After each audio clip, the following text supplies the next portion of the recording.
them are used to. Jeremy. Integrity Houston for GNC, we are taking channel 1 to unfiltered and BFS. Also for the solar array indication we saw earlier, we think that when the brake originally set, it was like on a tooth, and that when the engine lit for PRM, it slipped one tooth. That brake is now showing nominally.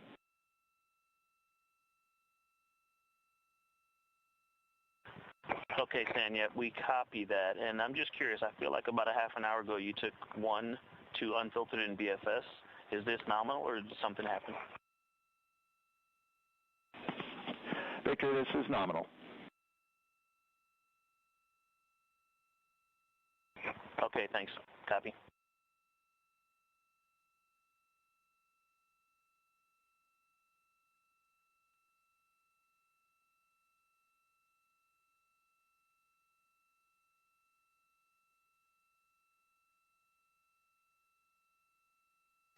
Now 7 p.m. Central Time at a mission elapsed time of 1 hour 25 minutes. An update for viewers. We are continuing to cover the Artemis-2 mission and see live views from the solar array wings. The press conference scheduled for 7 p.m. The current start time for that press conference is 7:05 p.m. Central Time, 8:05 p.m. Eastern Time. During the conference, we are expected to execute the apogee raise burn. We're a little more than 20 minutes from the time of ignition of that burn. We do know that the time of ignition has been updated from the pad. This is the predicted time of ignition and trajectory that was uploaded to the crew prior to liftoff. The current time of ignition is 1 hour 46 minutes and 9 seconds of mission elapsed time.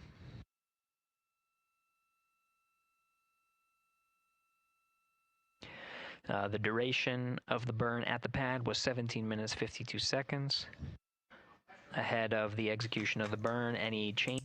И снова всем привет, с вами IoSpace. Я напоминаю то, что мы продолжаем смотреть. Это уже вторая часть прямой трансляции запуска ракеты NASA Space Launch System с космическим кораблем Орион в пилотируемый облет Луны. Миссия стартовала 1 час и 27 минут назад.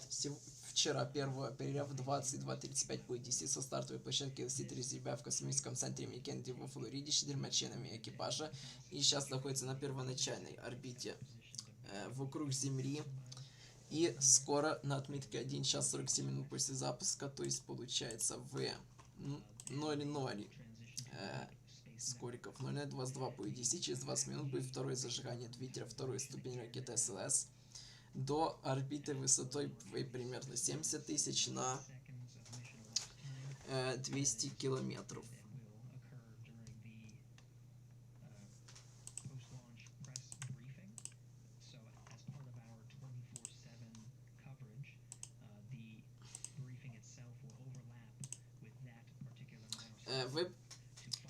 Это однозначно одно из самых важных событий, как минимум в этом десятилетии. Впервые 7 декабря 1972 года, то есть за более чем 53 года, человечество наконец-то отправилось за пределы Низкой Околоземной Орбиты и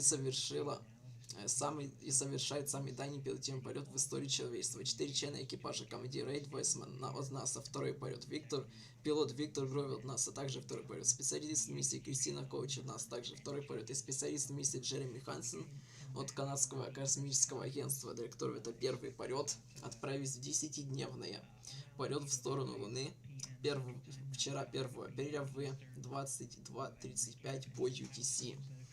Также это был второй запуск ракеты SLS. Первый запуск ракеты SLS состоялся 16 ноября 2022 года и отправил беспилотный корабль Орион к Луне. В этой же миссии корабль Орион совершит первый пилотируемый полет. Первый полет корабля Орион совершит дальше на ракете SLS, а на ракете Data 4 Heavy еще 5 декабря 2014 года для тестов корабля на околоземной орбите. В рамках миссии Artemis-2 4 астронавта отправились в первый пилотируемый капсуль Орион по траектории свободного возвращения на Луну на 10-дневный космический полет. Кристина Коч стала первой женщиной, побывавшей за пределами Низкой Околоземной орбиты, а Джереми Хансен первым неамериканцем, достигшим этого рубежа.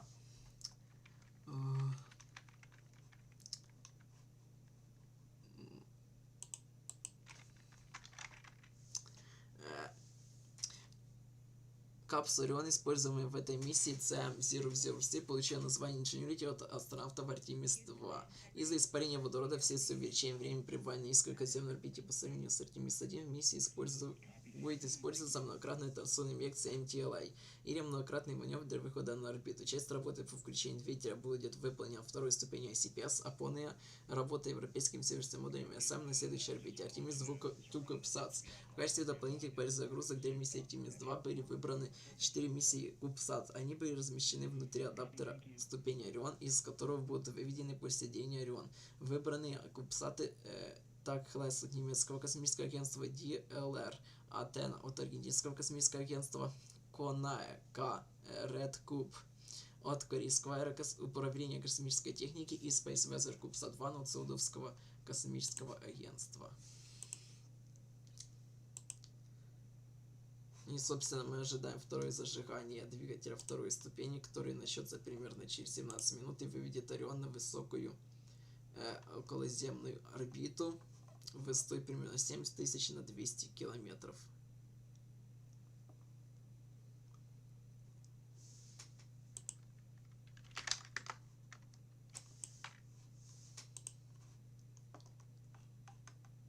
Так, сейчас подождите, бо мне надо еще в описаниях кое-что исправить. А, нет, тут правильно, окей, тогда я-то по базе все рассказал про миссию Artemis-2, но на самом деле есть еще некоторые моменты, которые могут быть интересные.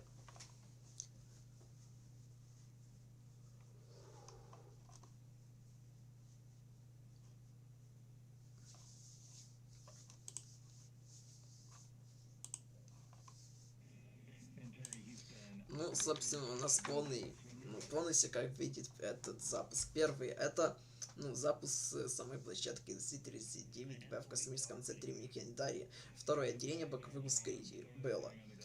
Третье, выключение двигателя первой ступени и отделение первой ступени было. Четвертое, первый маневр второй ступени, который повышает перицентр орбиты и выводит космический корабль Орион со второй ступени на полностью замкнутую орбиту с апоцентром примерно 2222 км и перицентром 200 км. Далее, пятое,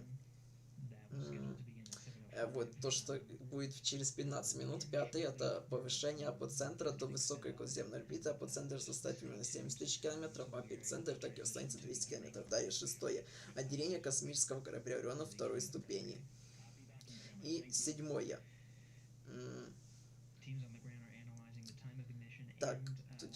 сразу давайте восьмое,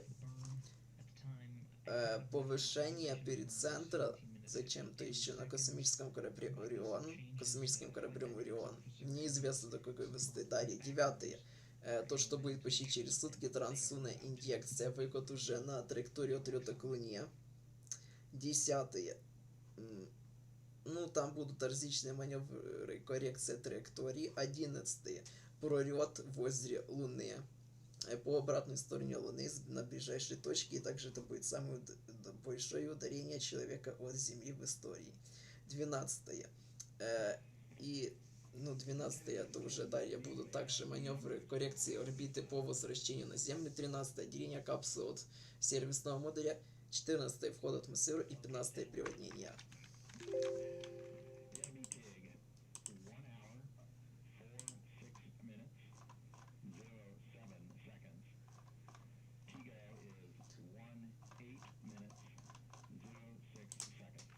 Собственно, вот это у нас все было. Взлет. Далее отделение боковых ускорителей. Вот.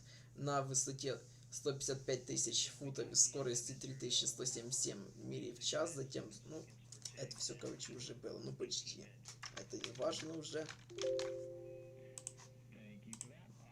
Вот так вот это все выглядит. И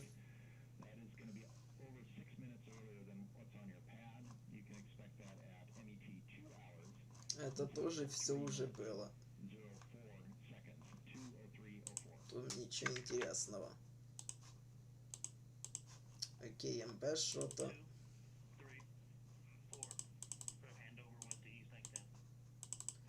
МБ что-то интересное есть здесь. если взять в самое начало, что я тут сохранял.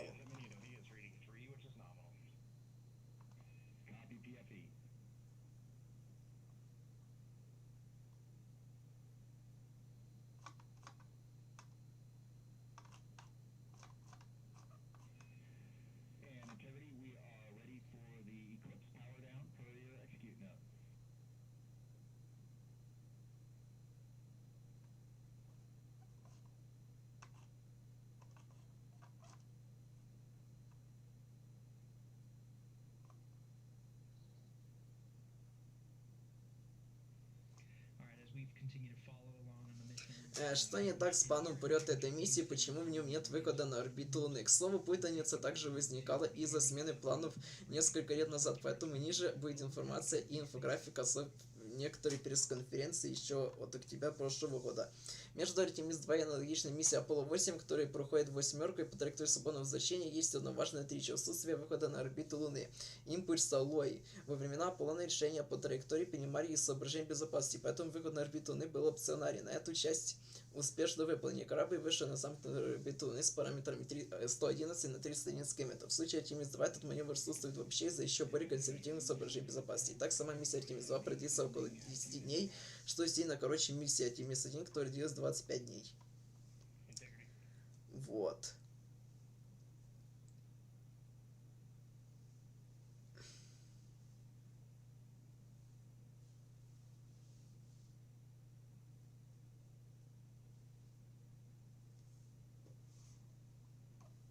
Ну, короче, в общем, нас идут по самому безопасному сценарию, чтобы на любом этапе была возможность вернуть корабль в случае отказа развития установки, а выход на замкнутую орбиту вокруг Луны невозможен также из-за ограничения по возможности корабля Орион и второй ступени С5. Им просто не хватит горючего, чтобы выйти, на орбиту Луны даже.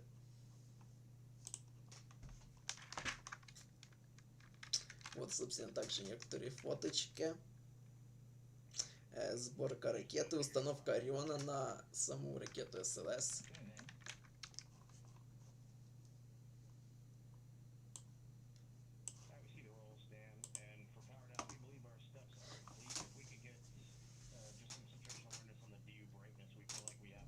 Вот, уже после полной сборки 4,1 миллиард долларов собраны воедино. Вот так выглядят.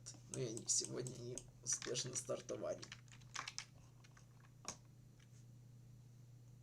Далее в январе на площадке С-3Б космического центра имени Кеннеди были проведены тренировки экстренной эвакуации космонавтов из кабины корабля Орион при нештатной ситуации. Вот уже я показывал на этом стриме.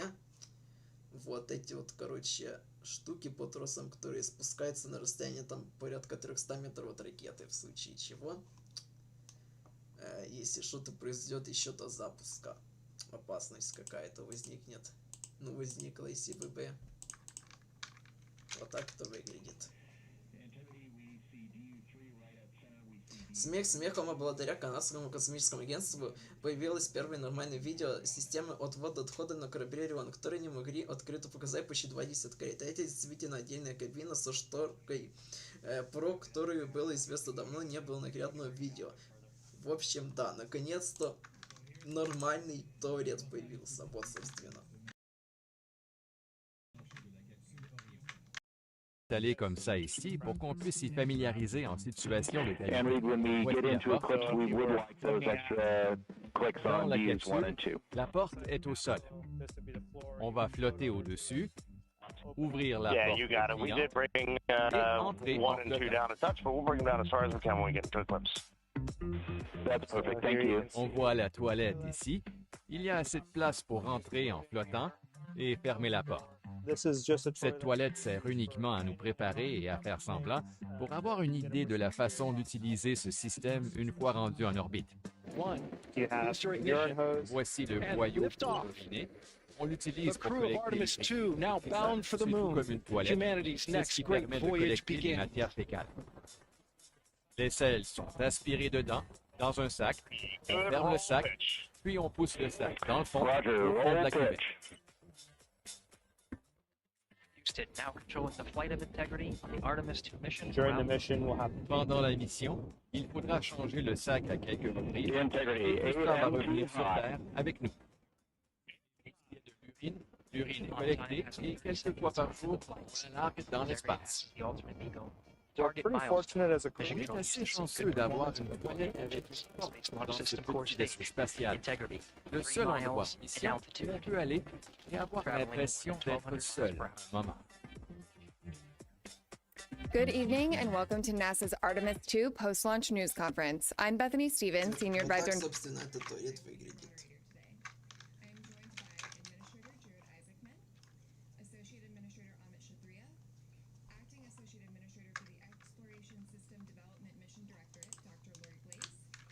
Это вот уже перед самой выкаткой из всякой вертикальной сборки. Первой выкаткой 17 января этого года. Ну и, собственно, сама выкатка.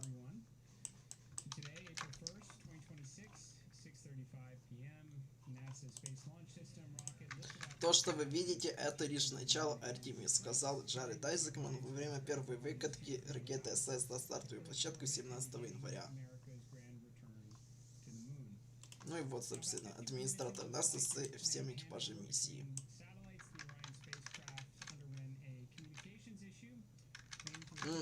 Прикол, на этом фотке буквально 5 человек из 6 летавшие. То есть, Jeremy Hansen, хоть и казалось бы, да, администратор НАСА совершил 2 космических полета на корабле Crew Dragon в миссии Inspiration 4 в 2021 году и Polaris в 2024 году. Ну и 3 члена экипажа, для 3 членов экипажа это уже второй полет, и для специалиста миссии из Канадского Космического Агентства первый.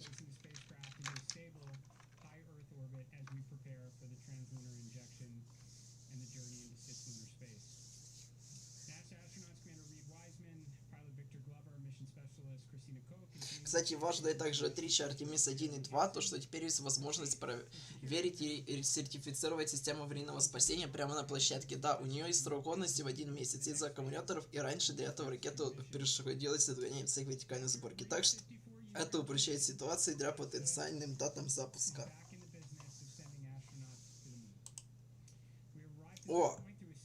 Собственно, вот этот черик, админ НАСА. Блин, не знаю, нравится мне этот черик. Уж явно лучше предыдущего, кто там был, Билл Нельсон. Как минимум, человек реально понимает то, чем он занимается. Совершил 2 космических полета, 1 выход в открытый космос.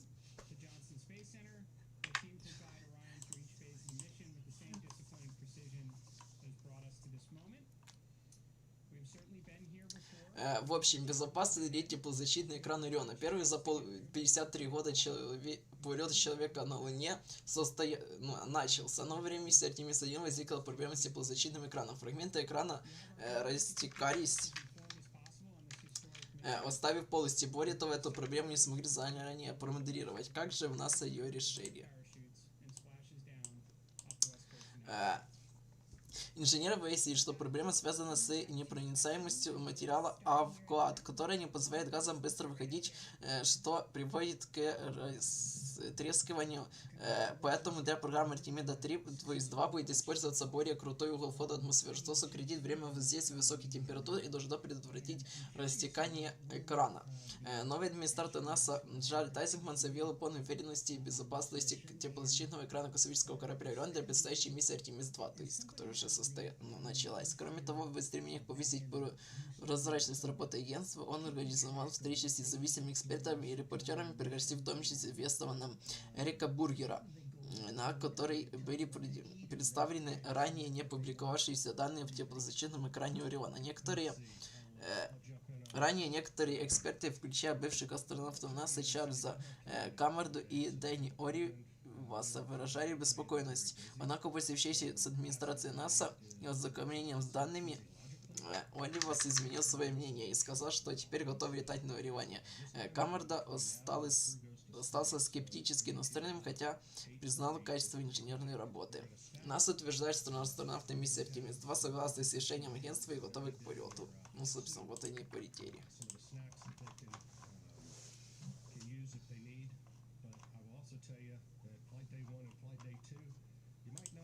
Вот, в марте, собственно, после обнаружения проблем с подачей гирей на вторую ступень, ракета SLS была возвращена к вертикальной сборке, точнее еще в феврале, 21 получается февраля, по-моему. Вот.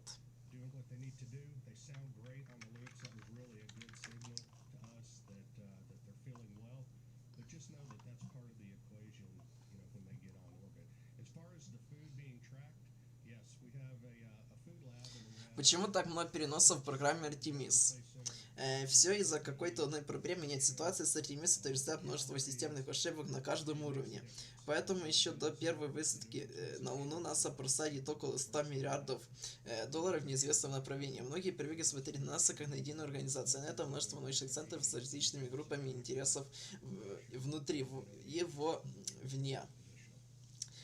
Тысячами подрядчиков со своими целями и несколькими ветвями власти, когда архитектуру лунной программы формируют политики, подрядчики на кост плюс контрактах, то есть без ограничения по количеству денег, не заинтересованных в переносах, а не рисках, то результат ожидаемый. Кто-то скажет, мол, раньше деды запускали, не было никаких утечек, например, того же водорода, но все-таки были, утечки водорода есть всегда. Вопрос лишь, на каком уровне они начинают превышать заданную норму. Запуск Аполлона-11 чуть не перенесли за утечки на Сатурн-5. И так было почти на каждом пуске. У дедов были просто другие нормативы по безопасности по разным вопросам, что впоследствии также привело к 2 катастрофам Space Shuttle. Обе катастрофы по сей день влияют на все основные решения НАСА. Излишняя бюрократизация — это следствие, а не причина. И Prime ниже основные подрядчики Artemis. Получают деньги не за результат, а время исполнения проекта. Чем оно дольше, тем больше денег. А Cost Plus система позволяет работать в плюс при любых переносах. К слову, Artemis — последняя большая программа НАСА, в которой стала из Prime на Cost Plus.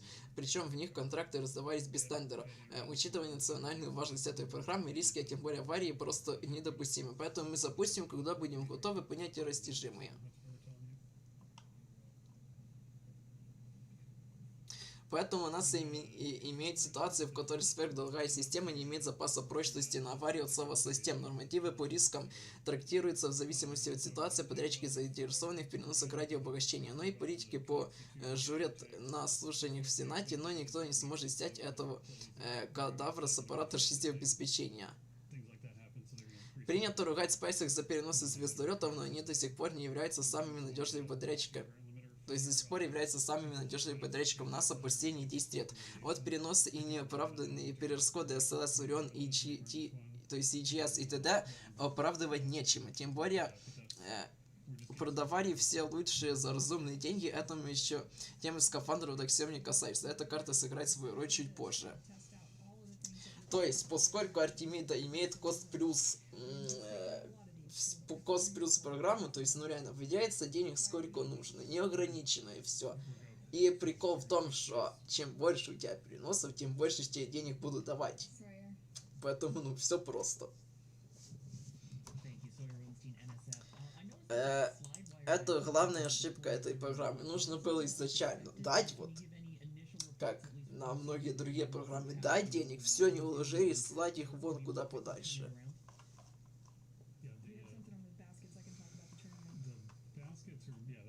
Далее, что за стандартизированная версия ракеты SLS? Во время анонса по пересмотру программы Artemis были отменены все последующие модернизации SLS во второй ступени US. Администратор НАСА Reid Wiseman упомянул некоторые вариации этой системы, которая должна быть дешевле, но выше по возможностям. И шанс же тактично проспорили на инфографике в своем посте. Речь про SLS во второй ступени Centaur-5 от ракеты Vulcan. Про этот сценарий был пост в одном ТКК аж в ноябре 2024 года. То, что как одна из опций по удешевлению заменить текущий разгонный блок CPS, существующий Centaur-5 от ракеты Vulcan. Обе ступени на водороде производят ULA, так что у них есть необходимый опыт документации и интерфейса для региона. Это также позволит поднять массу перезагрузки на трансляционную орбиту до 34 тонн, упрощает опции по орбитам. Но при радикальном снижении стоимости $300 миллионов против нескольких десятков, без учета доработки вопрос сроков перехода. Разгонный блок ICPS Driven вообще построен на аналогичной ступени от списанной ракеты Дельта-4 и сильно ограничен по возможностям. Отсюда из-за массы Ориона и взялся этот костырь близкой прямолинейной голой орбиты NRHO.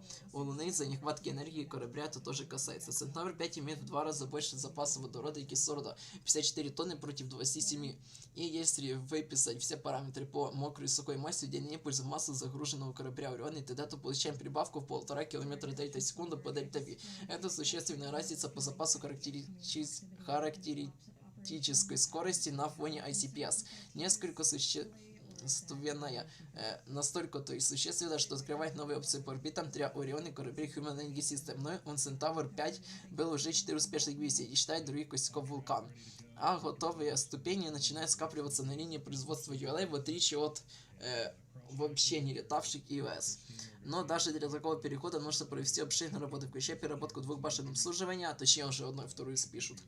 Новые адаптеры для центральной ступени и интеграции корабля и т.д. И все это для Artemis-4 до конца 2028 года. ULA держит в секрете отдельную стоимость Центавра 5, но там только пар твиттеров 10 стоит $40 миллионов. И с учетом маржи подрядчика расходный блок могут продать НАСА за 70-80 миллионов штуку. Это много, но все еще лучше $300 миллионов за обрезок ICPS и 880 миллионов за неготовый EOS. Ну то есть вот, Центавр 5 будет.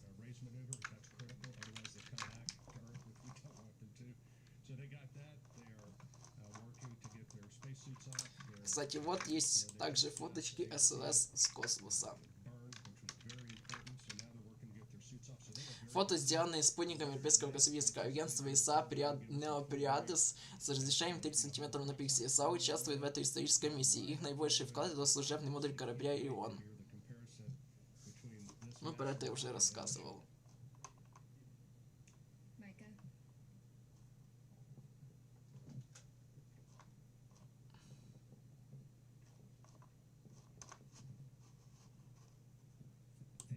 Ну вот теперь уже точно все. Ой, кстати, я чуть-чуть того. Но уже должно было начаться зажигание двигателя. Второе зажигание двигателя второй ступени должно было начаться, получается, сколько? 5 минут назад. На отметке 1 час 47 минут 50 секунд после запуска. Блин, может есть другие, не знаю, стримы какие-то. Это что? О, начался стрим с корабля Орион. Это пресс-конференция вообще, просто включенная в стрим запуска.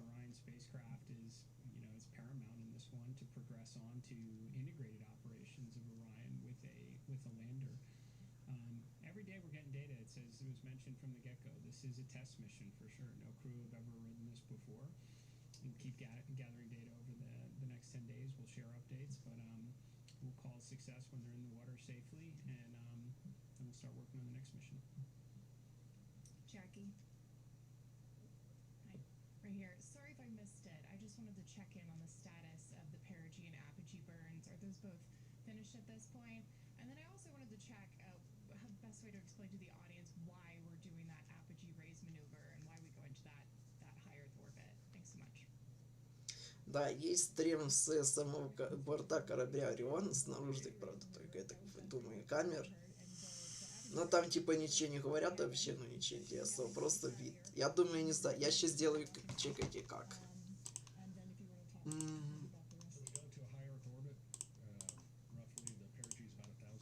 Сейчас сделаю. Если он, надеюсь, будет работать таким образом.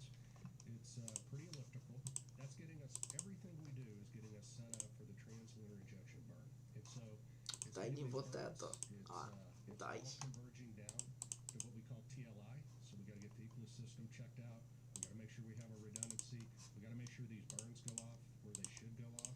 Вот так. Кстати, тут тоже надо сделать. Хотя тут не надо. Да. Вот так, короче. Нет. Да он издевается или что?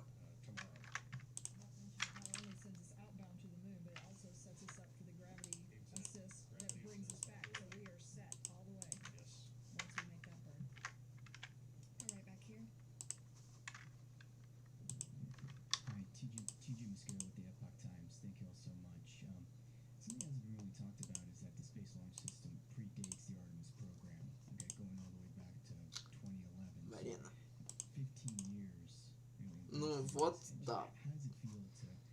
Это есть. Взять, допустим, это пока вот так.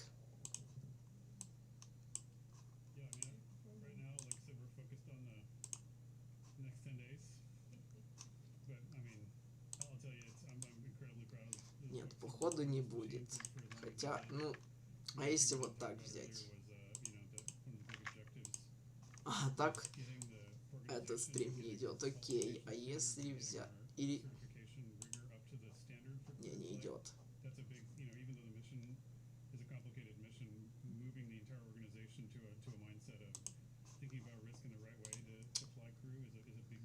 Ой, окей, а если взять сейчас... Я просто хочу два стрима в одно, короче, типа окно взять.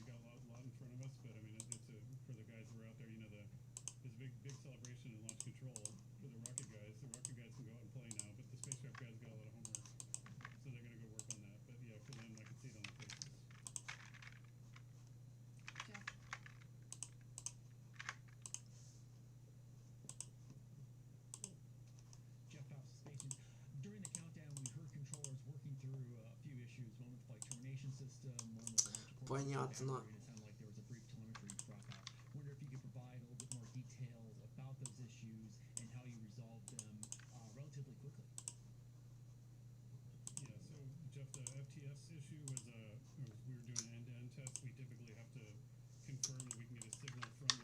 Понятно. Короче, нет.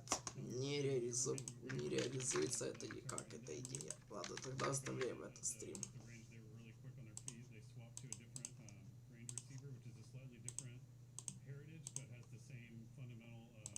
Algorithms on it, and they were able to switch over to that and able to confirm a good end-to-end signal, which is really clever. We had thought about getting a receive-only box that we had in the VAB and shipping that over to... Так вот, да, у нас должно было быть уже второе зажигание, второй спей для выхода на высокую околоземную орбиту высотой примерно 70 тысяч на 200 километров. Ну, вроде как оно началось.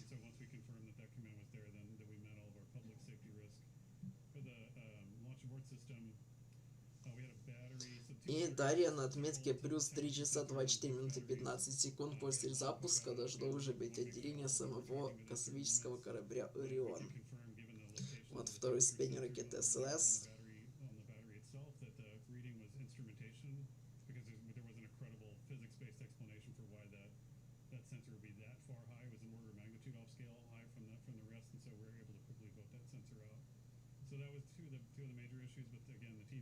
То есть в час 48 ночи по UTC.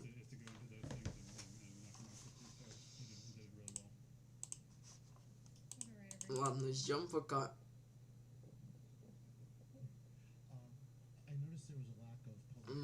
Ждем пока подтверждения второго зажигания двигателя второй ступени. There are no public address system available with loudspeakers outside. I'm not sure what you're referring to. We're not sure what issue you're talking about the public address. Okay. Available to people outdoors, and I thought that was a lacking. Which We'll take a look into that. We'll definitely look into that. I wasn't aware that happened. So thank you for that information. That's new, and we'll definitely look into it. We'll go right back here.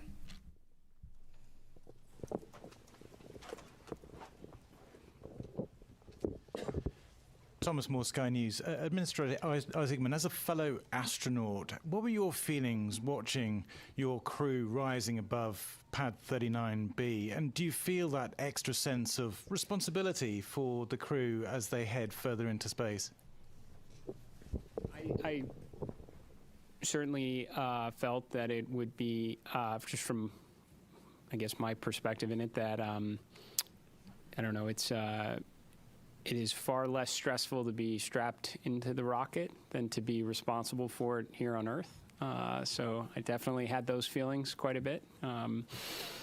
but you derive a lot of confidence from the process that leads up to this moment. I mean, literally the army of people that came together across NASA, all our contractors, all our partners to prepare for this, every step that leads up to it. This is what I, was really honestly going through my mind through it, is all the testing that goes into it, the integrated testing, the flight readiness review, everything that goes into a flight readiness review. Not to mention you have a truly exceptional crew up there that have been training for years on this. That gives you the confidence to undertake this mission, especially knowing the implications that it is part of a much bigger program. This is America and our partners' return to the moon, and we're trying to do it this time to stay. So, incredibly important mission. Certainly felt the pressure of it, but it was relieved, based on the confidence we have in the team here at NASA and everyone who contributes to it.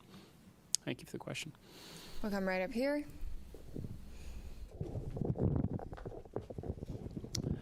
Frederic Castel with France 24. First, of course, congratulations to NASA for the grand return to the moon. Mr. Administrator, I have this question that they ask me constantly in Europe and in the States. In the 60s, NASA was using just the slide rule to go to the moon, and they could launch almost every 3 months. Of course, they had more money probably, but what happened in 50 years? Why is it so difficult to make it again? What has changed? Thank you. Well, for sure, we knew. Look, it's a very fair question. I know a lot of people ask it, not just in your country, but here in the United States. Certainly, financial resources are part of the equation. NASA's budget, if I recall, was somewhere between 4 and 4.5% of the discretionary budget during the space race. About a quarter percentage of that today. And I mean, to be very honest with you, I think competition is a factor in this as well.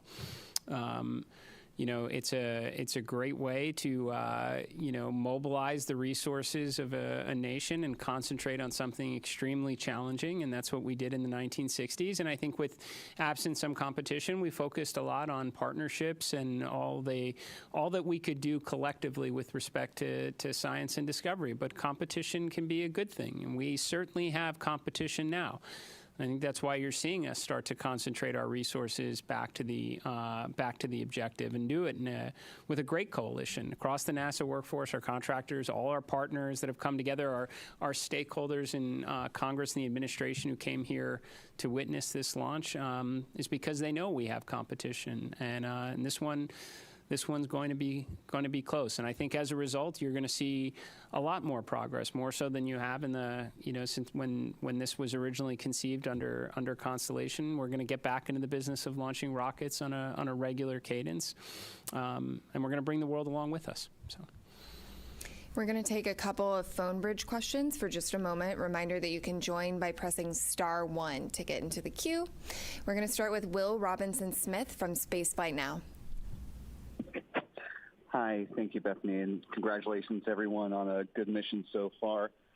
Question about the upcoming TLI burn tomorrow. At what point during the day will the team conduct a poll on readiness to proceed into the TLI, and what are the main criteria that you'll be assessing to make that final determination? Thank you.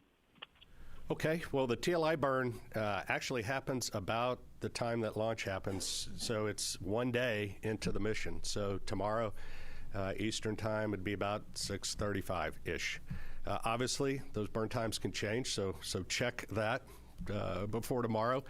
But what are the teams looking for before TLI? We're looking to make sure that the life support systems work, that the vehicle's healthy, the life support systems have been checked out, they're ready to go. We assure that those are functional, because once we commit to TLI, they have to function. And so we want to make sure. So that's why we spend a day checking out the systems. Ascent is, you shake, rattle, and roll a little bit, the vehicle. You saw that today. And you can imagine what that does to the systems. The systems, though, are performing very well.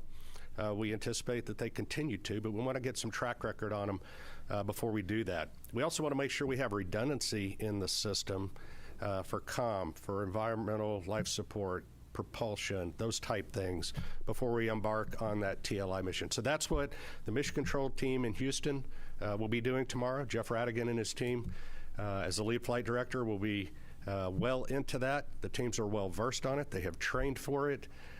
They work very closely in conjunction with the engineering team, the mission evaluation room in Houston, where the engineers that have the intricate knowledge of Orion come together with the operations team, and together they work with the crew to make sure that the vehicle, is doing what we want to and accomplishing the mission objectives that we need to. But it always comes down to crew safety, vehicle safety, and mission objectives in that order.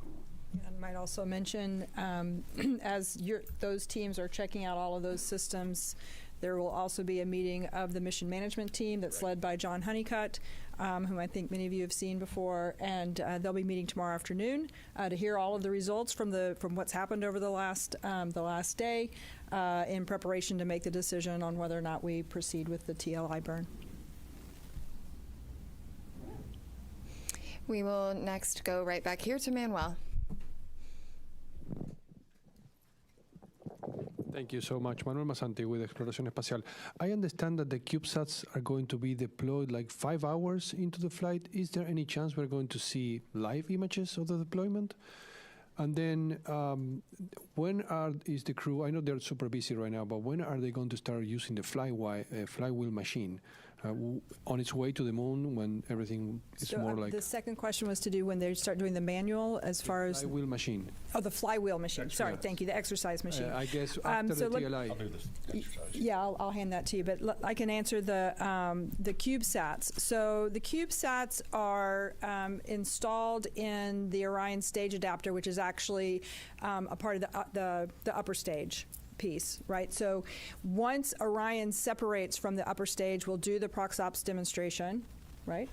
And then once Orion has cleared and we're away, then they will be deployed. So Orion won't be there to take images of them, and once they are deployed, they each of them have their own plans for being able to communicate back down to Earth to various ground stations. They have their own communication plans, so we'll start to get information back from those individual CubeSats. So that's kind of the plan and the path forward on the CubeSat deployment and what you can expect. We're going to take one more question from the phone bridge from Christopher Mick of the Hudson Star Observer. Thank you very much. Congratulations to all the teams thus far. I had a question from an earlier media availability with Jeremy Hansen. He made mention of if the mission launched on April 1st, they would be experiencing a lunar eclipse. And I just want to follow up on that, if that's where that would be happening in the mission timeline, and if there would be any video perchance of that happening, or is that just going to be on the astronauts' photography at the time? So you may have to answer the question on whether or not there'll be the availability of the what kind of real time. I'm not sure what we'll have there, but the crew will get to observe the eclipse. This is pretty unique. It's kind of interesting. It actually doesn't happen when they're out of comm, so they will be having communication during that eclipse time. But during the eclipse, the moon will be blocking the sun. They will be able to see the sun's corona, which is kind of cool. So they've been having a lot of science lessons over the last couple of days to learn about that and the eventuality that we actually launched today. So they're prepared to make those solar observations. It'll be a pretty cool and unique opportunity. I'm sure we'll get some images down at some point. I just don't know if they'll be live. Tarek. Thank you very much. Tarek Malik with Space.com for the administrator. There have been a lot of comparisons of Artemis 2 to Apollo 8, a pioneering mission, daring, that sent astronauts on an untested crewed vehicle around the moon. And I'm very curious, given last week's ignition event and how that really laid out an audacious and ambitious plan to really explore the moon in a stepping stone approach way, where you see Artemis 2 in that plan, and basically the importance of riding on this mission before you can make that next step for next year. So, I mean, no matter, I guess, how you slice it, it's the opening act for sure. I think there are areas where we're clearly combining, Apollo 7, Apollo 8 into a single mission. Which we should be able to do. There has been, to your question earlier, there's been substantial progress, over the last half century. We have tools. We've certainly been there before, so I would expect us to be able to get some, mission efficiencies through. But I would say that what we learn from this, for sure, will inform how we think about Artemis 3. Now, there's certainly big picture objectives in that. We'd like to get the lander together. We'd like to test that out in Earth orbit before we go to the moon with it. But if there are things that we don't see, maybe it is comm-related issues, then we're going to try and fix those, and then we're going to want to validate that on the next mission as well. So, and that should be the idea, right, as we progress forward. I suspect when Artemis 3 comes around, we're going to learn a lot about the integrated operations that we'll want to validate and ensure is rolled into the subsequent missions. But yes, this should be a philosophy that we take across all of the grand efforts that we are pursuing right now, to not necessarily jump to the ultimate desired state, but to build up to it. I'm going to jump right up here.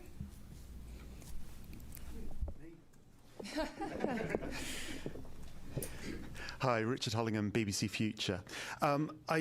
Related to Apollo 8 in a way, really. I just wondered what plans had gone into a new Earthrise image. A lot has gone into the aspirational nature of this mission. Have you a plan? I assume you have a plan. What is the plan? Oh, go ahead. I do know that the teams have been looking at what the opportunities might look like. They've looked at the different launch dates, and so I know that they're really going to try to make that happen. I can't give you a confirmation on that yet, but stay tuned. My understanding is they have been equipped with additional camera imagery capturing, equipment. So we're going to do everything we can to try and make that happen. It'd be awesome. We're going to go right back here.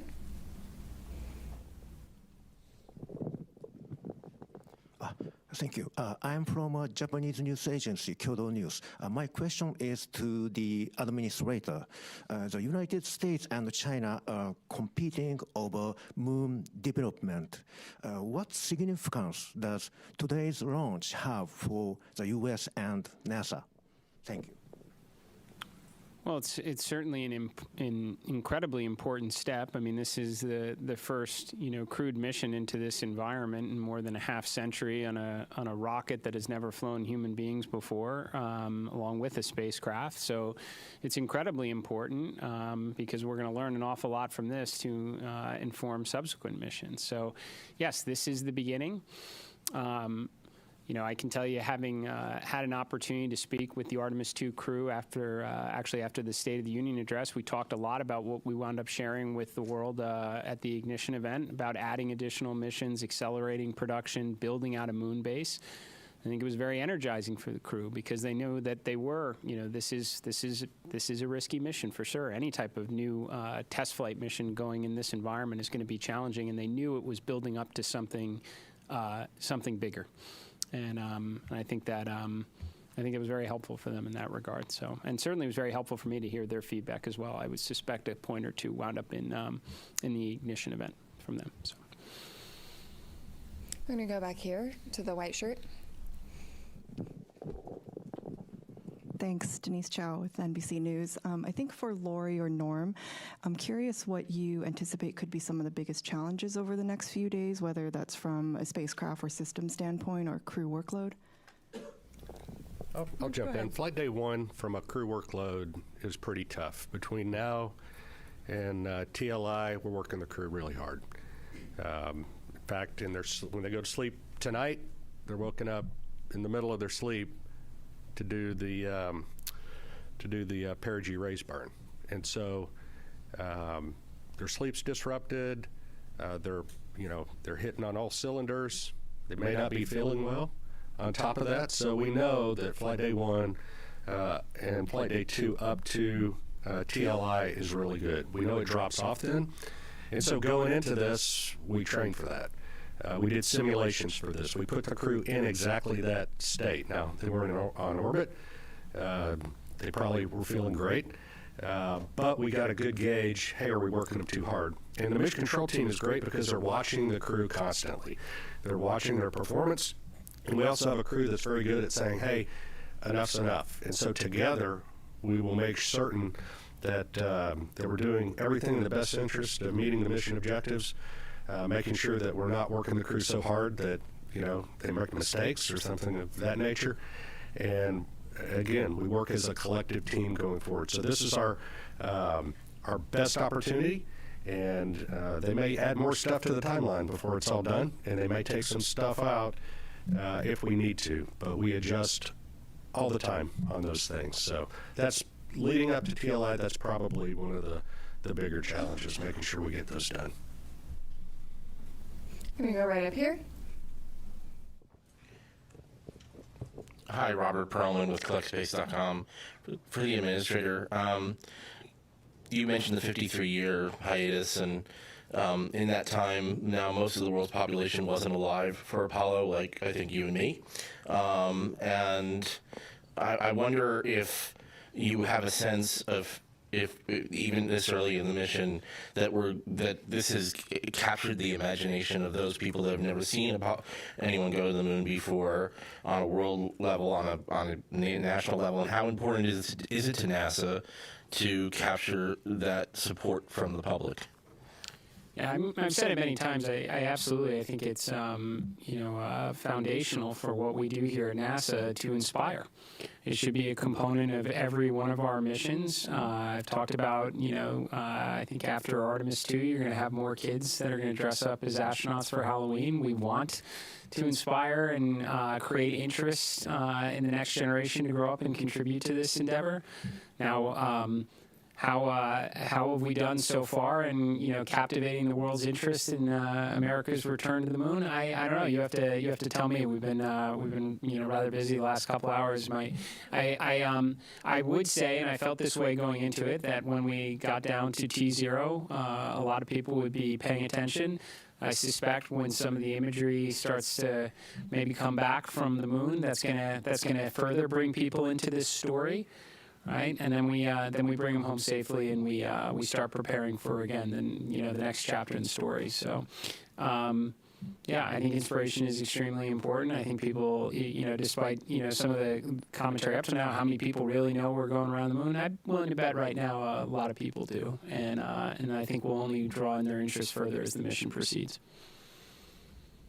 Can we go right here?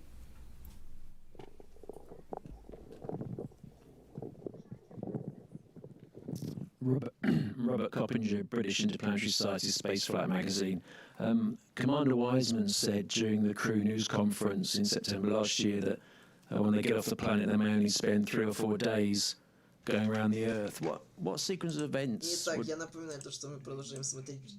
Да, я еще не сплю. Я позже скажу вам, я просто не сплю уже. Получается, я проснулся, но у меня по местному времени сейчас 3:52 ночи по МСК. Я проснулся в 8:20 утра. Да, я потом еще днем там короткие сны делал, там в общем, может, 1,5 часа поспал. То есть, грубо говоря, я не сплю, уже выходит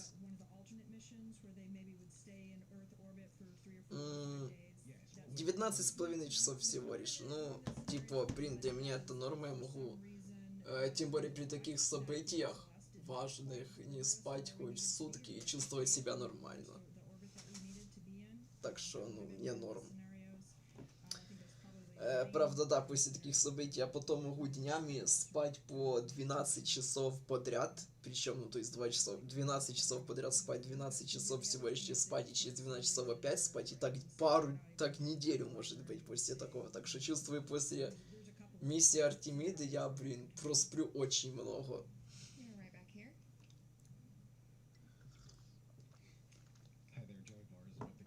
Ну и плюс я сейчас пью 3-ю чашку кофе за сегодня. Да.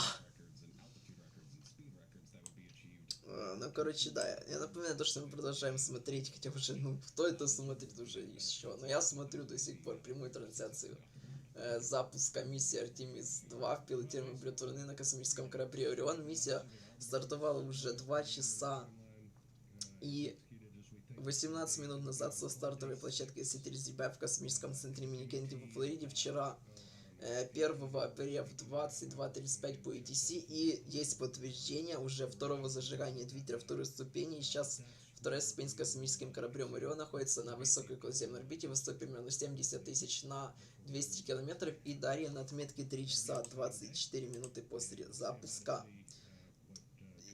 То есть на отметке, то есть в час 59 по ETC у нас будет уже отделение космического корабля Орион от второй ступени ракеты NASA Space Launch System.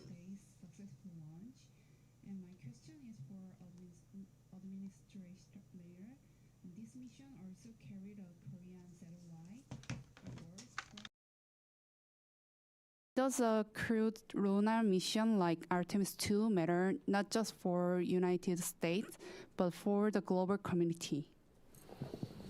I think we say often that when we undertake these type of endeavors, we never go alone.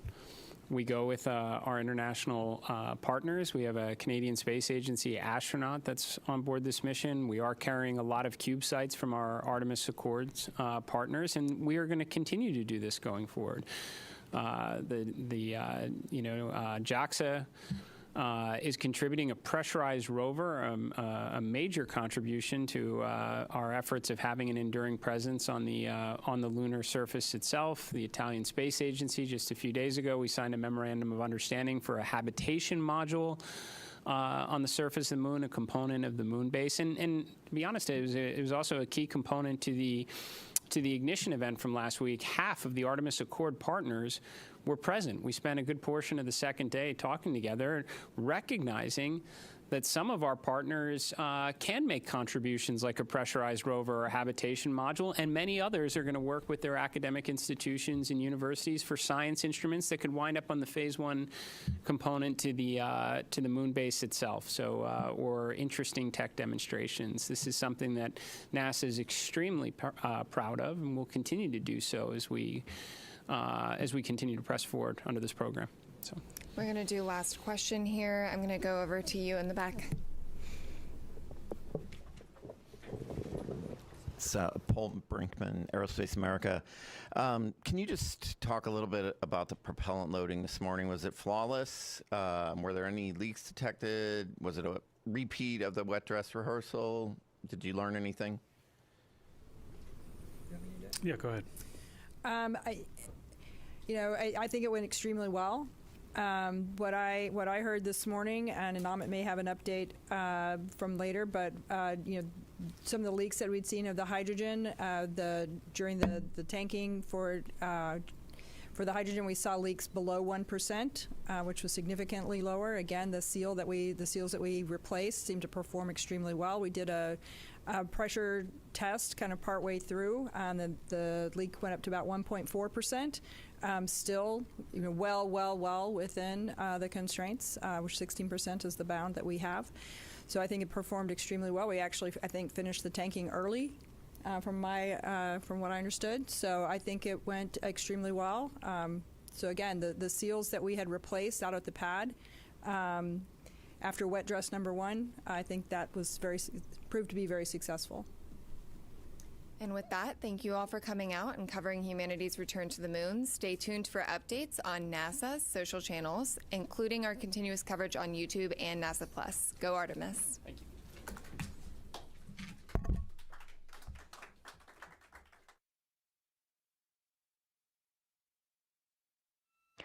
This is Mission Control Houston. Thanks for coming back to us. We are here in the Artemis-2 flight control room. The white flight control room here in Mission Control Center in Houston, Texas, following along with the mission and 4 Artemis-2 crew members who are making their way to the moon. For those that were joining on the press conference, we'll do a quick recap of some of the activities that happened over the course of the hour that happened during the press conference. We did have a successful thermal roll ahead of executing the apogee raise burn. The apogee raise burn occurred with an updated time of MET 1 hour, 46 minutes, and 7 seconds. The duration of the burn was 18 minutes and 6 seconds. At this time, the flight dynamics officer confirms that it was a good burn, so they are on a good trajectory for staying in high Earth orbit for the remainder of this flight day and into next. The high Earth orbit puts them into a 43,730 by 0 statute mile orbit. which orbits the Earth approximately once a day. It's a 23.5-hour orbit. Но Транснекс, по-моему, на втором обороте будет, потому что сейчас через сутки. At this point, the crew is working through a number of steps to prepare for their first day in orbit, their first night. They have a number of activities coming up, including the proximity operations demonstration, where Integrity will separate from the second stage. Integrity, those PCBs are located in Foxtrot 3 large.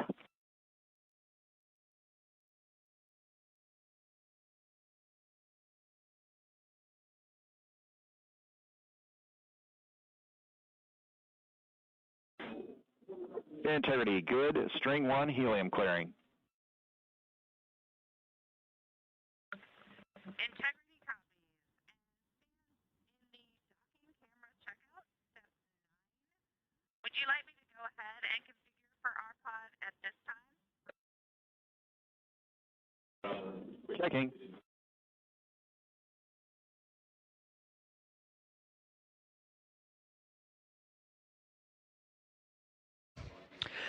Continuing the recap, starting with the current discussion where Integrity is now beginning a thermal roll. And Integrity for docking cam, yes, please configure for our Еще pod. раз всем здравствуйте. Напоминаю, что мы продолжаем смотреть прямую трансляцию запуска ракеты NASA Space Launch System с пилотируемым космическим кораблем Орион, миссия Artemis-2 в пилотируемом Mission Specialist Christina Koch is setting up the docking camera ahead of the proximity operations demo for later today. 30:30 в космическом центре имени Кеннеди во Флориде. Уже произведено 2 зажигания двигателя второй ступени ICPS ракеты NASA Space Launch System. И космический корабль Орион со второй ступени находится на высокой околоземной орбите с апоцентром порядка 70 тысяч километров и перицентром около 200 километров.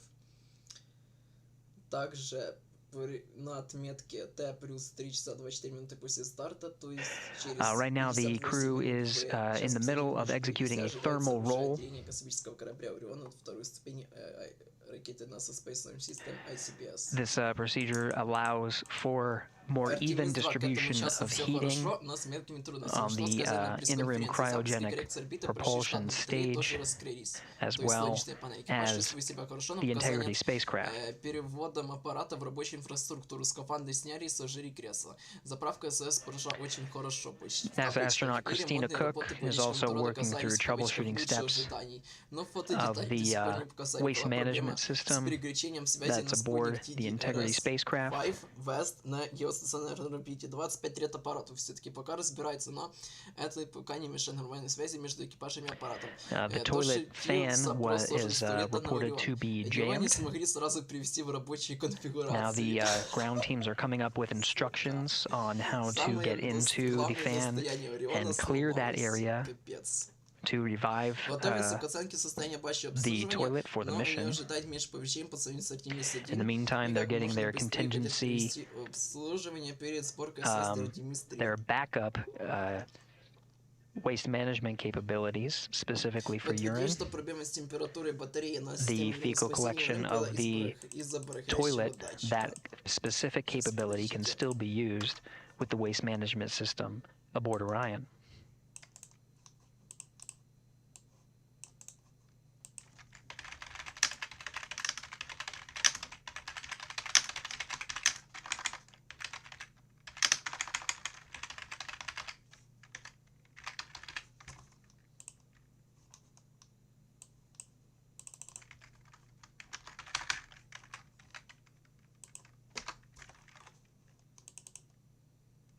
At this time, here in the Artemis-2 flight control room, we're beginning the first handover of the mission. The ASCEND teams, led by Flight Director Judd Freeling, are handing over to the Orbit 1 shift. You can see Flight Director Jeff Radigan to the left of Freeling.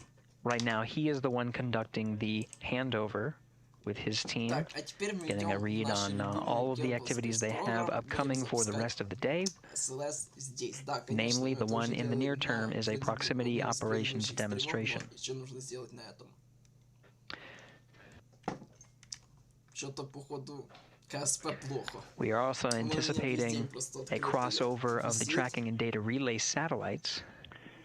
Integrity Houston for GNC. System is still performing nominally, but we are updating unfiltered in BFS with channel 1 again. Ну, пожалуй, о, а ну. Не, нифига. Походу ему очень плохо. Скорее всего, мне кажется, придется, походу, перезапускать тебя реально. That call from Capcom Stan Love addressing the guidance, navigation, and control system navigation source, specifically channel 1. Ну, ну давай, разлакивай, чертила. Now, as part of handover to Flight Director Jeff Radigan to begin the Orbit 1 shift on Flight Day 1, they're preparing for the proximity operations demonstration. Ahead of that, there's an expected handover from the tracking and data relay satellites to the Deep Space Network. Через главное меню, думаю, так должно отлагать. The successful execution of the apogee raise burn puts the crew in the high Earth orbit, which will take Integrity and its crew far from Earth, with the apogee being upwards of more than 43,000 miles. With the geosynchronous TDRS satellite network in a geosynchronous positioning around 23,000 miles, the crew of Integrity will pass the near-Earth network. With that, expected a little less than 24 minutes from now will be a transition from the TDRS to the Deep Space Network. The data rates gathered from the Deep Space Network may allow us to hop on board and get some first preliminary views of the crew prior to them needing to prioritize the proximity operations demonstration. Хотя ладно, попробуй КСП открывать с включенным.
This is Mission Control Houston. Quick update on what you're seeing. This is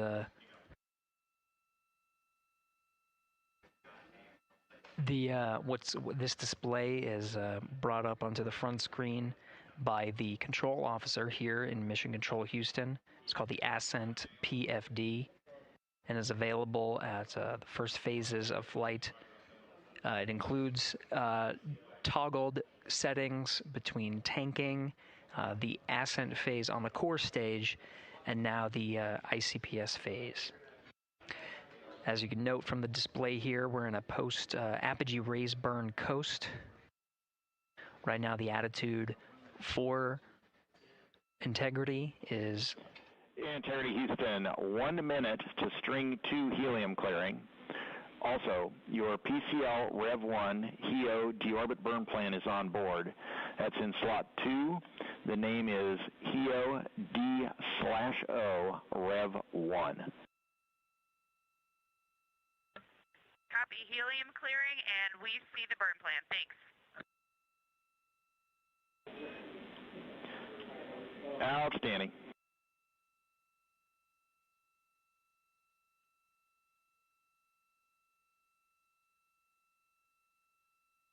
And integrity, 2 minutes to thermal roll. Copy.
Integrity, good. String 2 helium clearing.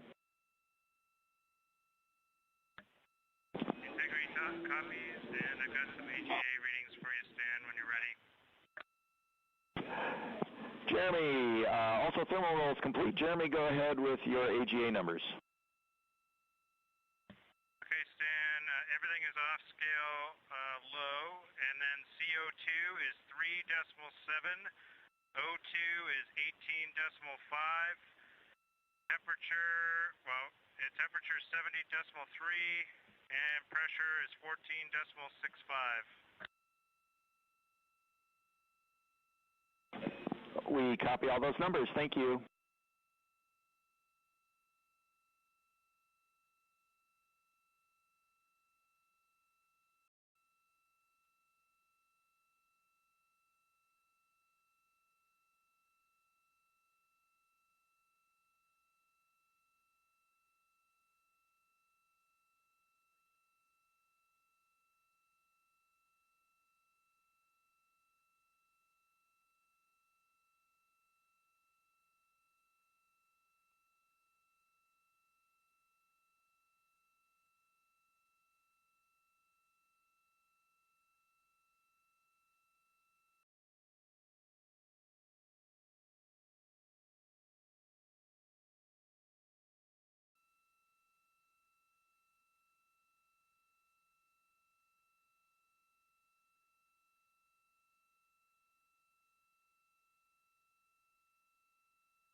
Integrity Houston for docking camera with an action on the DU.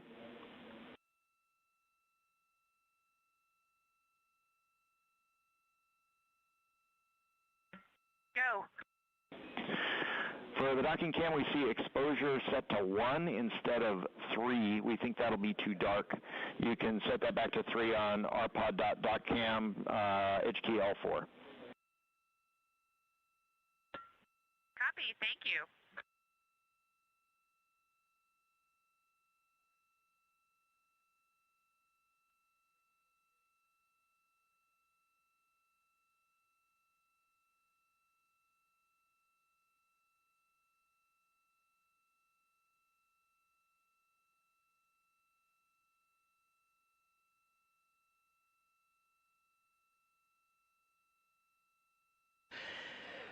This is Mission Control Houston. The Ascent and Orbit 1 teams have completed their handover. Flight Director Judd Freeling sent some parting farewell words to the teams here, congratulating them on the milestone of getting the 4-member crew of Artemis 2 where they are now, at a mission elapsed time of 2 hours and 45 minutes. Integrity, thermal roll complete.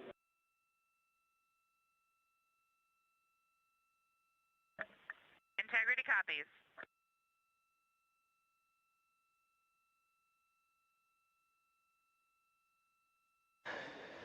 The Integrity crew working through their procedures. You heard thermal roll complete to allow for even heating on the outside of the spacecraft. We'll do this periodically throughout the flight. Right now, the teams here have, like I said, have successfully handed over. You've been hearing the voice of Capcom Stan Love for the Ascent shift. He'll be handing over to Capcom Amy Dill and Capcom and NASA astronaut Raja Chari. You'll hear their voices for the Orbit 1 shift and the beginning of proximity operations demonstration.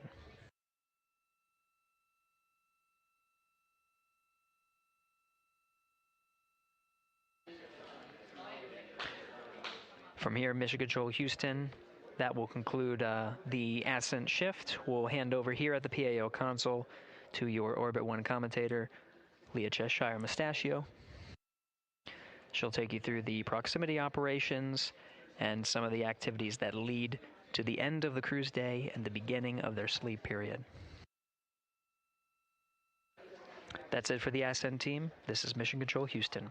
Stand by as we allow a few minutes to reconfigure the PAO console and provide 24/7 commentary. Integrity Houston, com check on Peltor. Houston Integrity, com check on Peltor. Hello, Christina. You're coming in louder. How me?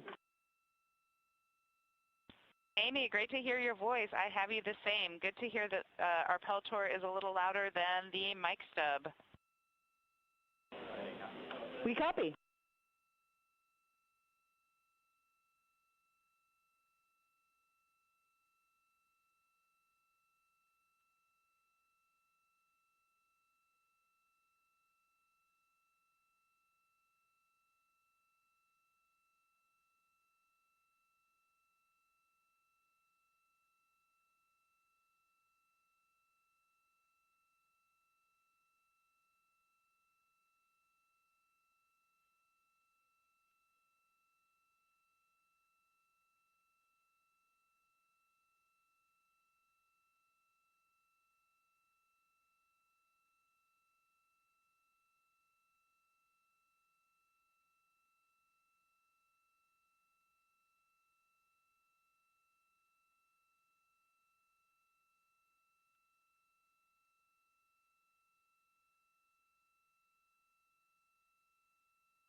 Integrity Houston, 5 minutes to DSN handover.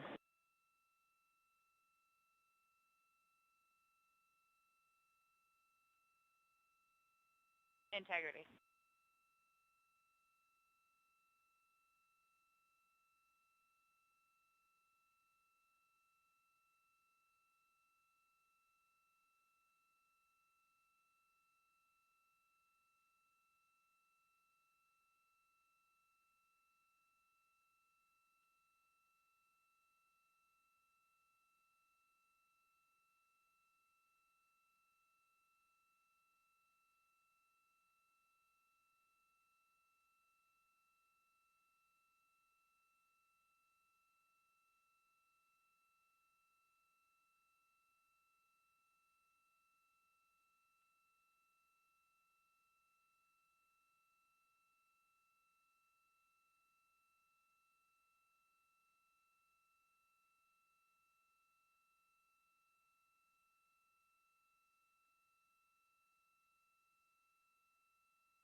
Integrity Houston, ICPS blowdown in progress.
Integrity Houston, voice check on DSN.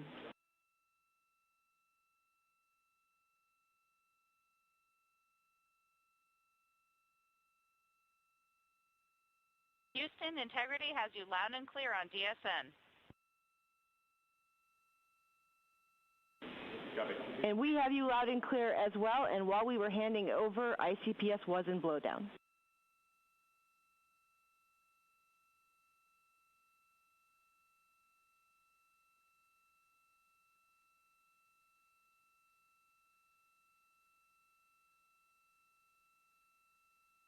Copy all, and we have 2 GNC cautions on the board for right RHC. Let us know if you see them.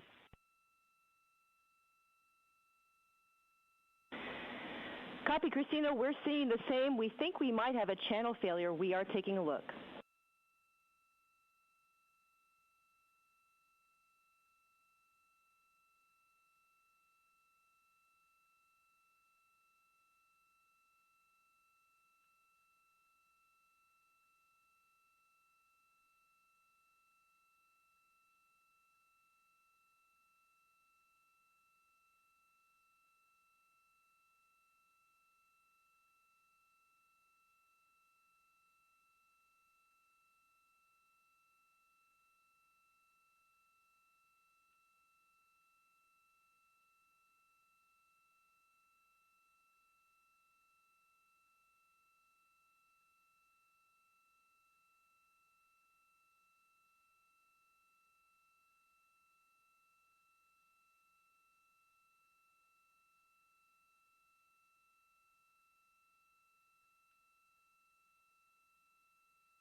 Integrity Houston for camera streaming.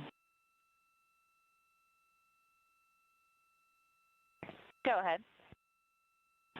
All right, we are ready to join you on board if you're ready for us.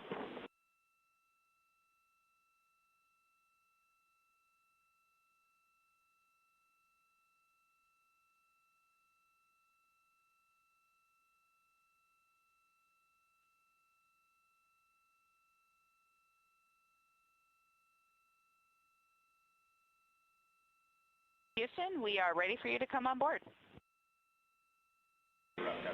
Copy. We'll let you know when we join you.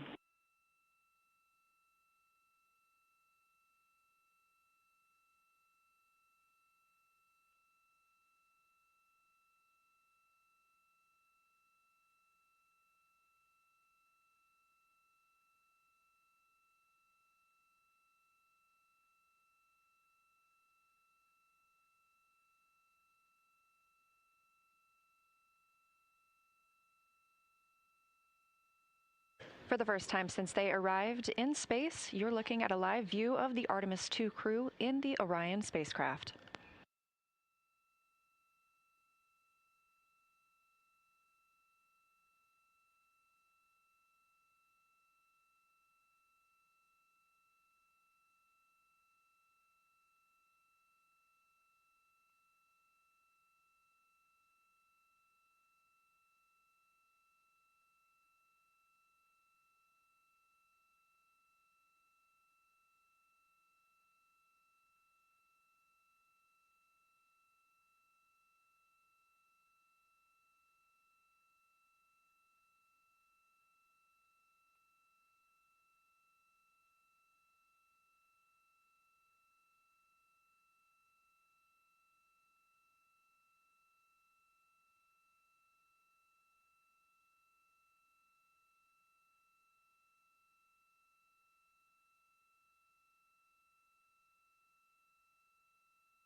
The crew inside Orion is continuing to configure the cabin and prepare for the upcoming proximity operations demonstration, which we expect to start shortly.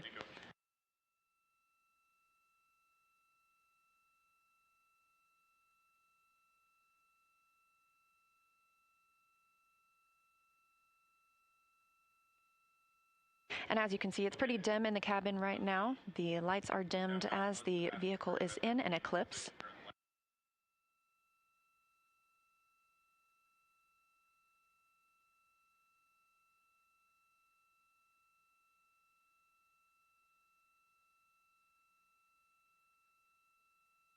And I'm excited to be your Orbit 1 commentator. We're here. И всем привет, с вами IoSpace, и мы продолжаем смотреть прямую трансляцию запуска ракеты NASA Space Launch System с космическим кораблем Орион с пилотируемой миссией Artemis-2 в пилотируемый облет Луны. Запуск был произведен уже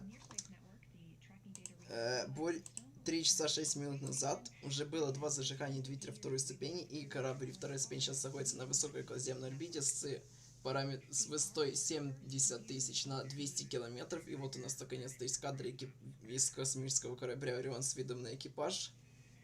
И через 17 минут на отметке 3 часа 24 минуты после запуска, то есть в час 59 по EDC, будет уже отделение космического корабля Орион от второй ступени ракеты Space Launch System.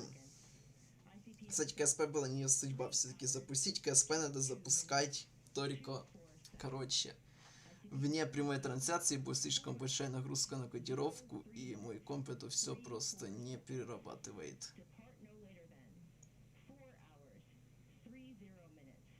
Так что пока КСП запустить не судьба.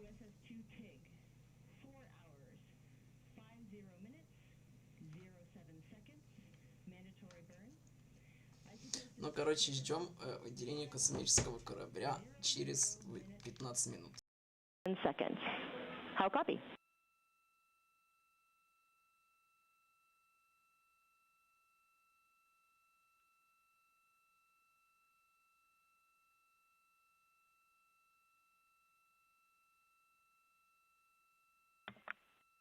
Okay, Amy, we copy all, and we are hopping over to 13.1.100 POX Ops FTO, and confirm you hear this transmitter loud and clear. Confirmed loud and clear.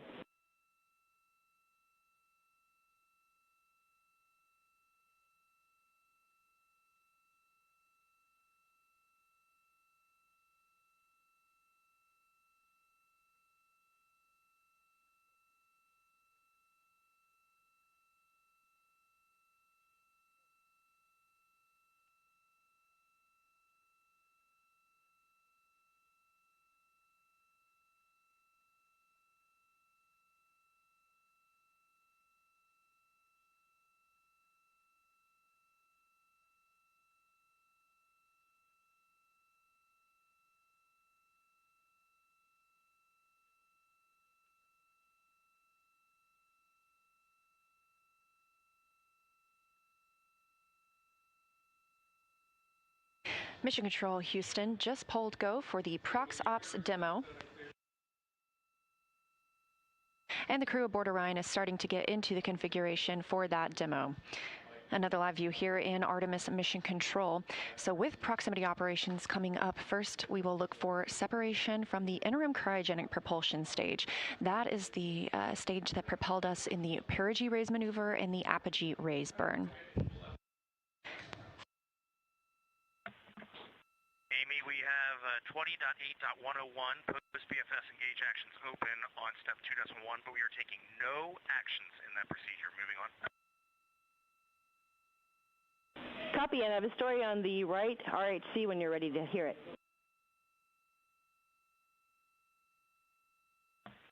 We'll call you in 2 minutes. Standing by.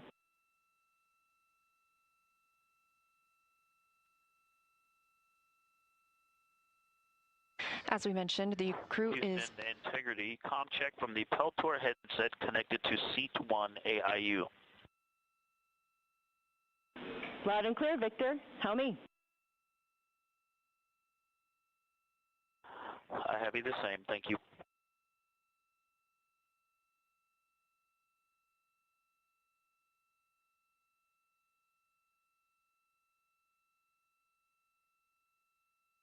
This view coming live from Orion, now just 3 hours and 10 minutes since liftoff today from Kennedy Space Center. As you have heard, Mission Control Houston is go for the crew to conduct the proximity operations demonstration. Again, we will see the separation of the interim cryogenic propulsion stage coming up first in just under 12 minutes. As we saw when we had video of the crew on board, Victor Glover has now moved to Seat 1. He launched in Seat 2. He has switched places with Reid Wiseman. He is going to be, Victor Glover will be commanding and piloting this portion of the mission. He'll be flying the vehicle, and he has let us know he is going to put the communication system on voice activation. So he's going to be speaking nearly continuously for the next approximately hour and a half so that the ground team can hear crew feedback on what it's like to fly Orion, how it's like the simulator here on Earth, and how it might be different.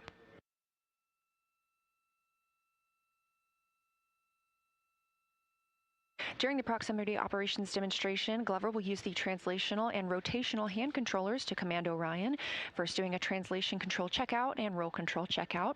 He will get a read of Orion's roll, pitch, and yaw from this commanding. We'll hear calls about targets and degrees of width. There is no rangefinder available between Orion and the interim cryogenic propulsion stage, so this crew is using other data, like how big the upper stage looks outside of the window or through a camera. So the degrees that you'll hear him call out are the width of the target on the screen that he is monitoring. That screen is going to be fed by the docking camera that was set up after launch. The target that he'll be reading initially is the entire ICPS itself. We'll be about 100 meters or 300 feet away from the ICPS. Those degrees are going to be reported as greater on the screen because it's a larger target. Houston, can you just confirm that we have a gas introduction of some sort, nitrogen, I'm guessing? Checking.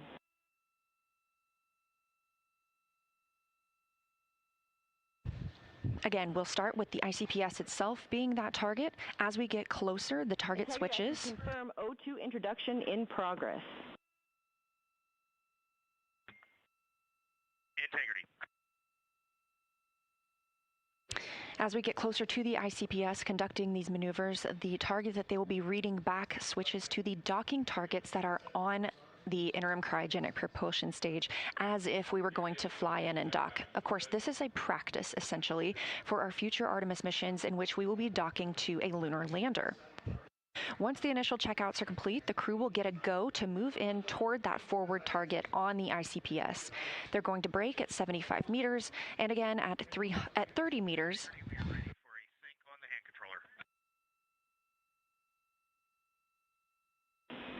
Okay, Reid, for the right RHC, it looks like it was a single event upset. We are now seeing all good channels. We did command a fitter reset from the ground. We do have a quick checkout that you could perform if you feel that you have time.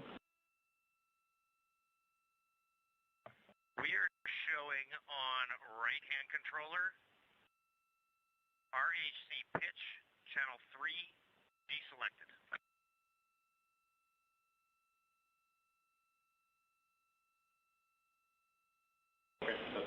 And we expect that. For the checkout, you're going to confirm CSS is not selected and then do a full deflection positive pitch, then negative pitch.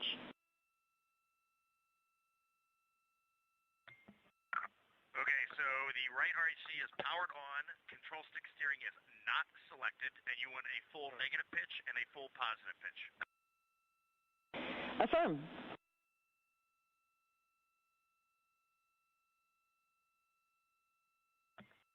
From C2, right RHC, here is a full negative pitch. It is now 0, and here comes a full positive. Copy, we're following. Right RHC is back to neutral, still show pitch channel 3 deselected.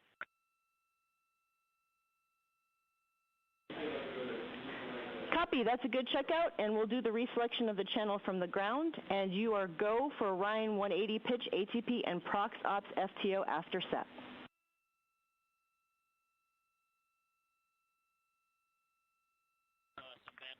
Outstanding. Picking up in step 1.3 is 13.100.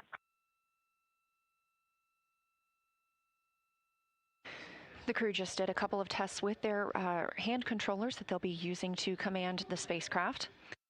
Again, we expect to hear quite a lot of communication from them during this time period, so I'm going to front load you with a lot of information of what you can expect to hear. So initially, again, that target that they will be monitoring is the ICPS itself once we have undocked.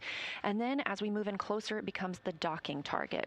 The crew will fly all the way into 30 meters before, and they will break at 75 meters, braking again at 30 meters, and then arrive and hold at 10 meters away from the interim cryogenic propulsion stage. Victor Glover is going to conduct an attitude alignment and then move into the precision translation test and then the precision rotation test. They are exactly as they sound. These are small movements while closer to the ICPS, like we would need to make if we were docking. Of course, again, this is essentially a practice for our future Artemis missions in which Orion will need to dock to a lunar lander.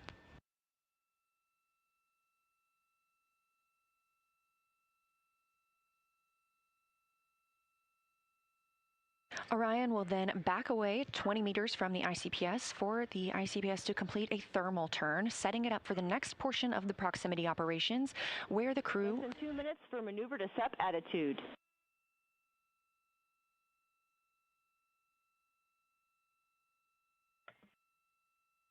Integrity copies.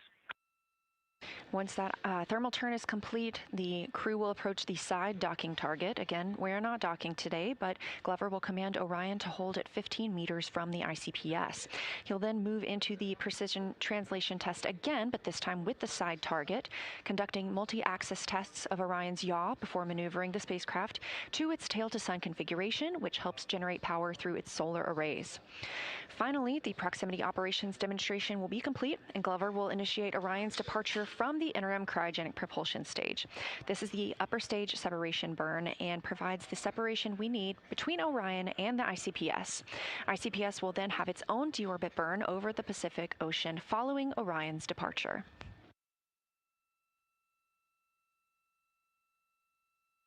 Again, maneuvering to separation attitude coming up now in just about 40 seconds, and separation from the interim cryogenic propulsion stage coming up in 4 minutes and 25 seconds. We are now 3 hours and 18 minutes since liftoff.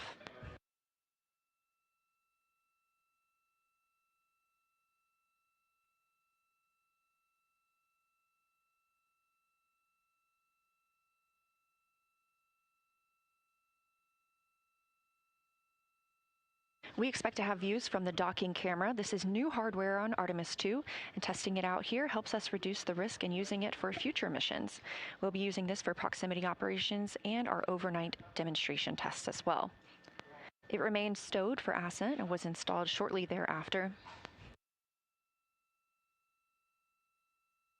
The plan is to keep it installed during the crew sleep period, but they will remove it during crew wake since it keeps the crew from observation and photography out of that window.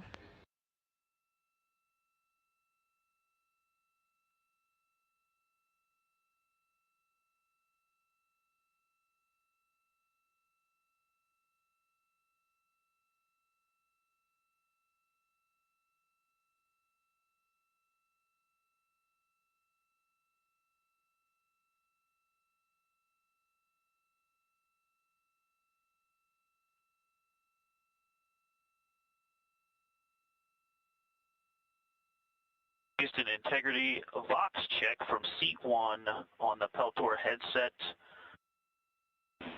Loud and clear. Okay, I have you the same. Calls requesting a response will be prefaced with Houston. All other comm, no response required. Houston, how do you copy that? We copy. We're ready. We are ready. Just some words. Я мріяв жити подалі від шумних вулиць, але and they're clipped in to the seat 1 foot pan to give me some stability. I've got the shoulder straps of the harness on tightened, holding me down to the seat pan, so I feel really stable for actuating the rotational and translational hand control.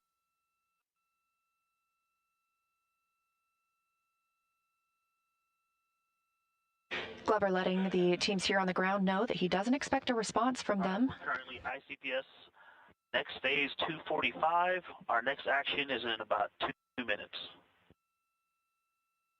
Starting timers. Thank you for Bright. Did we confirm with them about the power down? The sun is coming up. Houston integrity for the power down. Are we okay to brighten the DUs for ProxOps demo? Your go to configure DUs as bright as you like. Integrity. Expecting ICPS separation coming up in about a minute and a half. Houston, ICPS maneuver complete. Good step attitude. Integrity copies. Reid shared just before launch, this is a crew activity. We will be hearing Victor's voice. But also the sun's coming up, so that could be it. Okay, about a minute until we start timers. Christina Koch is floating to Victor's left. She's in charge of the timing and procedural discipline. Jeremy Hansen. Just to have it for the. Hansen is floating to Reid's right, watching the ICPS, ready to call a back away if need be. Standing by for separation.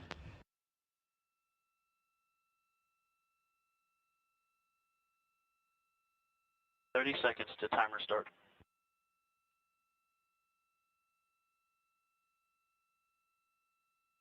And that timer starts at separation. Command sent.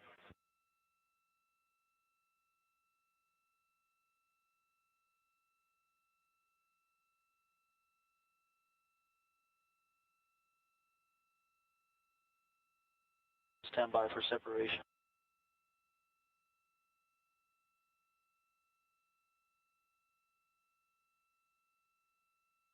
Yeah, we have good separation, good motion.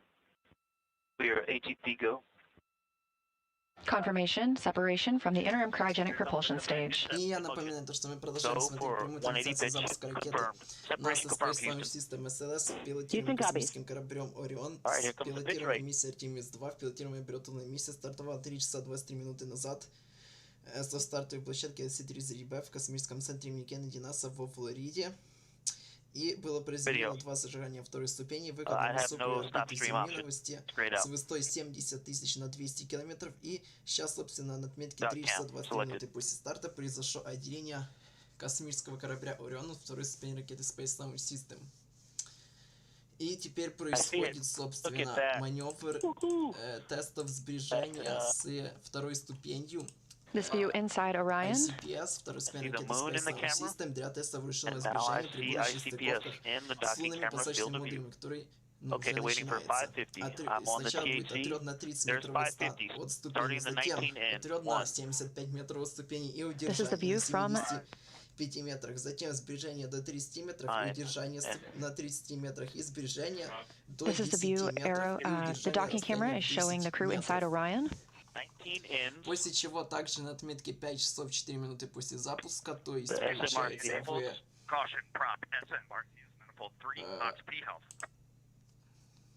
much quieter than a little rumble like we're driving on a rocky road, but much quieter than in the sim. I'm showing about 3 degrees wide on ICPS. And it's holding right near the center.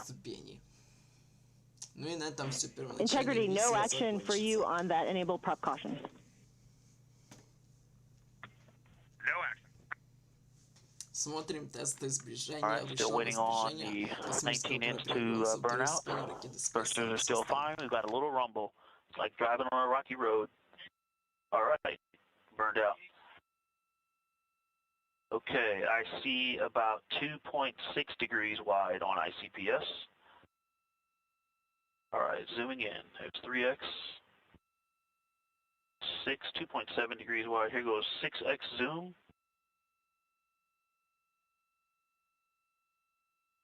Трендові новинки формул стилі від Have even slight closure. I definitely don't think we're opening. Anybody else? Okay, 2.6. Houston, hold confirmed at 2.6 degrees.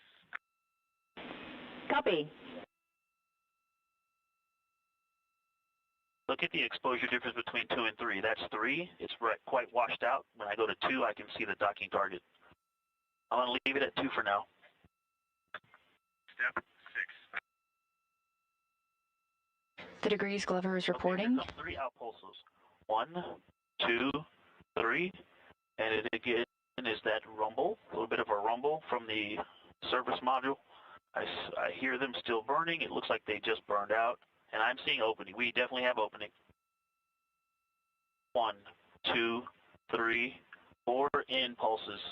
And so far, what I can tell you about this is it's much tighter than the sim. There's not a lot of lateral movement, not a lot of rotational movement as these are burning out. ICPS is nice and stable in the camera field of view. It is 2.5 degrees wide, and we should have a slight closing rate. Is a half a degree below the center of the docking cam. It is 2.5 degrees wide.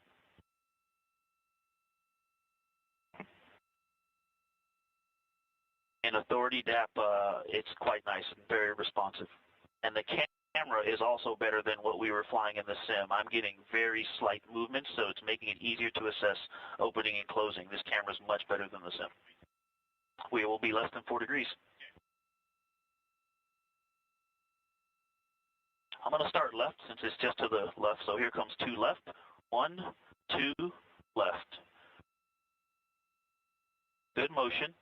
Looking for 1 full degree, so I'll start at the center. Hack. ICPS is centered, waiting for 1 degree to the right. I'm going to give it 1 down, if that's okay. All right, we still got good motion. Putting it 1 down for correcting ICPS towards the center. All right, and then when I get 1 degree of motion, copy. There's 1 degree hack. 1, 2, 3, 4 rights. 2 lefts to center, copy. Again, very responsive. Authority DAP is quite responsive. It's very intuitive. I got about 1/4 of a degree, maybe even less than that, of overshoot by starting at 1 degree of movement. And I've got good motion, half a degree back toward the center line, and I will capture it with 2 lefts. I'm going to lead that by about 1/4 of a degree. Here comes the first 1, 2, and I'm going to give it, I'm going to let those down slowly correct themselves. So, all right, again, that little rumble, it's like a very slight rumble, like just driving over a little slightly rocky road, and the 2 lefts are in. We've stopped on the center line laterally and vertically, waiting for it to correct back to the center. Here comes 2 downs. 1, 2. Start counting out the center. Copy 2.5 degrees wide on ICPS. And Houston, Ike keeps talking about the rumble, and I think from the previous spacecraft that we have flown, Soyuz and the SpaceX Dragon, we're used to a more distinct popping sound out of the thrusters, and this is just more of a gravelly road, kind of very calm. There's not a lot of dynamics on board. Very smooth vehicle. 1 degree of motion. Here comes 1. Copy 2, observation. 3, 4, up. Okay, there's 1/4 of a degree overshoot, maybe 1/3 of a degree, and we've got motion is stopped. Waiting for motion. Yep, this one is taking a little longer. Motion is tracking back the other direction now. We'll go 2 downs to center. We also had an up correction going in, so I think I didn't take that out before we started this. That may have contributed to it overshooting a little bit more than the previous.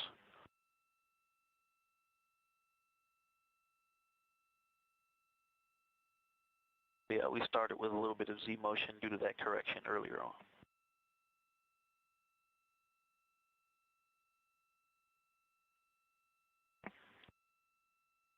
All right, half a degree to go, and then we'll go 2 downs to stop it in the center. Still right at 2.5 degrees wide.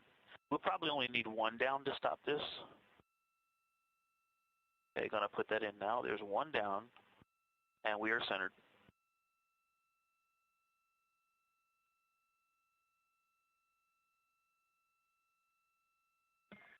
Houston, integrity translation checkout complete. Moving to step 7.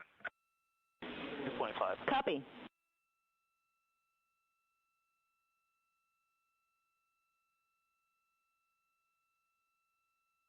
Equal.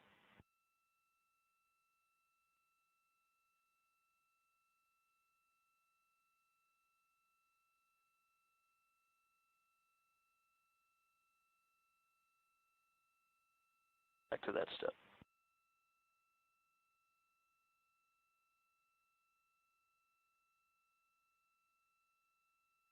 Okay. Okay, I'm good. And Houston, with the stable ICPS diameter, we do have the opportunity to do 1 in pulse, but we are going to hang here for now. Copy. Concur.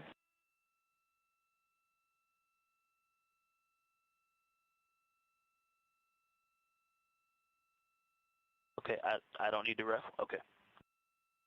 All right, control stick steering. Engaged. Hold inertial. Diaphragm is ref.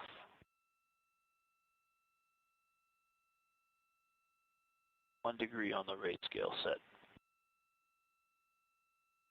Just trying to get that docking target background. So I'm going down exposure 1 now. I can see the docking target clear. Ready.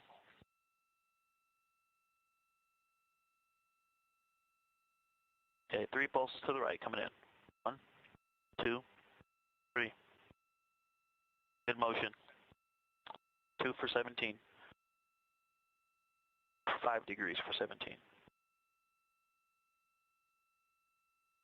No cross coupling, no rate in other axes. 10 degrees for 17. Good motion. See ICPS center docking target 12 for 17. The degrees you hear Glover reporting are the amount the ICPS is taking up on the docking camera, which you see in the left side of your screen. All right, roll rate is at 0. Ready.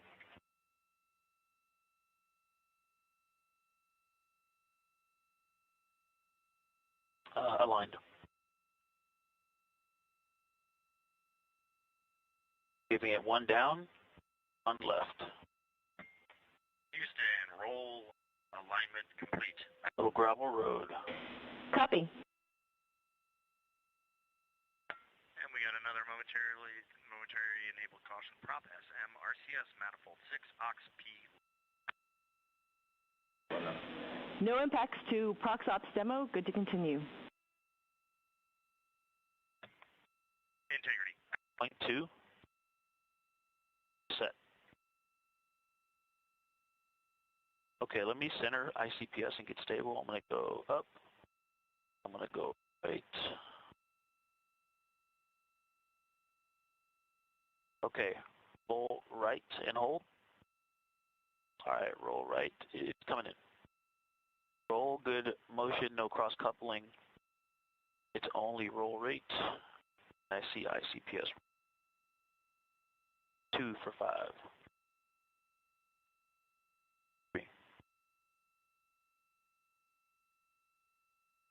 It is slow, easy to anticipate, and stopping at 5. Was able to stop right at 5.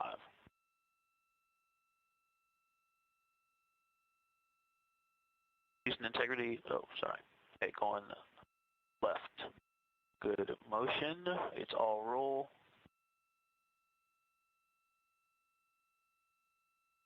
No rates in pitch or yaw. 2.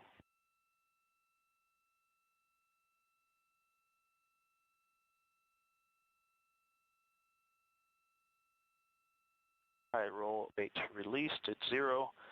Back to the center. Roll is slow but nice and predictable. Easy to anticipate and stop with precision. Houston, roll checkout is complete. Copy. You're 2.6 degrees wide.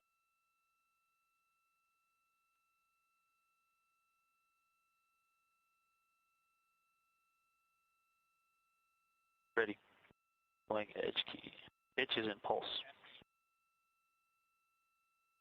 It's just greater than half a degree low.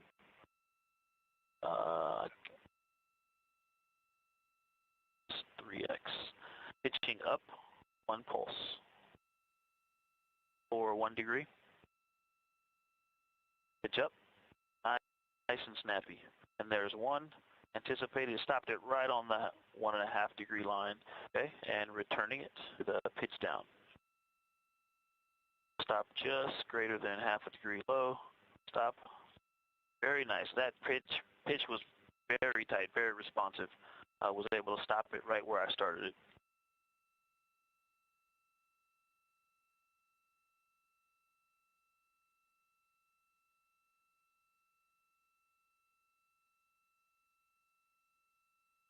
The pitch going back to discrete.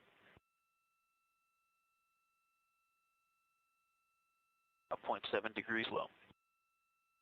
Pitch up and hold. All right, pitch up. Stopping it. Again, very responsive, also in discrete. Pitch down and hold. Back to initial vertical position. Stop. Captured. Very nice. Ready for yaw to pulse.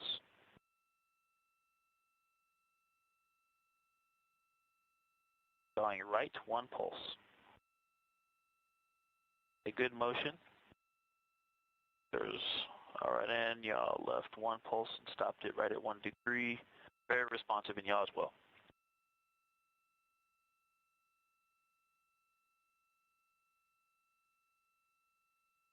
Left 1 pulse, good motion, no cross coupling, and 1 degree. Stopped, overshot about 1/8 of a degree. Back to original position.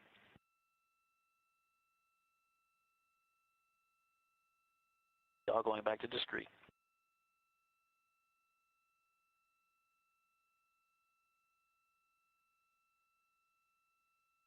Yawing right and hold. 1 degree. Good motion, no cross coupling, 1/2 degree. There's 1 degree stopped and overshot about 1/8 of a degree, but nice capture.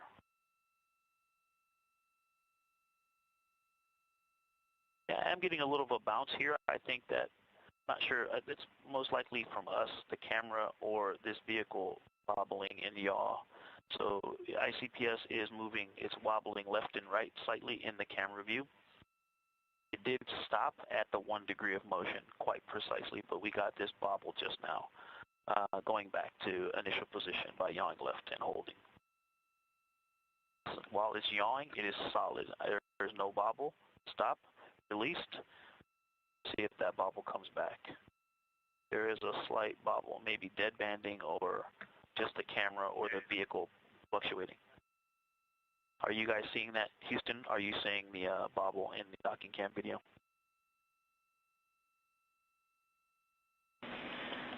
Victor, we are not, but it might be because it's low rate for us.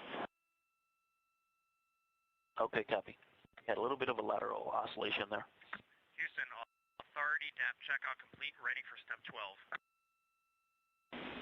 Copy, go to continue, and also, once you get there, you are go for forward target approach to 10 meters. Integrity.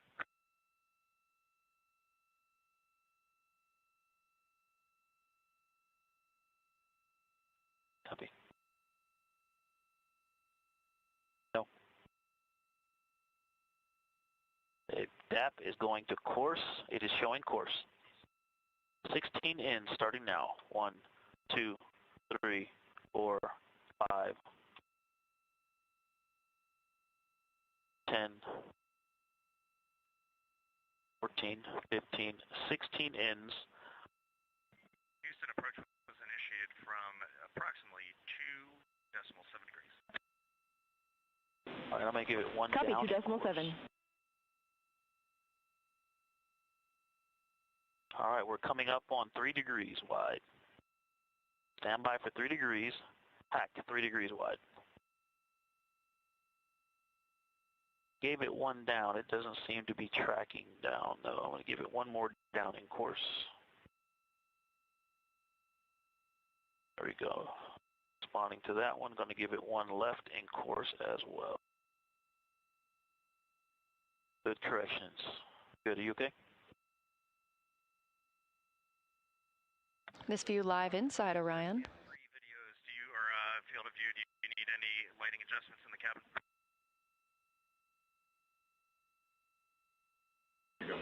Cab camera looks good to us. Thanks.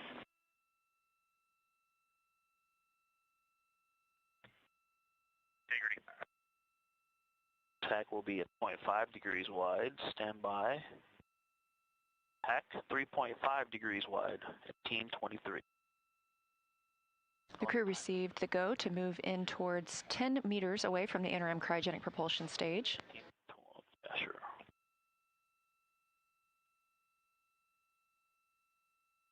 Again, pilot Victor Glover flying the Orion spacecraft right now. Tack will be at 4 minutes. I'm sorry, 4 degrees wide. This is all to teach us about how Orion flies manually in space and prepares us for future missions when we'll need to dock with a lunar lander. Stand by for 4 degrees wide. Hack ICPS is 4 degrees wide at 19.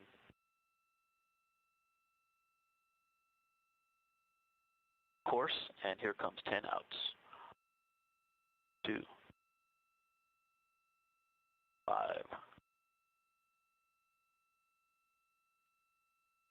10 outs. ICPS is still stable. That little wobble lateral, a little yaw induced. Again, can't tell if that's the camera or the vehicle, but overall it's pretty stable. Very, very minor oscillation. Houston, 75-meter braking is complete. Going into dock cam exposure check. Copy. Copy. You got it. One picked that fine. You're fine, and one right. Okay, stand by for 4.5 hack, 1950.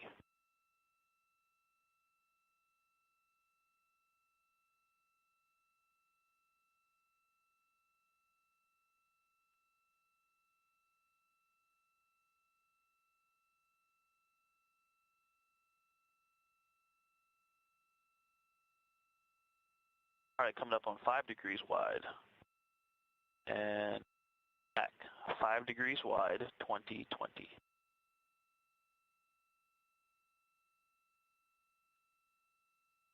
Okay, next action is when the center docking target is 1 degree wide, it is about half a degree wide right now. Copy. Thank you. 6, hack, 24, 6 degrees wide. Fine, I'm going to go 1 up. Right.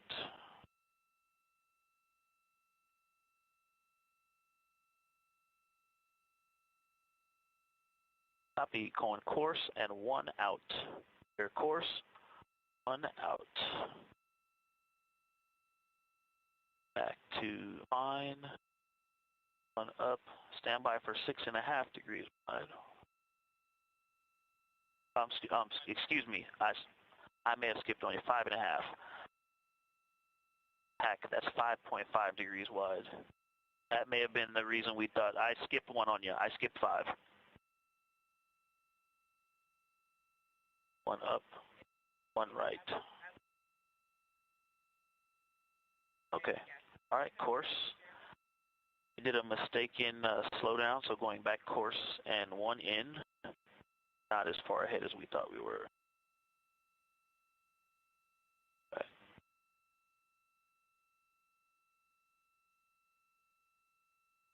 All right, coming up on 6.5. Hack, 6.5 degrees wide. Fine. Verifying, going up, up, 2 ups, and 6. Good grief. That was 6 degrees wide, the last hack I gave you.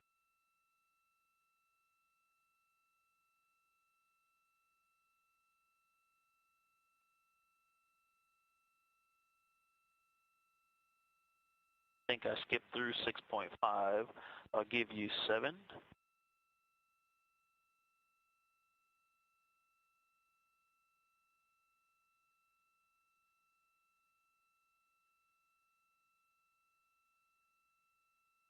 All right, stand by for 7 degrees wide. ICPS is 7 degrees wide, hack 2245. All right, in ICPS, the center docking target is about 0.7 degrees wide. Next hack is 7.5, correct? All right, 7.5, hack.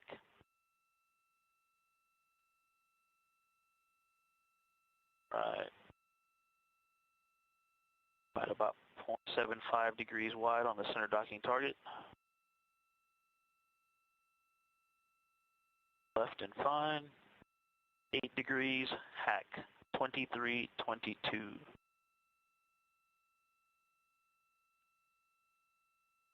All right, I'm going to transition to center docking target. 0.8 degrees wide. The next action will be course and 6 outs when it's 1 degree wide. There's something floating to the right of ICPS. Did you see that float off the screen on camera view? 0.8 degrees wide. Quite large.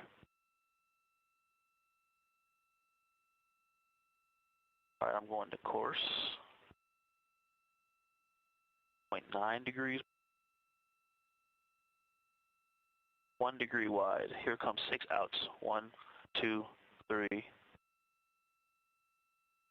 outs. Houston, 30-meter braking complete. Copy. This view from Orion's docking camera looking at the interim cryogenic propulsion stage. They have completed their 30-meter braking and are flying in towards 10 meters away.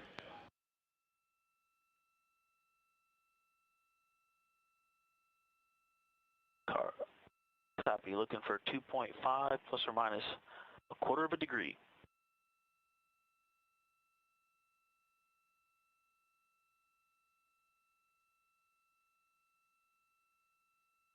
All right. It's about 1.2, 1.1.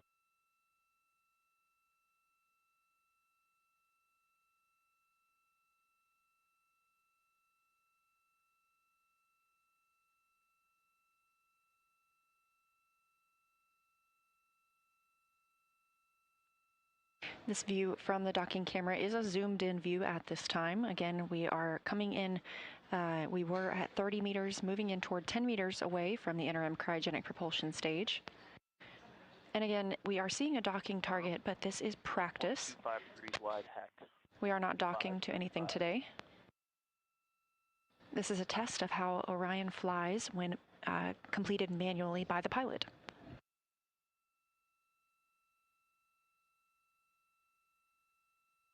That is definitely worth it.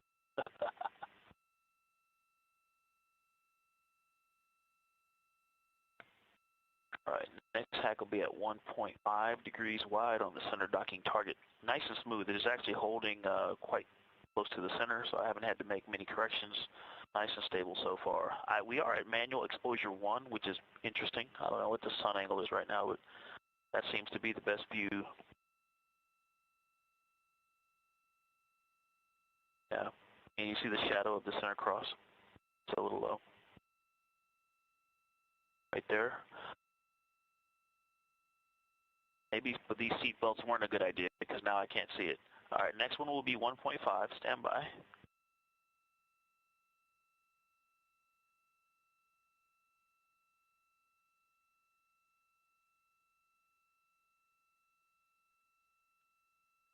Hack 1.5 degrees wide at 2650. And then at 2.5 plus or minus a quarter of a degree, it'll be, of course, 4 outs.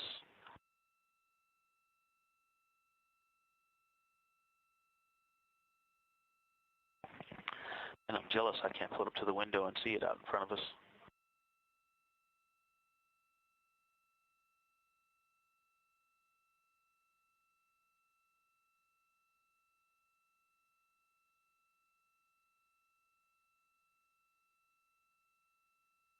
Coming up on 1.75 degrees wide. This view inside Orion as the crew is using their iPhones to take pictures out of the window of the 1.75 degrees wide at 2740.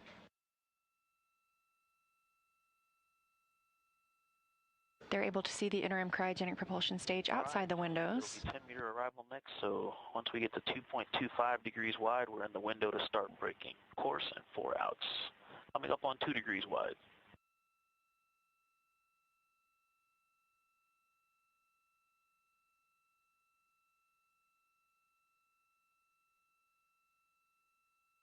Two degrees wide. Back 2820. Center docking target is 2 degrees wide. Standing by for Orion to arrive 10 meters away from the ICPS. Copy. I'm going to go ahead and go to course now.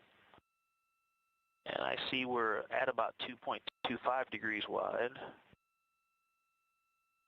I think we're in the window to start braking. Let's start the outs. 1, 2, 3, 4 outs. That did not induce a lot of rotation, so not a lot of cross-controlling there and waiting for closure to stabilize. I'm showing us at about 2.25. Fine, just to center us up. We're in fine, going right. Houston, 10-meter arrival confirmed. Copy, Reid. You are go to execute forward target handling qualities test. Picking up at step 13. We're 2.3 degrees wide. We're in the window. The crew is now moving into some precision translation. Copy. We are within 2 degrees, definitely. I could do 1 or 2 things, but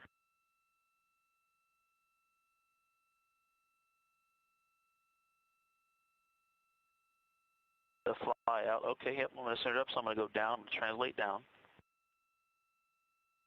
Just a little bit. I mean, we're talking about a fraction of a degree. Going to 6x. And I'm waiting for that cross to get centered, and then I will pitch up. Again, Glover is able to... So I'm going to, right there, stop it. Now I'm going to pitch up, center it. Glover is using the docking camera on Orion, looking at the ICPS that you see in the left of your screen. That was very easy to do, and I show us as a flyout complete. Copy. Houston, angular alignment complete, ready to begin fine handling qualities test. Copy. Copy.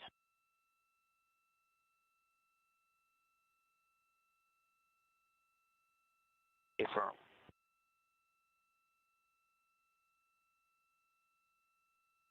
We're in fine. 3x zoom coming. This is a zoom view from the docking camera on Orion. Fine.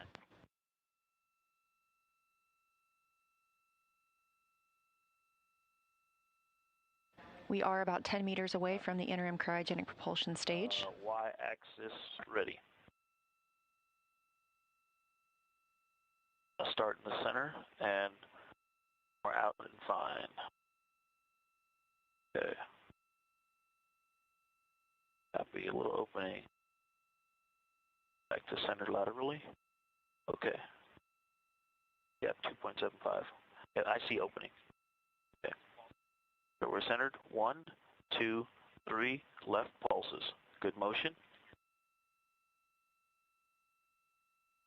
All right, there's a half a degree, good motion, a little bit of down or up in on ICPS, and there comes 1, 2, 3 to null, about a tenth of a degree overshoot. We're looking pretty stable right now. We did have some upward motion on ICPS. I'm going to correct that out as well.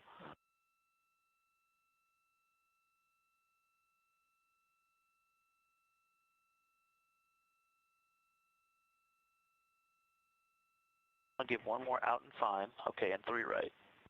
Here comes 3 right. 1, 2, 3 right. Bringing it back to center. Good motion.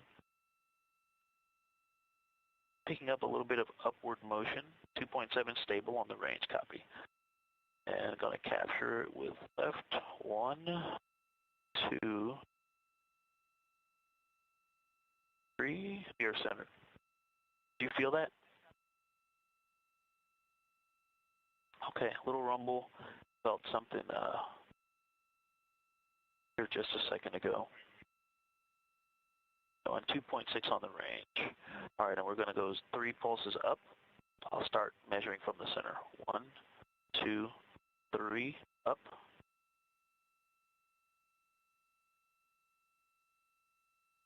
There's center, and we'll null 1 degree low. Overall, the control is very responsive. Not sure if it's the dead banding half a degree good motion, but I am doing a little bit more lateral correcting to keep it centered. And there's 1, 2 to catch it. About a tenth of a degree overshoot. We got some lateral motion build up in there. I'll go left to correct that. All right, 3 downs to bring it back to center. 1, 2.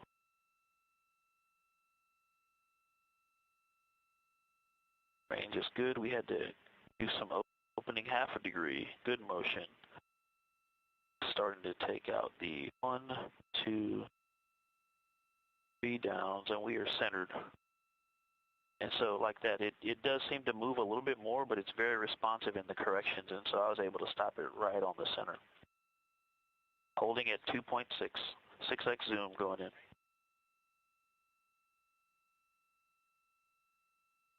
Ready.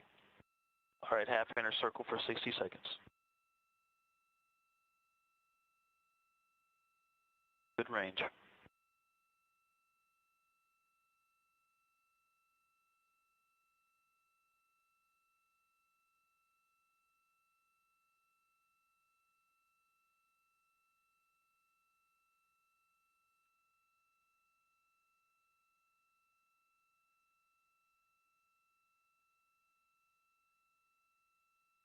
Happy. Minute.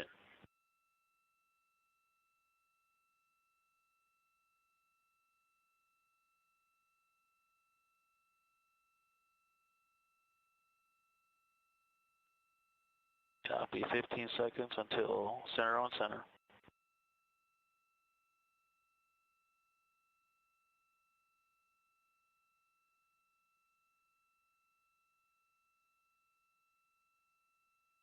All right, going to on and on.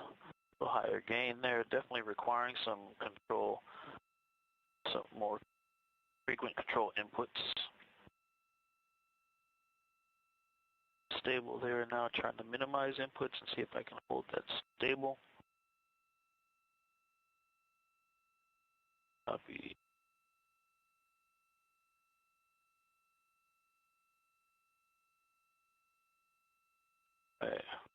Okay, time's good. Houston, translation test complete. Would you like us to go to step 16 or 18? Perform step 16.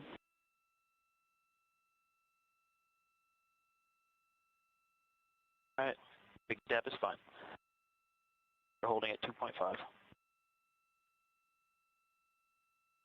Centered. It's down and hold. For 1 degree, good motion, no cross coupling, half a degree, and waiting for 1 full degree of motion. Stop. Wow, stop right on the line. No cross coupling, good motion. There's half a degree going back to the center. That's very responsive.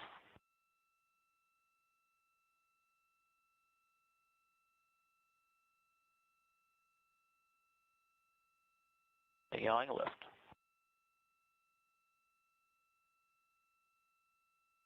Half a degree.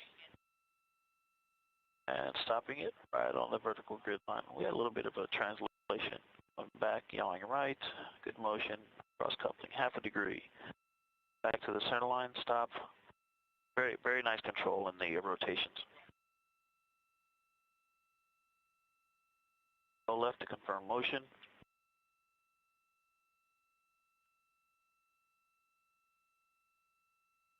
Good motion.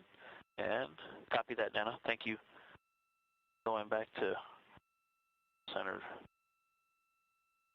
Dana said looking out the window, she was able to perceive the motion of all of the alignment tests that we just did. Houston, we're in step 18, ready for back away. Concur. That is course, showing course. 6 outs, starting now. 1, 2, 3, 6. You're hearing the voice of pilot Victor Glover. He is backing away from the interim cryogenic propulsion stage, having completed this portion of the proximity operations demonstration. Once the interim cryogenic propulsion stage completes its thermal turn, they will begin using the target on this side of the ICPS. 5 or 6.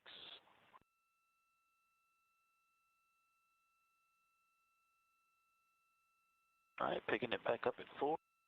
See the cross.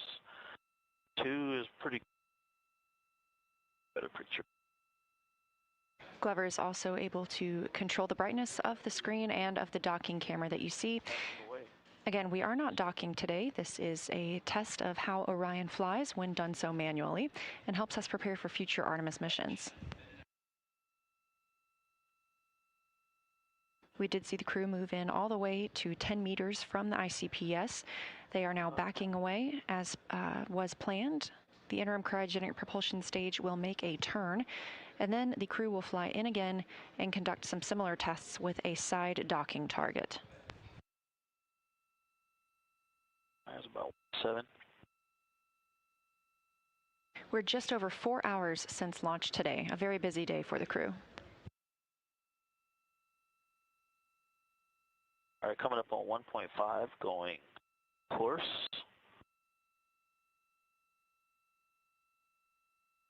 1, 2, 3, 4, 5, 6 in.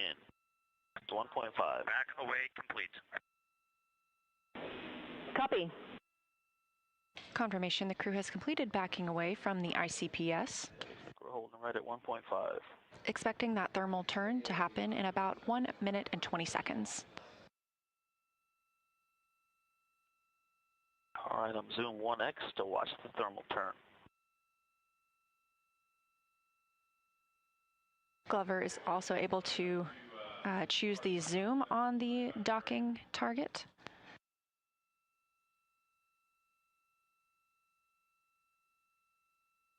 This view on the left will allow us to also see the thermal turn. Copy.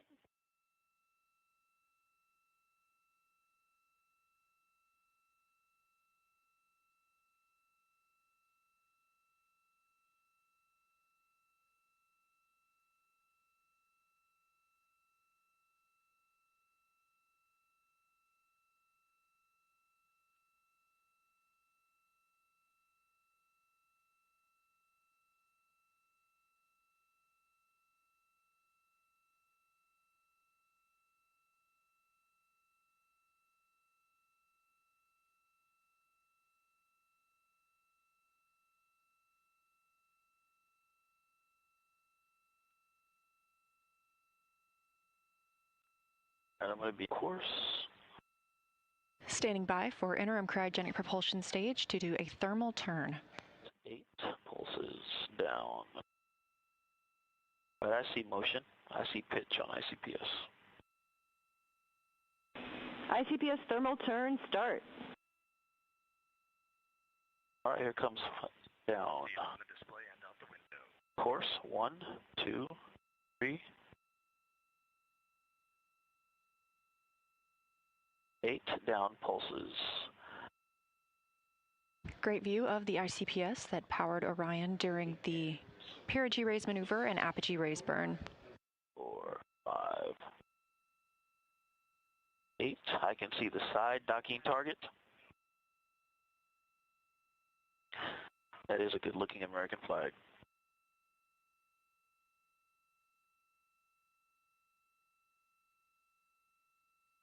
Copy.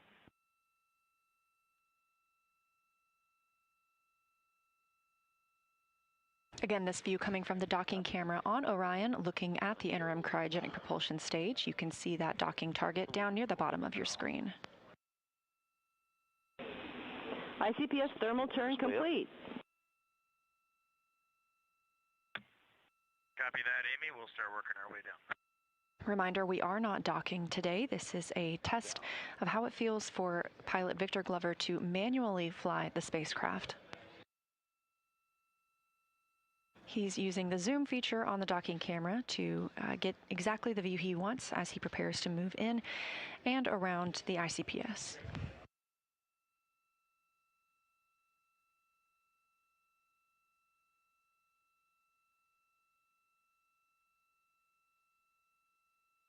And docking target is about 1.75 degrees. And Houston, we're holding at step 20, waiting for your go. Stand by.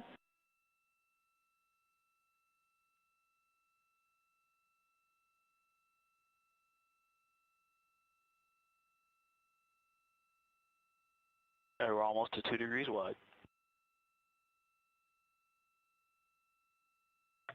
And I just don't want to lose this in the data, Amy. The separation was way back when we separated from ICPS. It was very aggressive. Integrity, you are go for approach to side target to 15 meters and to execute handling quality tests.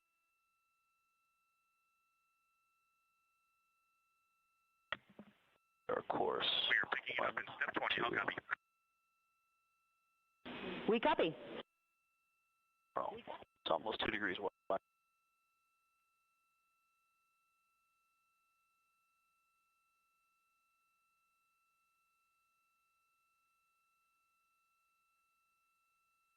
Their course, almost to 2 degrees wide, and here comes 4 outs. 1, 2, 4.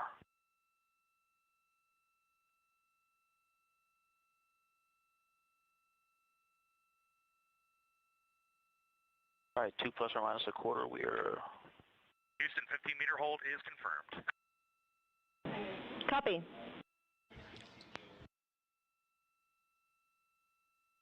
Orion is now 15 meters away from the interim cryogenic propulsion stage. A couple outs. They will not move in any closer. They're going to continue piloting the spacecraft. 3 left coming in now. 1, 2, 3. Good motion. A lateral, we might have a tad bit of closure and coming right to 2. All right. Okay, about a quarter of a degree, less than a quarter of a degree up to 3 rights, 2.1 degrees wide. Good motion. Half a degree. All right, here come the lefts to stop it. 1, 2, 3.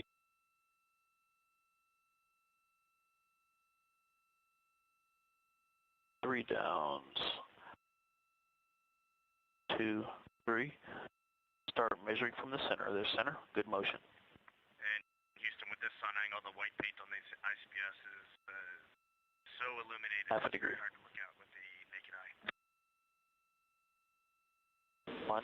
Houston copies. 2, 3. And we picked up a little bit of motion to the left on ICPS. Okay, stopping that, correcting it back up. 1, 2, 3 to bring it back to center. Also correcting left. Good motion.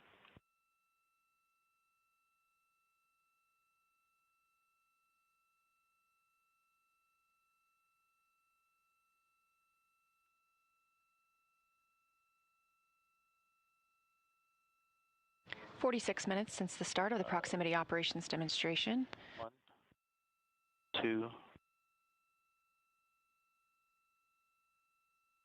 All right. 2.1 degrees wide. The degrees you hear pilot Victor Glover reporting are the amount of space that the docking target is taking up in his view that you're seeing here on the docking camera.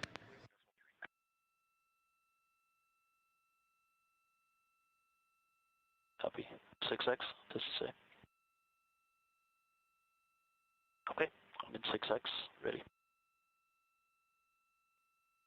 And Houston, can you confirm 6X zoom is good for 21.3? Checking. Good range. Good time. 6X zoom is good. Starting the lateral alignment test.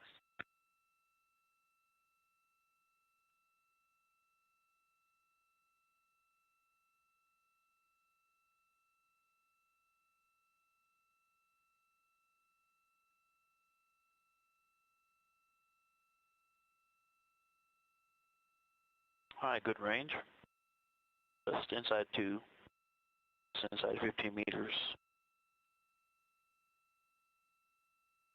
Low gain inputs, not doing a whole lot of commanding. It's holding quite steady. When I'm not doing anything, it's holding nice and steady. The camera and the vehicle are holding steady. It's almost at the center. I will get set up for center on center. Cross over docking hatch cross.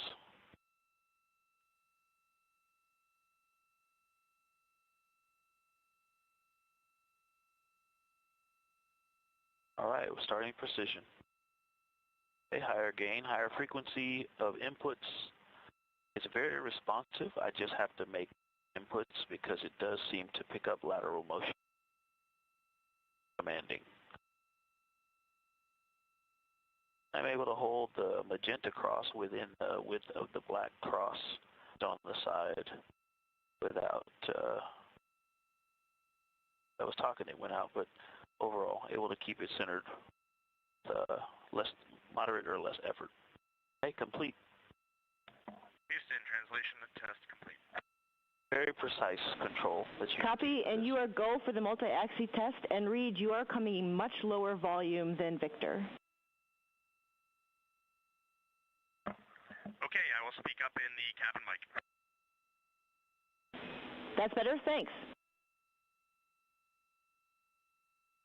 Again, pilot Victor Glover on the left side of your screen is manually piloting the spacecraft, executing the 6 degrees of freedom, translating forward, backward, left, right, up, and down, and rotating the pitch, yaw, and roll of Orion in relation to the interim cryogenic propulsion stage.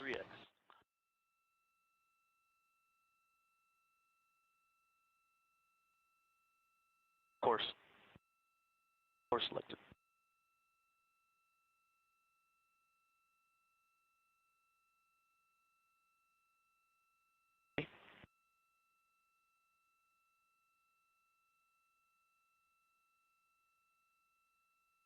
Left RHC, right on THC. Ready?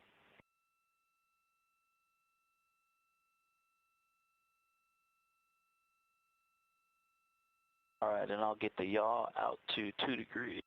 Okay, it's there. Okay, range, it's just side of 2.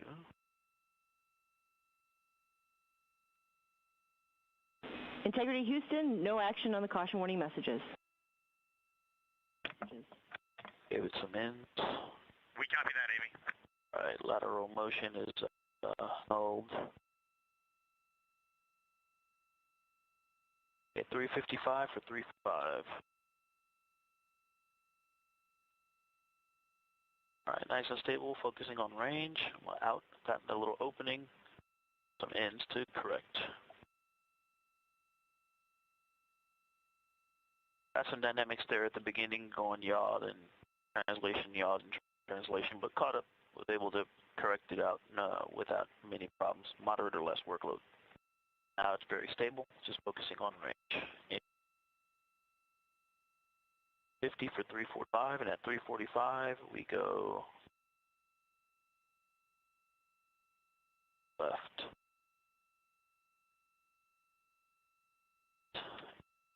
$50 for 345.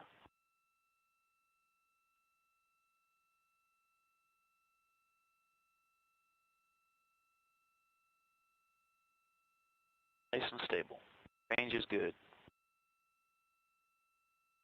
48 for 3.5, nice and stable, so we're in a good position to go course.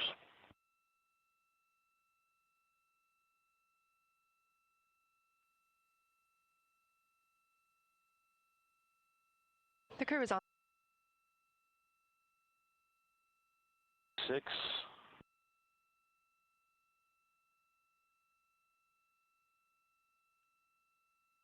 Yeah, that rate gone down quite a bit. 5, there's picked up course. Yeah, the yaw rate had dropped off a bit. I put it back in. At 3-4, go discreet.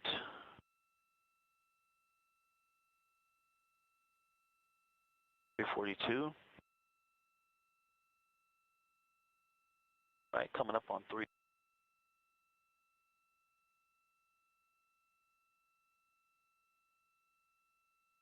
Right, left to stabilize.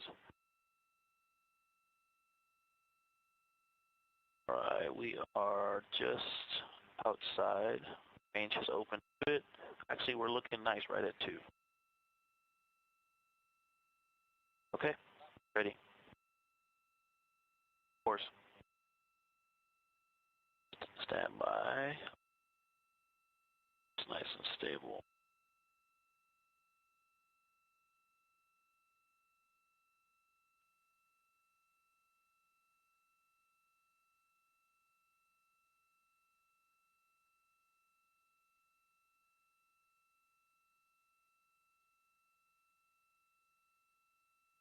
Take it out of course and just go fine to try to know a little bit. Oscillating around centered. Okay, I'm ready. Pick that.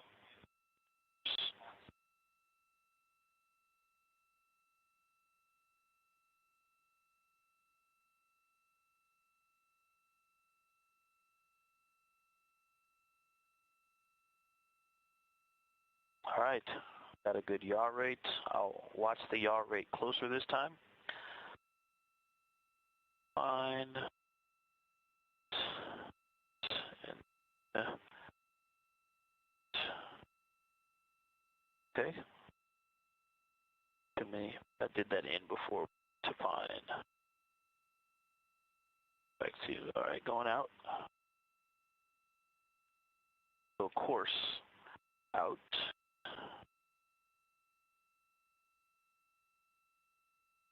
All right, there we go. I see opening. Buddy concur. All right, thank you. Going to go back to fine. All right, that yaw rate is slightly dropping off. I'm 348. One more out. I'll be 355 going to 350 for 35.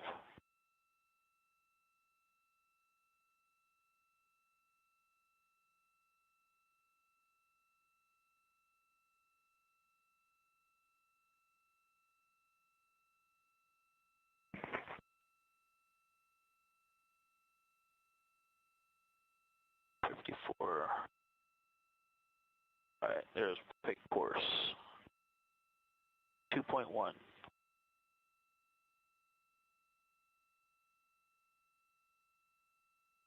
Again, a little dynamic at the beginning, but to stabilize all the motion and correct it.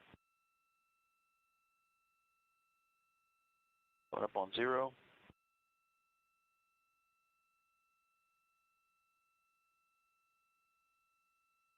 Oh yeah, you can see some of the coating on the fabric on the behind the docking target moving as we. It's all right. We're stabilized about 1.75. Houston, yaw multi-axis test complete. Copy.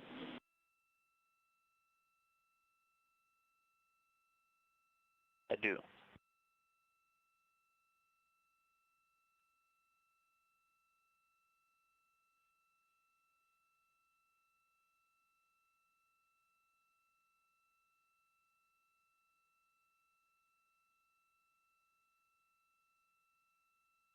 Okay, I think we've stopped the opening.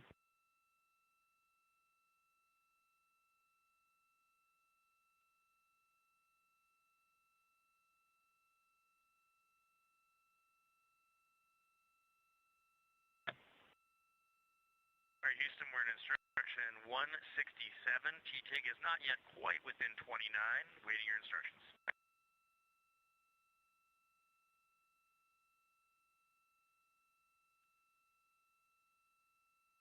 Reid, we're ready for you to go to instruction 169. You are go for the multi-axis maneuver biased tail to sun.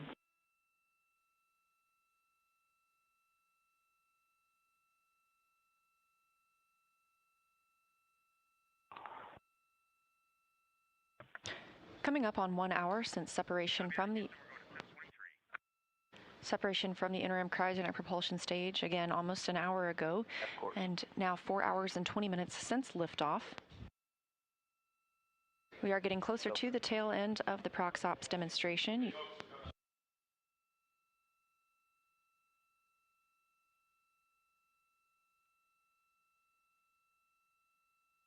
Again, during this demonstration, Victor Glover, the pilot aboard Orion, was manually piloting the Orion spacecraft in relation to the interim cryogenic propulsion stage.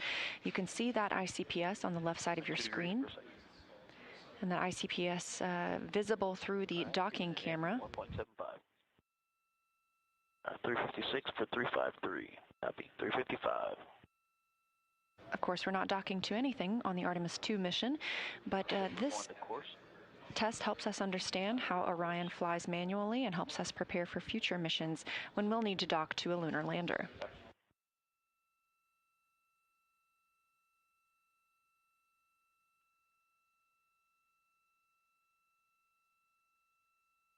The commands Glover has been sending to... I did have to throw another yaw in there to keep it at point 2, yeah. Overall, guys, this flies very nicely.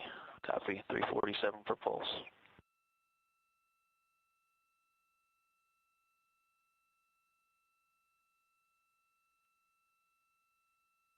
What Glover is using to command the spacecraft, the translational and rotational hand controllers. Very precise. 3x set. It's the 358. Pitch down, going in. Orion is using the 24 reaction control system thrusters on the European service module. Set.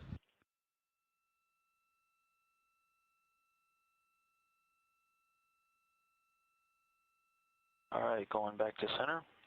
So course, then getting the docking count, target back to center.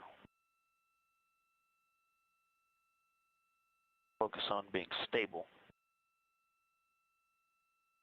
Yeah, the thruster firings are a lot less aggressive than I thought it would sound or feel, like driving on a gravelly road. The response is quite immediate. Not all the axes are even. Roll is very, very slow, but pitch and yaw are very snappy and responsive. And when you have the zoom set right, you can see very small motions, and so translations are all quite tight and very nicely balanced. Houston, are you ready for the ATP for depart tail sun? Affirm.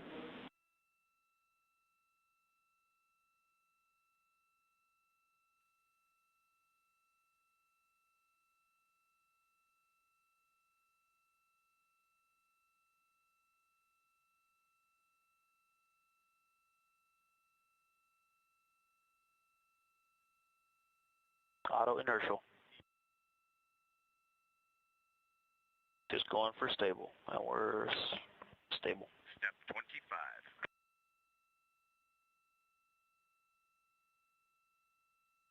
Currently, Orion is about 15 meters away from the interim cryogenic propulsion stage. At the conclusion of the proximity operations demonstration, minus 26. For the DAP 18 authority DAP.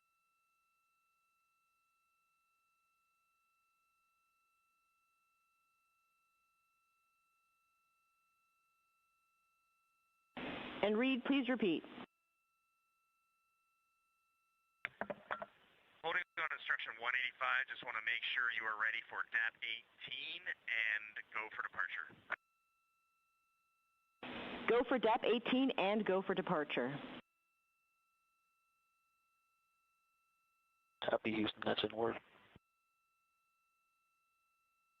Capcom Amy Dill calling to the crew. They are go for departure from the interim cryogenic propulsion stage. 3 outs. Houston, integrity departure initiated. Copy. Orion is now backing away from the interim cryogenic propulsion stage. The proximity operations demonstration is complete. Coming up next, we will have the upper stage separation burn, providing distance between Orion and the ICPS. Oh, wow, look at that. Wow.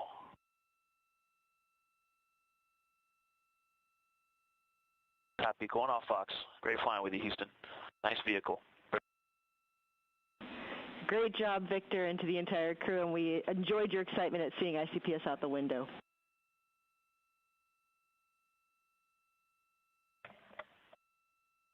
Houston, I am bringing the exposure control down to 1 so that we get some video. Let us know if you want that higher for your bearing test. Setting of 1 is good for us.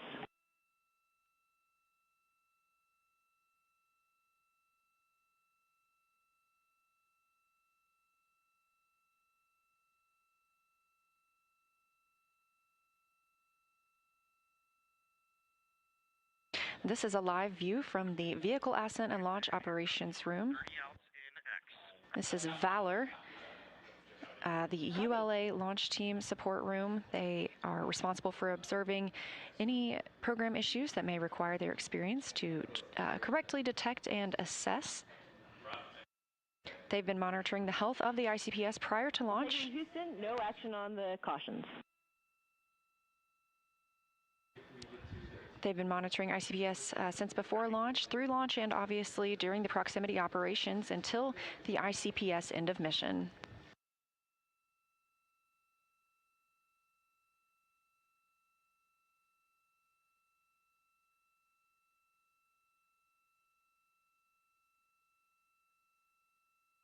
Back inside Orion, we are expecting their upper stage separation burn. Again, that will take them away from the interim cryogenic propulsion stage very shortly. The interim cryogenic propulsion stage will then conduct its own disposal burn and will burn up upon re-entry over Earth's atmosphere over the Pacific Ocean.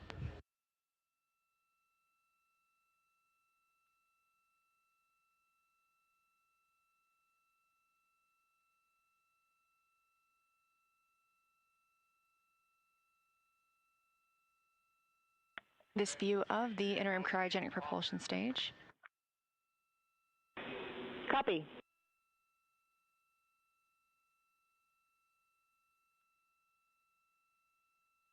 Four hours, 27 minutes since Orion launched. ICPS is stable in the dock cam field of view.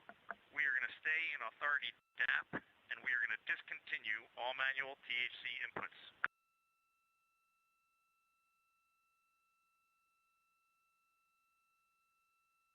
Copy, Reid. Please take dock cam exposure to 0, wait 20 seconds, and then take back to 1.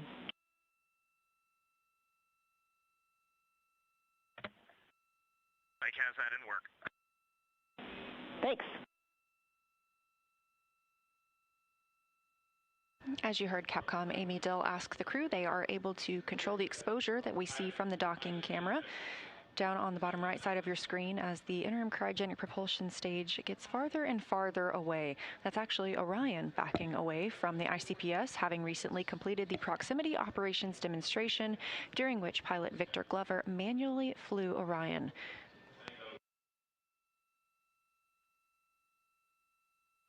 On the left side of your screen, you can see Glover in the left. He's currently in seat 1, having conducted those prox ops. And on the right is NASA astronaut and commander of Artemis-2, Reid Wiseman. And Houston, here comes the ATP for our pod to coast.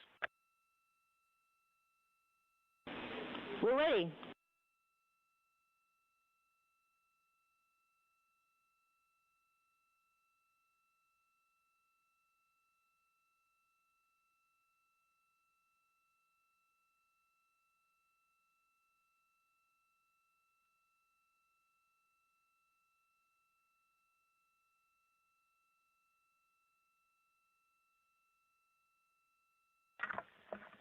Houston, we are going to 12.2.2515 USS-2 burn execution.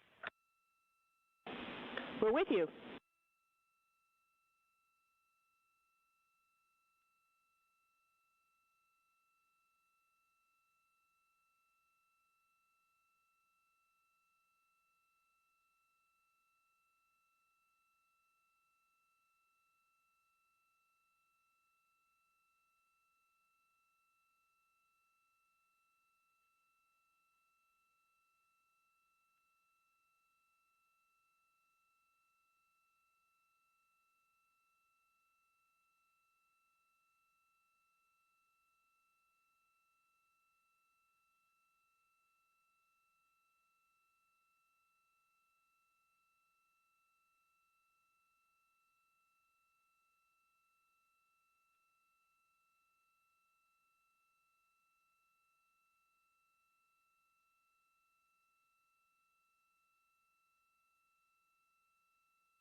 Four hours and 30 minutes since liftoff today of Orion, also referred to as Integrity, atop the Space Launch System rocket at Kennedy Space Center in Florida.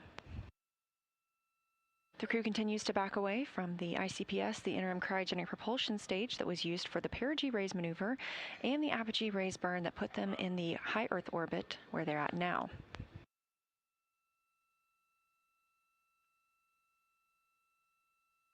Coming up shortly is the upper stage separation burn.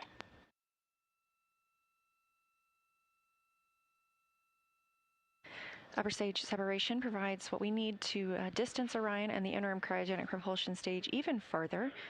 The ICPS will have its own disposal burn. Houston, for awareness, 2 minutes until ICPS maneuvers.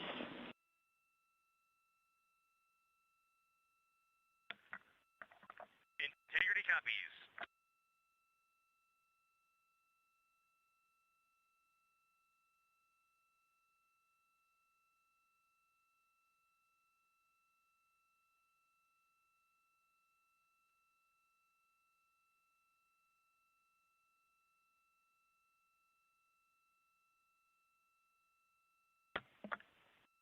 Houston, we're checking with you in step 4 burn config ATP.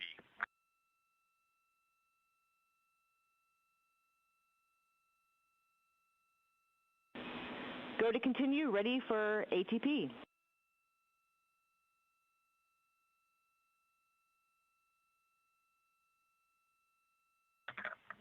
Houston, ATP burn config is go. Copy.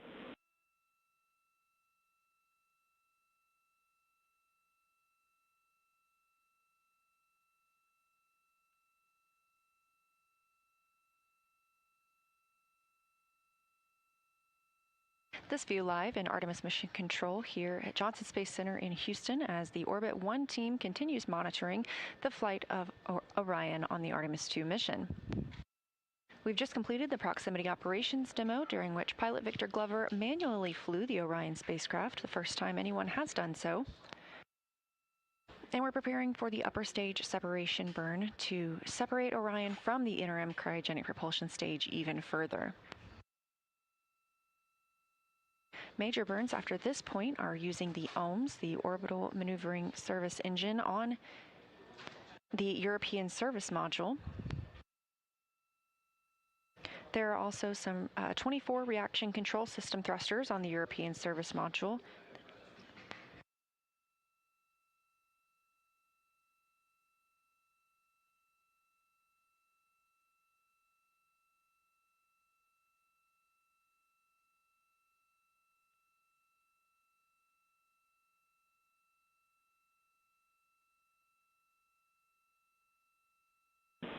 Integrity ICPS maneuver in work.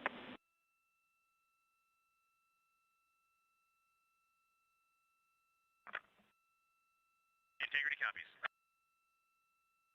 The interim cryogenic propulsion stage making an additional maneuver ahead of the USS-2 burn.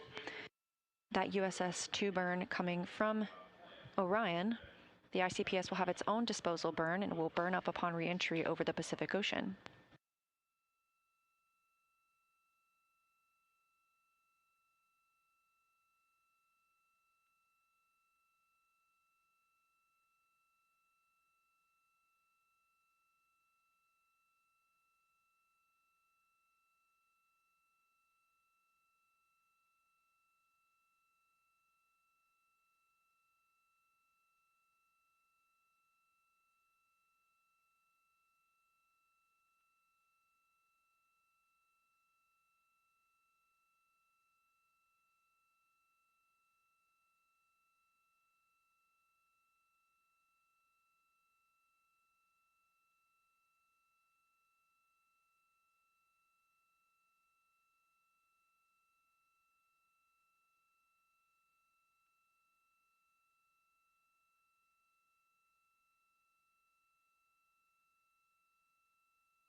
Again, live here in Mission Control Houston, Artemis Mission Control, to be exact.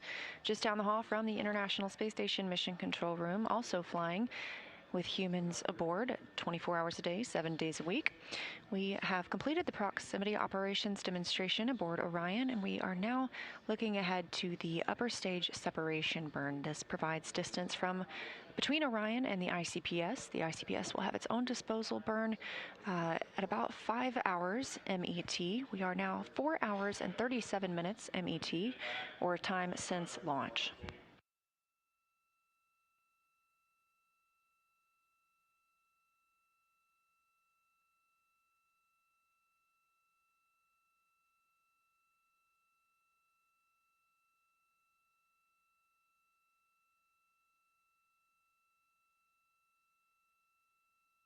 It's been a long day for the crew aboard Orion, and they still have a few tasks to complete before they can go to bed tonight. Of course, we'll have the upper stage separation burn that they will need to monitor.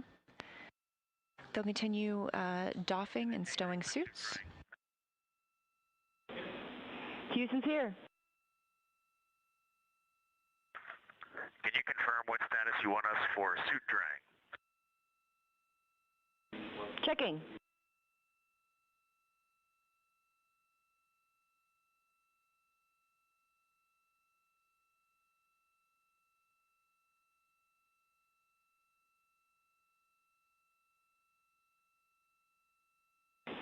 And Integrity, can you confirm that you did the glove swap activity? Negative, we did not do the glove swap activity.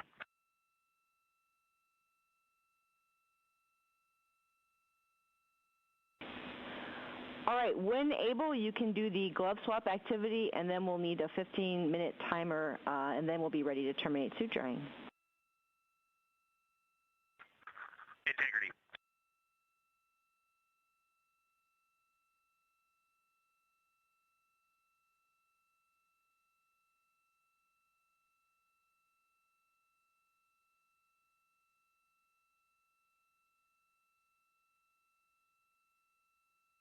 Solar arrays are now in motion ahead of the USS-2 burn, the upper stage separation 2 burn.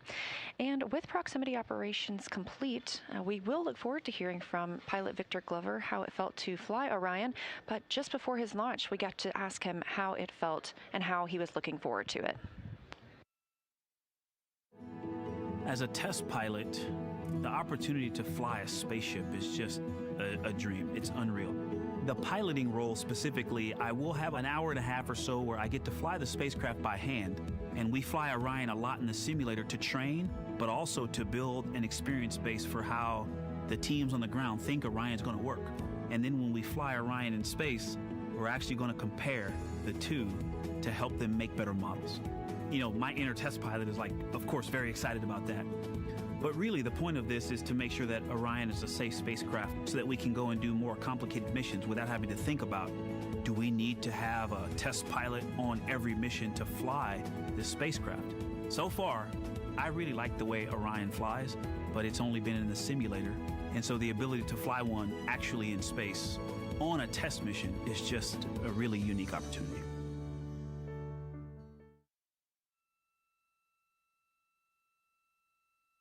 Again, those words from pilot Victor Glover before his flight aboard Orion, and reflecting on how it's been to fly Orion in the simulator for those proximity operations demonstrations. Now he has gotten to do the real thing today, with Prox Ops having just completed about 10 minutes ago. This view live inside Artemis Mission Control at Johnson Space Center in Houston as the crew continues to move away from the ICPS ahead of that upper stage separation burn.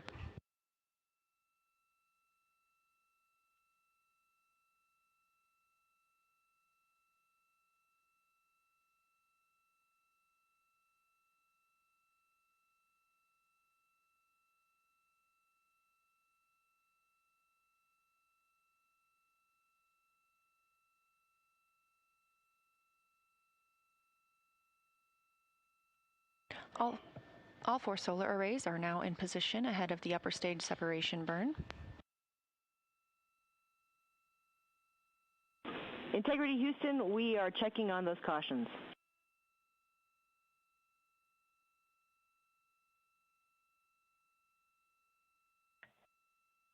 integrity. Orion is now maneuvering into the proper attitude ahead of that upper stage separation burn.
Orion continuing to maneuver into its proper attitude ahead of the upper stage separation burn.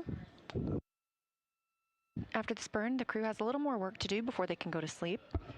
It's been a long day for them, having woken up about 8 hours before launch.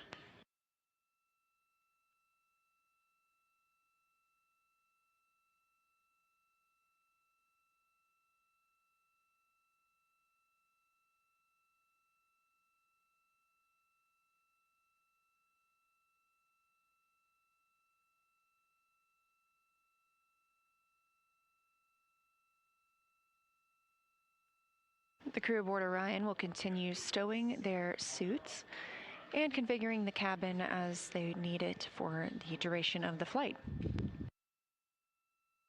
And Integrity Houston, those caution warning messages for prop were seen on manifolds being used for maneuver to burn attitude. Still go for USS-2.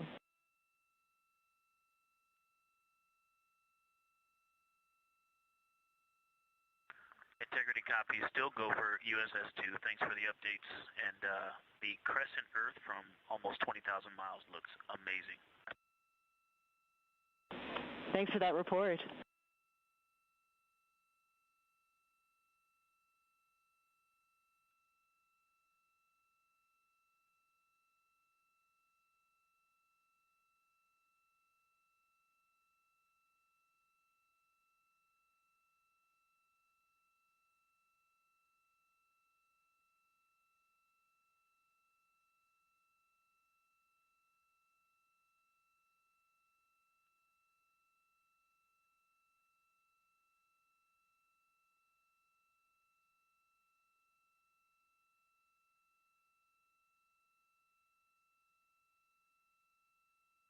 Upper stage separation burn for Orion coming up in about 4 minutes. We're now 4 hours and 46 minutes since liftoff. This view coming live from the spacecraft, looking at one of the solar arrays. Those solar arrays are now swept forward, and that protects them from any loads imparted when we conduct this upper stage separation burn.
2 minutes until the upper stage separation burn. This will be the last burn of the evening.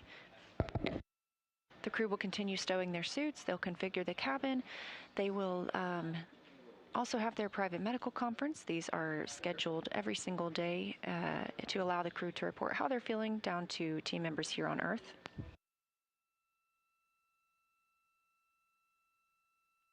Then they'll get into their pre-sleep and their sleep for the evening.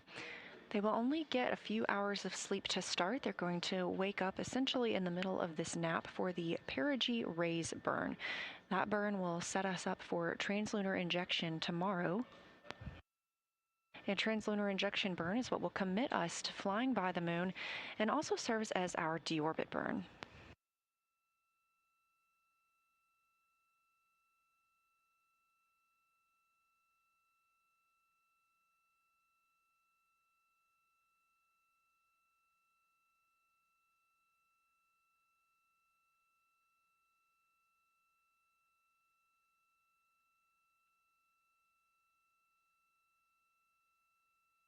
Less than a minute now until the upper stage separation burn.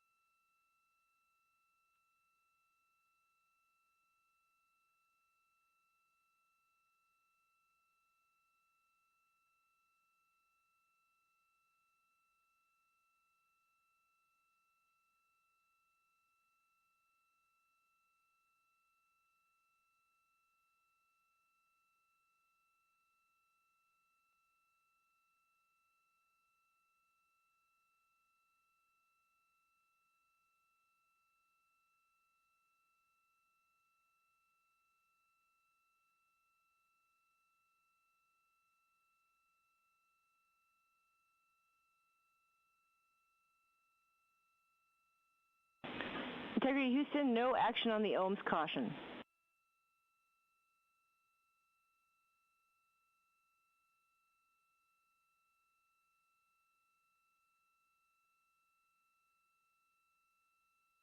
Integrity copies. And we have confirmation of the upper stage segment burn start and complete. Very short burn. And Integrity Houston, no action on the RCS prop cautions. Let's taking a look. Okay, copy. And we show about 10 seconds to go on a trim burn, and that is looking good. Attitude is stable. Copy.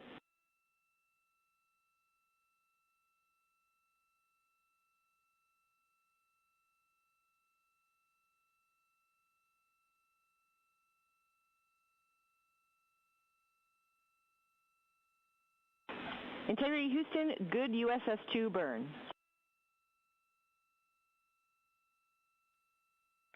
Integrity copies, good USS-2.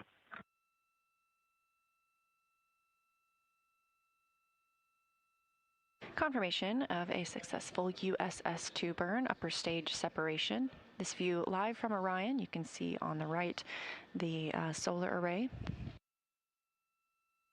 You also heard some calls from Capcom Amy Dill to the crew about some cautions that they will see aboard the spacecraft that they're looking into on the reaction control system thrusters, and no action is needed from the crew at this time.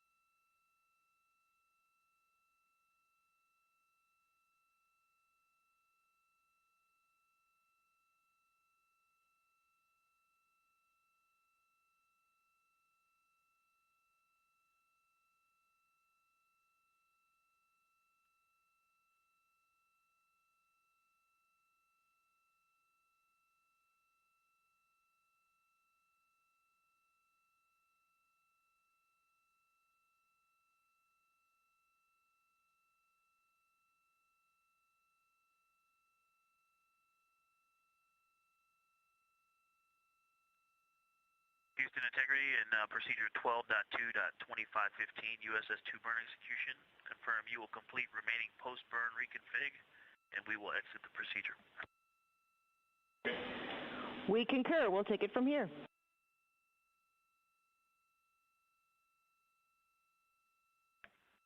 Copy, thank you.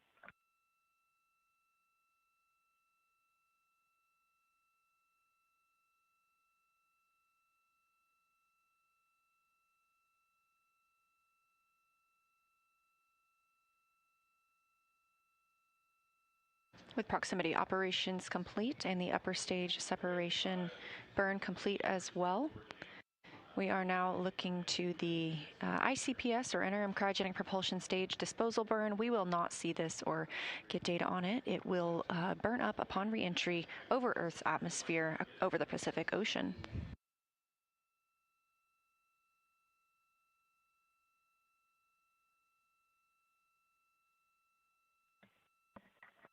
Houston Integrity, I'm going to request to suppress the Seamus 300. Copy and checking.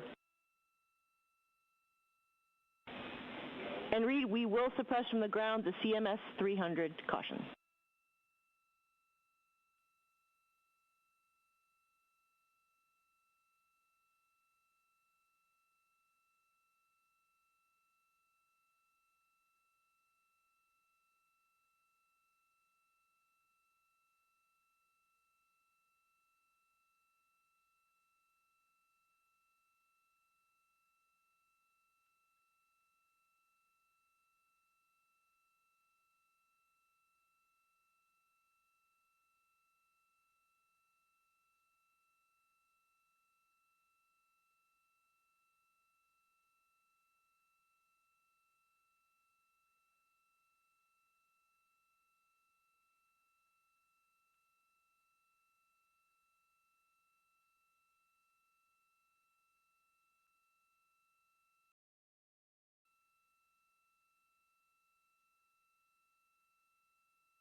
Houston Integrity, very low priority. Let me know when you have 2 minutes for boom mic troubleshooting.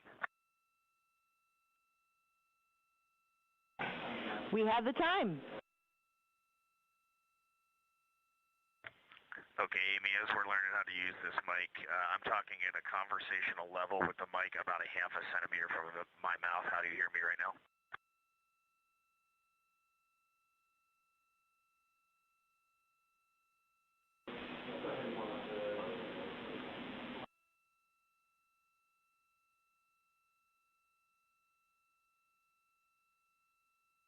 Sean, let's tell them it's definitely better, 3 or 4 by 5. It's a bit better. It's about 3 or 4 by 5.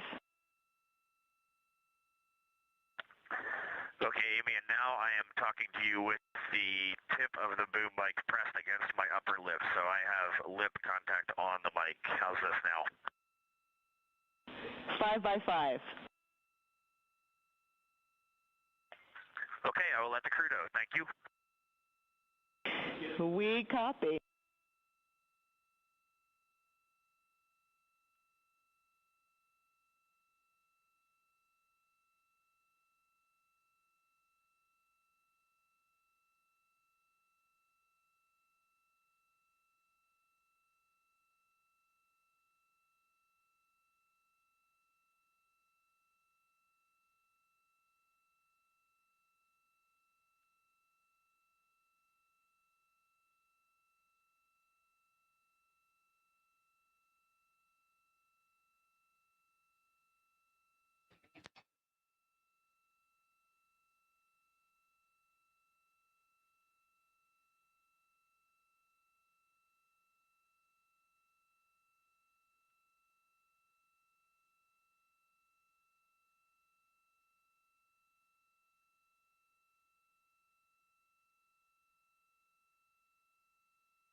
In Integrity Houston on 1, whenever you're ready, we do have some toilet troubleshooting actions for you.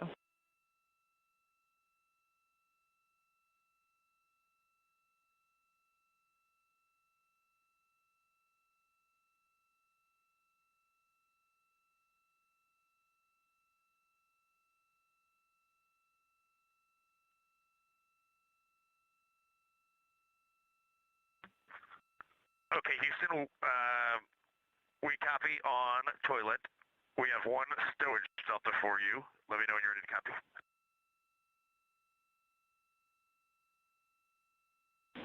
We're ready for stowage delta.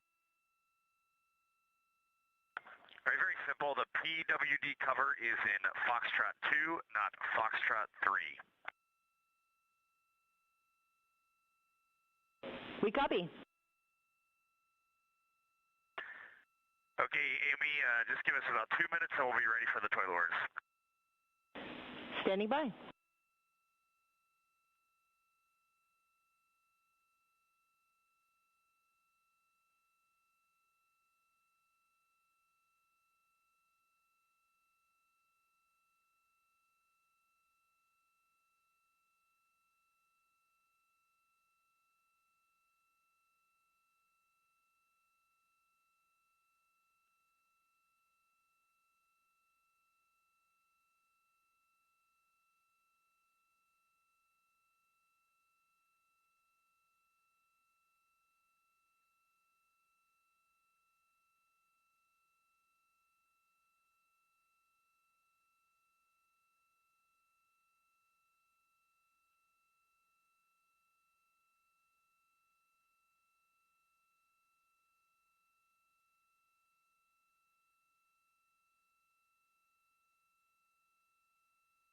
And we have confirmation that the interim cryogenic propulsion stage burn has started. Again, this is a disposal burn. The ICPS will re-enter Earth's atmosphere and harmlessly burn up over the Pacific Ocean. Additionally, we are expecting the CubeSats to be released soon. These will be released from the Orion stage adapter on the Space Launch System upper stage into a high Earth orbit, where they will conduct an orbital maneuver to reach their own desired orbit. These are 5 CubeSats from space agencies including Germany, South Korea, Saudi Arabia, and Argentina. They have their own distinct objectives completely separate from NASA's mission. And these CubeSats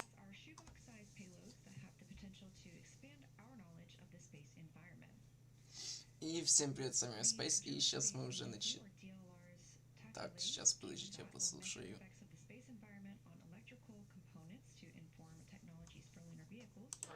The Korea Aerospace Administration, or CASA's KRAD cube, will use a dosimeter made of human-like tissue to measure space radiation and biological effects across the Van Allen radiation belts. Понятно. Короче, всем привет, с вами IoSpace, и мы уже заканчиваем. Наконец-то, смотри прямую трансляцию запуска ракеты NASA Space Launch System с пилотируемым космическим кораблем Орион в пилотируемой миссии Artemis-2 в пилотируемый облет Луны. Запуск был произведен уже 5 часов и 2 минуты назад со стартовой площадки LC-39B в космическом центре имени Кеннеди НАСА во Флориде. Было произведено 2 зажигания двигателя второй ступени и вывод космического корабля Орион и его отделение на высокой околоземной орбите с параметрами высоты 70 тысяч на 200 километров. И далее на отметке, через 1 минуту вообще в 6 получается. То есть в 3:39 по UTC на отметке Т плюс 5 часов 4 минуты после старта должно было быть отделение 5 кубсатов, то есть дополнительной полезной нагрузки от адаптера второй ступени. Но, как я услышал, походу это произошло сильно раньше.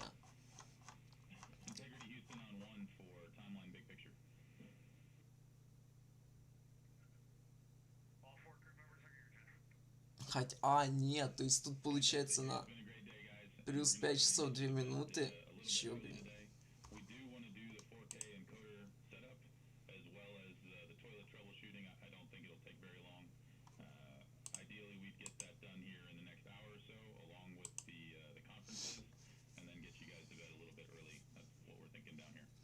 как тут на отметке плюс 4 часа 52 минуты сначала происходит, типа, зажигание двигателя второй ступени на торможение растения верхней ступени Ориона, затем на Т плюс 5 часов.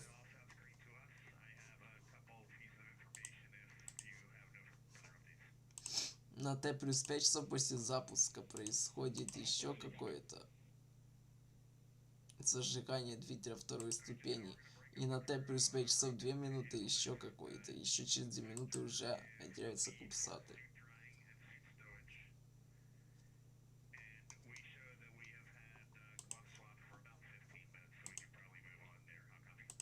Ну, то есть, да, кубсаты сейчас уже должны теряться. Ладно, допустим. Ждем пока.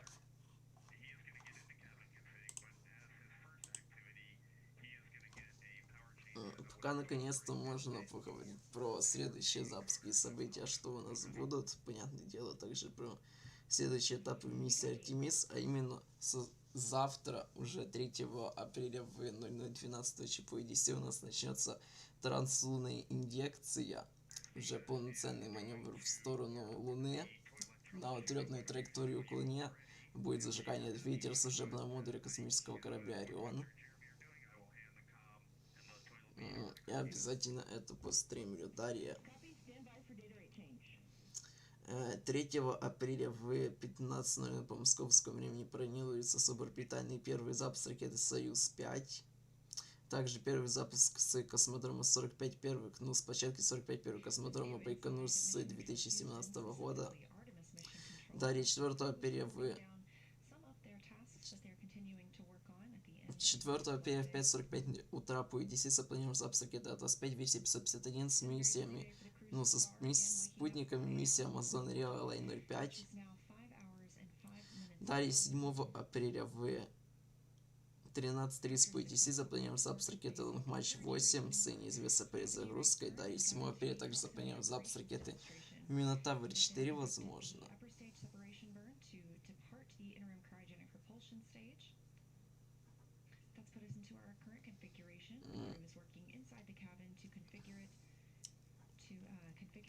Далее также 7 апреля в... Сейчас я скажу сколько. Точнее, еще 6 апреля в 6 апреля в 23:58 по UTC будет самое максимальное сближение космического корабля Орион миссия Artemis-2 с Луной. Это я также обязательно буду стримить.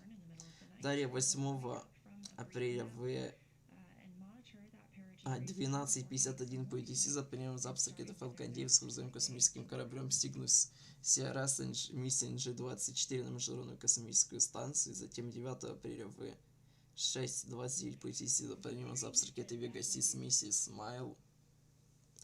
И 11 апреля в 00:21 ночи по UTC запланировано приводнение космического корабля Орион миссии Artemis-2. И совершение миссии Artemis-2, собственно, 11 в ночь с 10 на 11 апреля.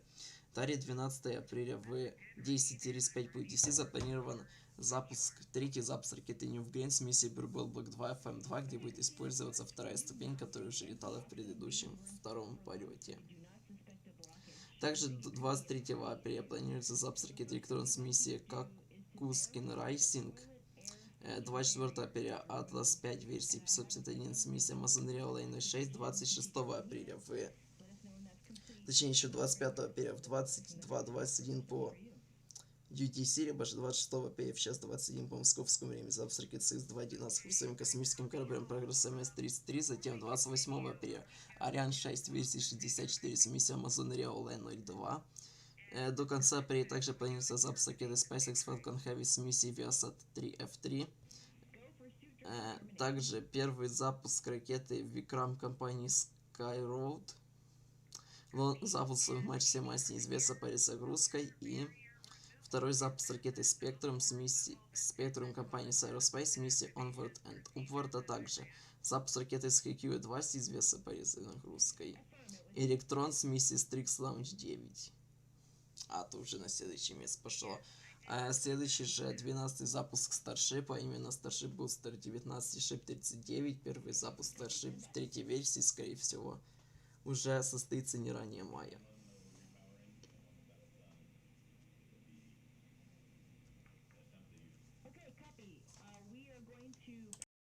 Toilet, and then we'll give you a call back to attempt reactivation with removing the urine hose from the cradle and allowed to run for 1 minute. And then we would also like you to have available 250 milliliters of water. And we're not ready for that yet. We'll let you know when the power cycle is complete. Copy.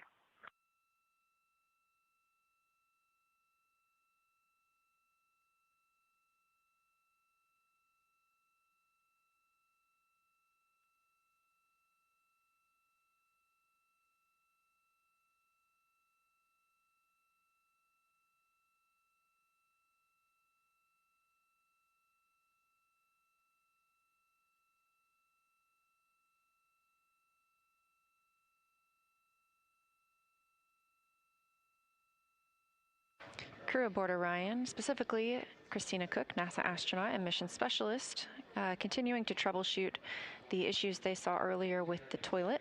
The teams here on the ground are relaying up instructions on how to resolve that situation.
Integrity Houston for cab camera 2.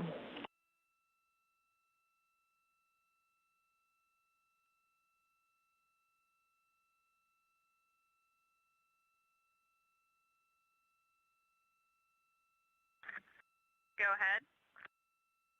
Hey, Christina, for your and the crew's awareness, you may see the cab camera 2 light turn on. We are not streaming video. We're just getting a listing of files.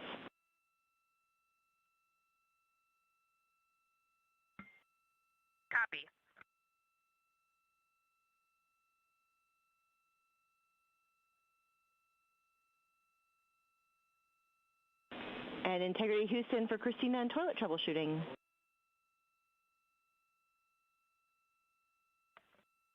Go ahead. Okay, Christina, we're ready for you to attempt reactivation of toilet by removing the urine hose from the cradle. Please allow it to run for 1 minute, and then if that's joy, you can deactivate toilet. And give... Короче, инфы по уединению кубсатов пока не было. Последнее обновление было в 23:37 по местному времени. Получается, сейчас это...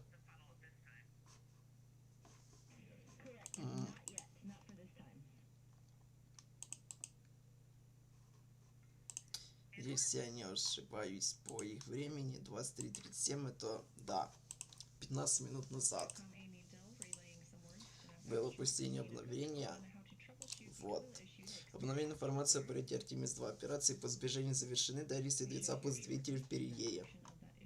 Экипаж миссии Артемида-2 успешно завершил демонстрацию операций в непосредственной близости от другого космического корабля, выполнив одну из первоначальных задач миссии и предоставить ценные данные о том, как космический корабль, получивший название Integrity, будет ведет себя при ручном маневрировании на близком расстоянии вокруг другого космического аппарата. В течение примерно 70 минут экипаж управлял космическим аппаратом, выполняя ряд контролируемых маневров сближения и отступления и отдарения, точнее, используя отделившуюся промежуточную криогенную двигательную установку CPS в качестве эталонной цели. По завершении демонстрации Орион выполнил автоматическое маневрирование для безопасного отхода от межпланетной защитной системы, после чего ступень выполнит собственное маневрирование для сброса топлива войдет в атмосферу Земли над отдаленным районом Тихого океана. Кубсаты будут использоваться в качестве дополнительных перезагрузок. 4 больших кубсата спутника, называемых кубсат, также были запущены в высокую околоземную орбиту в составе адаптера ступени Орион, ракетной сети Space Launch System. Кубсаты это ПС для нагрузки размером с коробку из водовые, которые потенциально могут расширить знания об окружающей среде человека в космосе. Эти эксперименты будут запущены после соединения адаптера от космического аппарата. 4 спутника Кубсатс. Бригада и наземные специалисты продолжают устранение неполадок турелов. В преддверии запуска двигателя, который должен поднять апогей орбиты, сегодня экипаж миссии Artemis-2 завершил работы по настройке космического аппарата, включая проверку турельной системы. Во время процедуры экипаж сообщил о мигающем индикаторе неисправности, и группы управления полетами продолжают анализировать данные и активно работать с экипажем над устранением проблемы. По 4-часового сна экипаж Artemis-2 будет разбужен в 7 утра по местному времени, то есть в 12 дня по ETC сегодня, в четверг,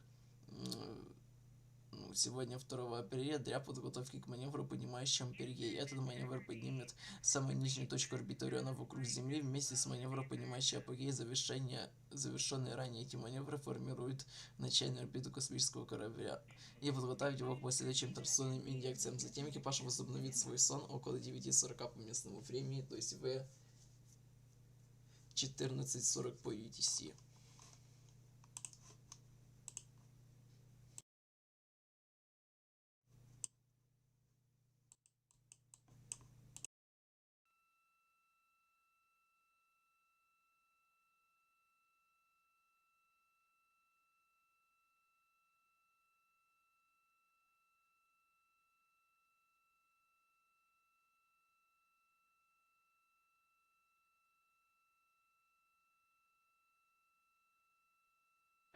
NASA astronaut Christina Koch reporting they had a successful test of the toilet. And Integrity Houston, Christina for toilet troubleshooting next step. Go. Okay, we're going to have you reactivate toilet with the removing the urine hose from the cradle. Please allow it to run for 1 minute, then add 250 milliliters of water, and then allow it to run for at least another 30 seconds and report how that went. In work.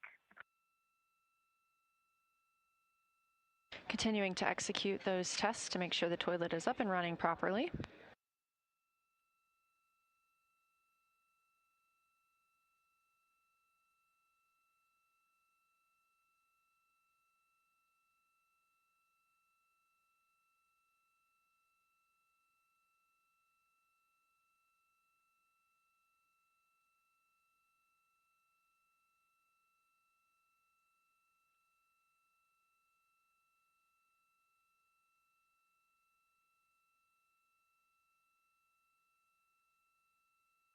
Also on the timeline for the crew tonight is an AGA reading, or an anomaly gas analyzer checkout. They will test the air inside the cabin. They do this a couple of times a day to make sure that the environment inside the Orion spacecraft is as we expect. Again, this is the first time we've ever flown humans aboard Orion. It is a test flight, and so we're testing every single specification possible in preparation for future missions.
Houston, integrity, good checkout.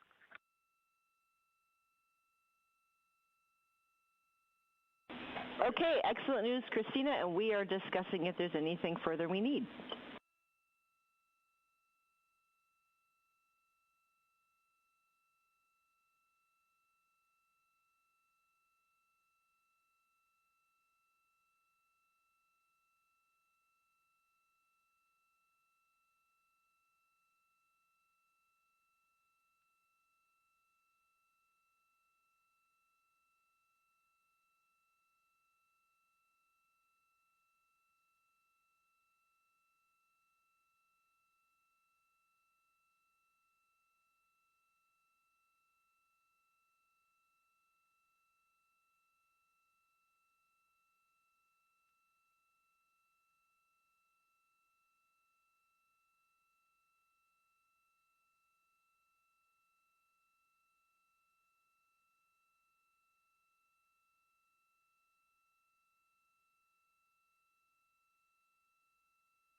As you heard, NASA astronaut Christina Koch called down to the ground. She had a second good checkout of the toilet, and teams here are discussing whether they want to pursue any further steps.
Короче, неизвестно, когда они, выпустят это обновление по тому, что там с теми кубсатами происходит.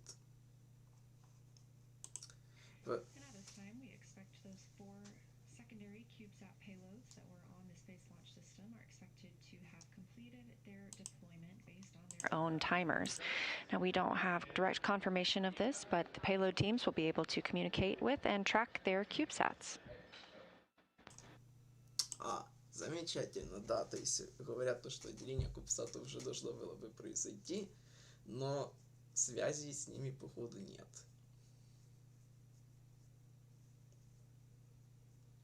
Короче, ждем пока час, жду до 5 утра по UTC. Дальше посмотрим.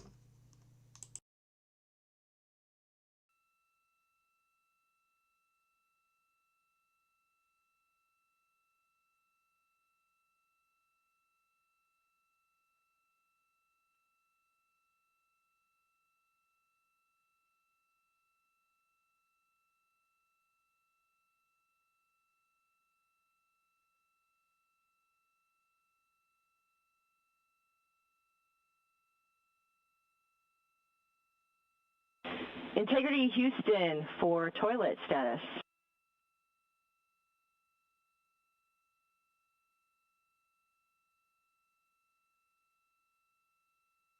Go.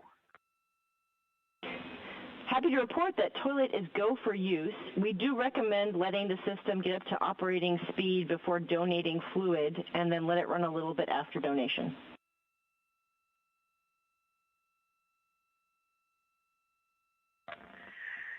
We are cheers all around, and we will do that. Regarding the same, we have one CCU that will need to be emptied.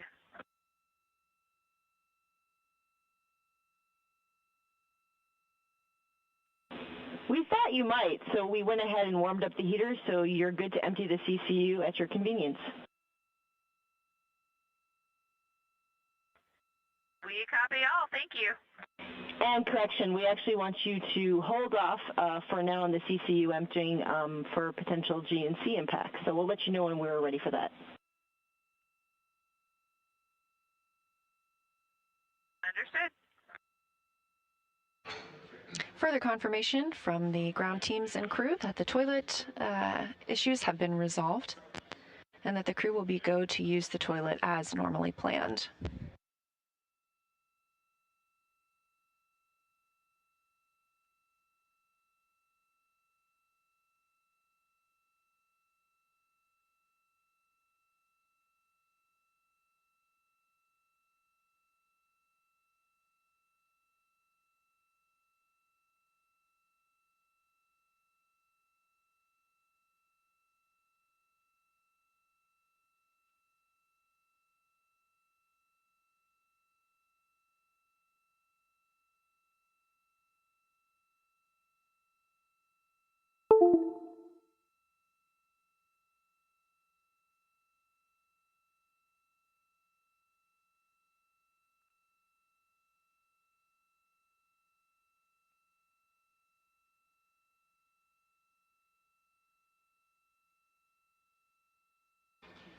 I'm NASA's PAO, Leah Cheshire Mustachio, here in Artemis Mission Control, and I'm joined by Dave Dennemiller. He is the Deputy Manager for Orion Guidance, Navigation, and Control. Thanks for joining us tonight. It's a pleasure to be here. So tell me about your role, and I believe you just came from the MER, is that right? Yeah, we just came from the MER. I lead a team of people who developed the guidance, navigation, and control system for Orion. It's kind of a mouthful, but basically, where are we? How do we get to where we want to go? And how do we control the vehicle? We work hand in hand with the people in this room, the flight controllers, and we developed the ProxOps demo and all the other flight ops that we're doing on Artemis-2. Well, now that we're through the ProxOps demo, I would love to hear about what your team was hoping to learn during that demonstration. Yeah, it's a very important data collection activity on Artemis-2. There are basically three categories of things we wanted to learn. Controlling the vehicle involves a whole loop of hardware, software, and people. So we start with the docking camera view that you saw on the NASA TV, and that goes to the display unit that the crew looks at. The crew has to interpret that image and decide what to do, and they make commands to the computer and the hand controllers that you saw the crew members deflecting. And those go through our algorithms to determine which jets to fire, and then we have some electronics to pass those commands along. And that causes the vehicle to move, which goes back to the docking camera again. So it's a big loop, and the ProxOps was testing that whole loop to see how it worked. The second category of thing is the docking camera. Cameras in space have historically had problems because the space lighting is very, very tough on cameras. The brights are very bright and the darks are very dark, very high contrast environment. So we've done all the testing we can with the camera on the ground, but there's nothing like testing it in the space environment to see how it will really work. And then the third category of thing is that when we got in close to the ICPS, we're doing very, very, very small maneuvers. They're less than 1/100th of a meter per second velocity change of the vehicle. They're so low that our IMU can't detect them, so we need a target vehicle out in front of us so that we can actually see the motion. So we collected all that data, and now we have some stuff to look at post-flight. That's fascinating. And I know pilot Victor Glover was really excited to see, and really quickly, we are getting an amazing view right now, I believe, from Orion, and that may be the Earth or the Moon in the very background.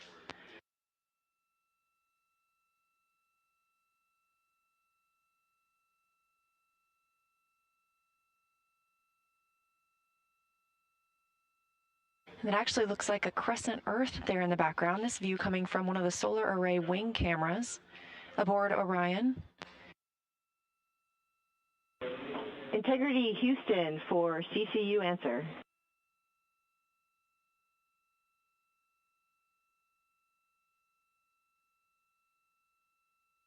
Go ahead.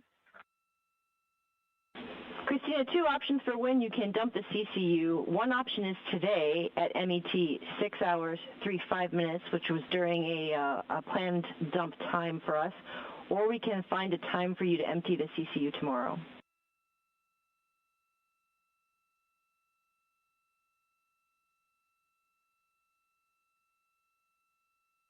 And help me out with that math. How long from now is that dump time for today?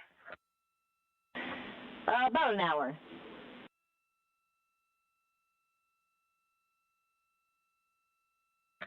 And I think we'd prefer to do the dump today during that time.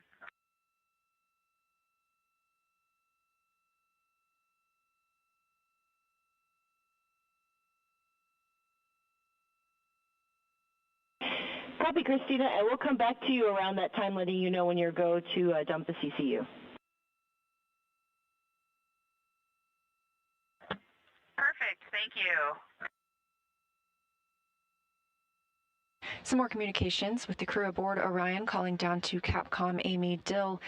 And this view on your screen, that is Earth in the center of your screen from the Orion spacecraft. Again, a camera mounted aboard the spacecraft's solar array wing, looking back at all of us. Now I want to get back to our interview.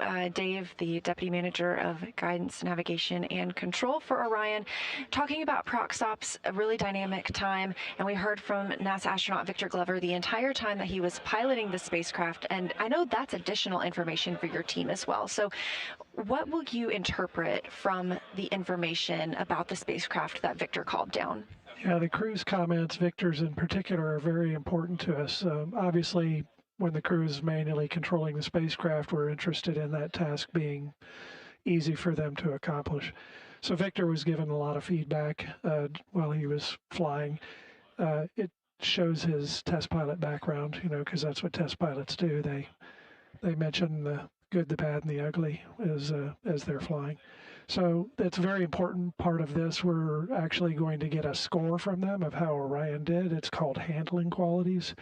It's a time-tested tradition in the aircraft world that we adopted for spaceflight back in the shuttle days.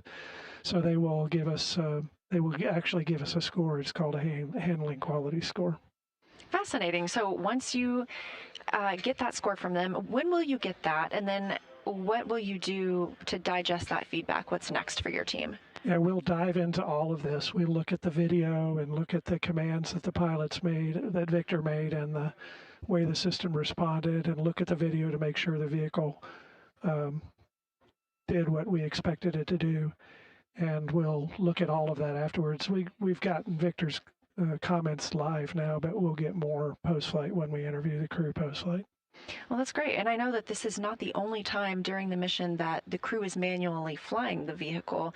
There's a manual piloting demo coming up in a few days. So is there anything that your team learned today that helps inform how that demo will go, or any preparations? Yeah, there's actually lots of different kinds of manual piloting tasks. The one that we did today is one of the more complex ones. We did it first because we needed the ICPS to be there, and the ICPS we had a limited amount of time before it had to perform its disposal burn. So these other tasks don't require an ICPS. We'll be doing some tasks of pointing the vehicle. We'll ask the crew to point at a star to simulate a future operation where we need to point the vehicle at a target at long range while the target's still at long range. So there's just lots. We're going to turn jets off to simulate a degraded control system and see how the control system responds. So we have a lot of other manual control tasks coming up. Definitely a lot of action still to come for your group. Yeah, and all this is, we're simulating stuff that we need to, we're not simulating, we're flying stuff that we need to fly on a future flight.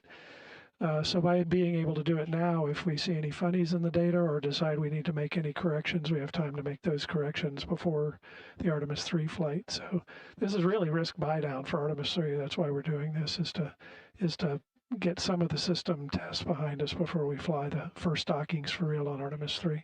Yeah, absolutely. It's a test flight. And with that, I would love to know how you feel after a crew has now piloted Orion for the very first time. Oh, it's always a great feeling to see something that your team developed go fly for real. I've been around for a while. I've seen this many times, but the luster never fades. It's always fun to actually fly and see your stuff in operation. I can only imagine. I'm so excited for your team. Congratulations. And we can't wait to see everything that is to come in the upcoming days. So thank you again so much for joining us, Dave Dennemiller, Deputy Manager for Orion's Guidance, Navigation, and Control Systems. It was fun. We got 9 more days of fun. Let's do it.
This beautiful view coming from Orion on the Artemis 2 mission and a camera on the spacecraft's solar array wing, looking back at all of us here on Earth. Spacecraft now over 27,000 miles away from our home planet.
We are now 5 hours and 45 minutes mission elapsed time, or 5 hours and 45 minutes since launch of the Artemis 2 mission. This view looking back on Earth from one of the cameras on the spacecraft's solar array wing. Things will start to get a little quieter from the crew. Of course, we heard quite a lot from them during the prox operations demonstration when pilot Victor Glover manually flew the spacecraft around the interim cryogenic propulsion stage. With that complete, the crew conducted some troubleshooting for toilet issues they were experiencing earlier, and those have been resolved. They also continued drying and stowing their suits, configuring the cabin for the mission. They will have a private medical conference later today as well to report how they're feeling to teams on the ground. And eventually they'll be able to get into some sleep. Of course, this is not a full night's sleep, as they will have the rest of the mission, because they will move into a perigee raise burn. That perigee raise burn timelined for 12 hours and 55 minutes mission elapsed time, so just about 7 hours from now. After that perigee raise burn, they'll get the opportunity to get a few more hours sleep before waking up tomorrow and starting another day.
Integrity Houston, maneuver in 2 minutes for the bearing DFTO.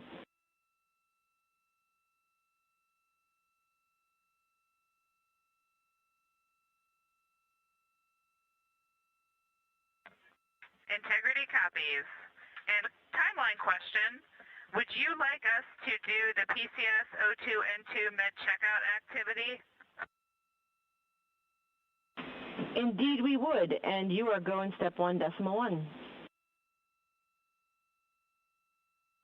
Copy all.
Integrity Houston, those prop RCS cautions are understood per the maneuver that we're doing now.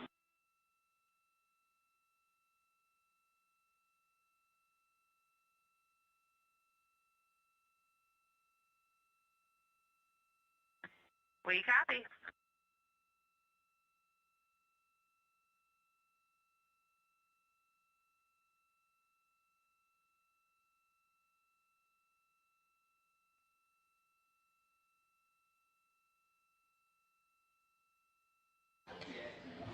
That call from ground teams to the crew, letting them know that any warnings they see on their screens can be ignored. No action is required of them right now.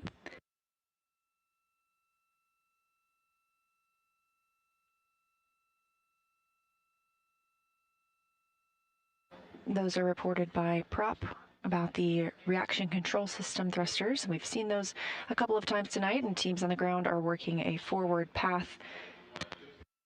Right now, they'll be able to quiet those alerts on the crew's displays.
Seeing some movement on your screen as Orion moves into its next attitude. Again, this video coming from the tip of a camera on the solar array wing. You also have a great view now of the European Service Module and that OMS engine.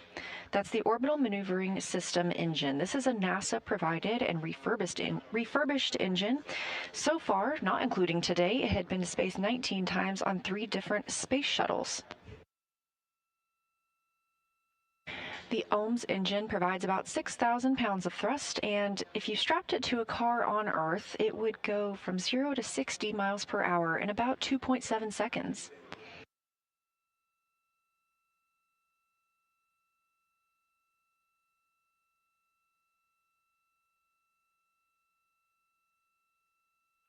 Now 5 hours and 55 minutes since liftoff of the Artemis 2 mission.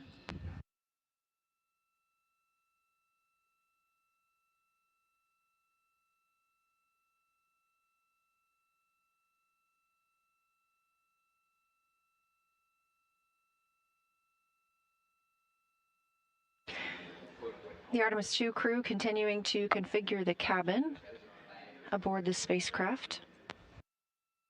Again, a very long day for them, having woken up about 8 hours prior to launch. Now coming up on 6 hours mission elapsed time.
6 hours now since the launch of Artemis-2, the Orion spacecraft atop the Space Launch System rocket.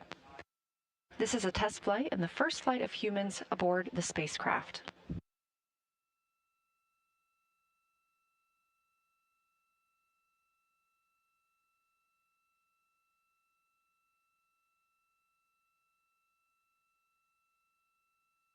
This view on your screen coming from the Orion spacecraft, a camera on its solar array wing looking back at us on Earth.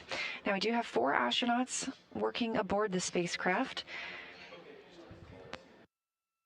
The commander is NASA astronaut Reid Wiseman. He's a Baltimore native. He's been in space before, and he was a flight engineer for Expedition 41 aboard the International Space Station from May through November 2014, a total 165-day mission, working on science experiments in areas like human physiology, medicine, physical science, earth science, and astrophysics. He also served as chief of NASA's astronaut office from December 2020 to November 2022. Reid has 2 daughters. We saw those 2 girls waving at him as he departed the operations and checkout building today, boarded the Astrovan, and went to the launch pad. Artemis-2 pilot is NASA astronaut Victor Glover. He was selected as an astronaut in 2013, when at that time he was serving as a legislative fellow in the U.S. Senate. His first trip to space was in November 2020. He launched as the pilot of NASA's SpaceX Crew 1 mission, that was the first operational mission of our commercial crew program, resumed launching American rockets from American soil to the space station since the end of the shuttle program. Victor is a U.S. Navy captain and naval aviator who served as a test pilot. He has more than 3,500 flight hours in over 40 different aircraft. He added a spacecraft to that today as he piloted Orion during the manual flight of the proximity operations demonstration. And he and his wife have 4 children.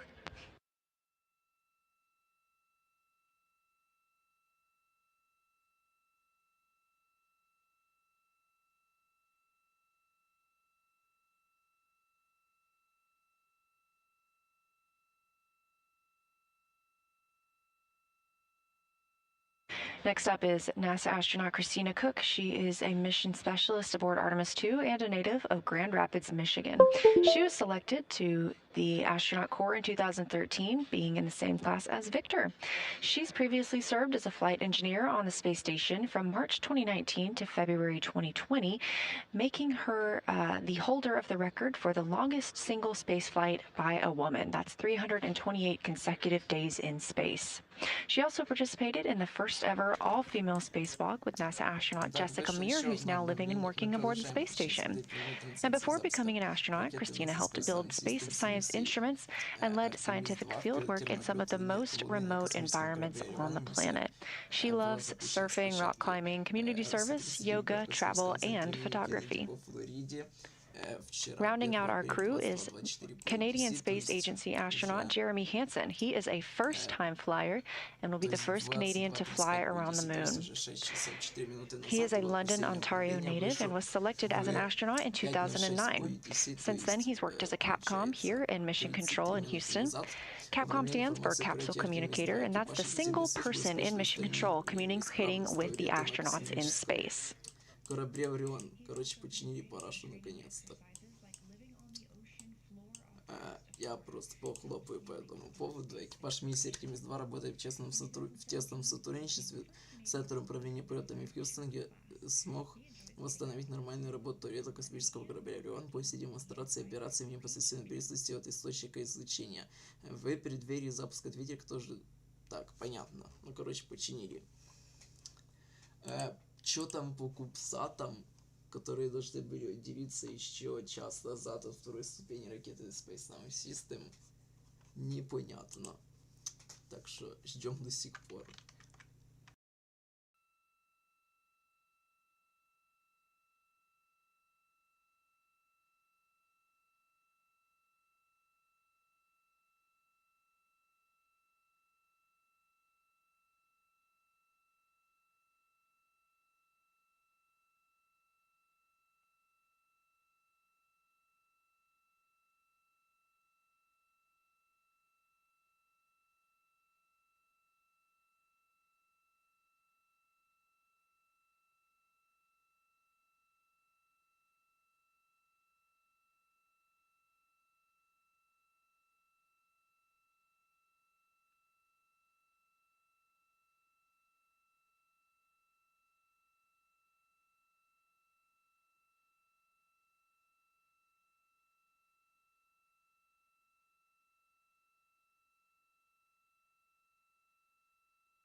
for timeline. Houston's here.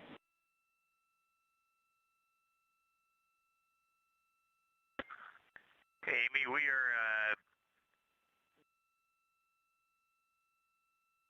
got the 4K camera encoder installed and the camera is set up. Are we doing scene and voice for PAO or are we skipping that for today?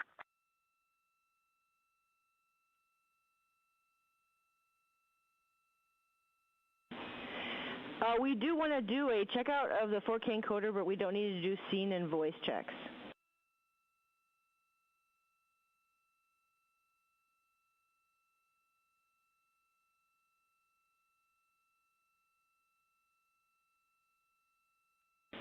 And Reid, that might have not been clear. We won't be doing a formal scene and voice check for PAO purposes, but we'll do a quick one just for the encoder checkout.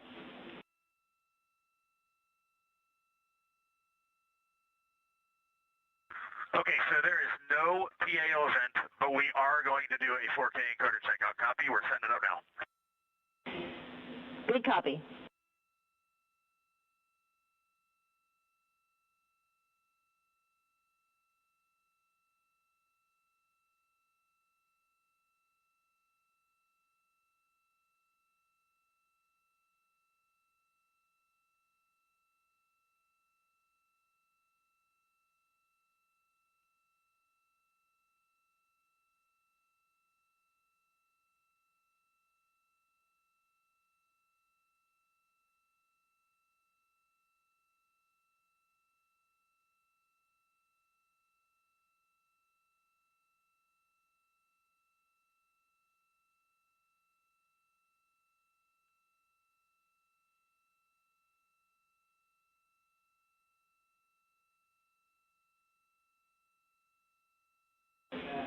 And Integrity Houston, we do have you on video for the 4K encoder checkout.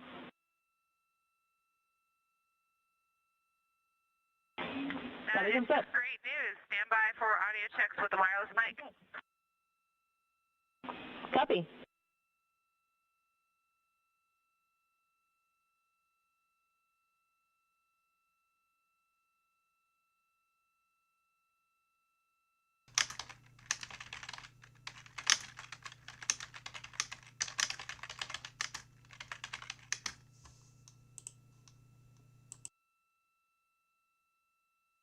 Six hours and 10 minutes since liftoff. Amy, I just did audio with the wireless mic. Did you copy?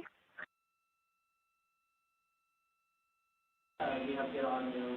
And we copy good audio on the handheld mic.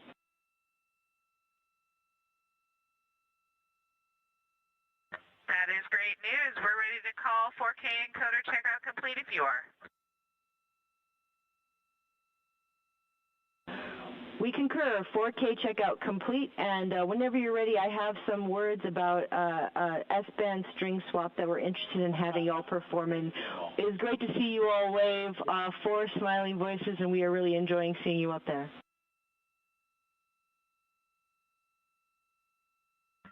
Not as much as we're enjoying being here. That is true. And Rise is also smiling at you guys.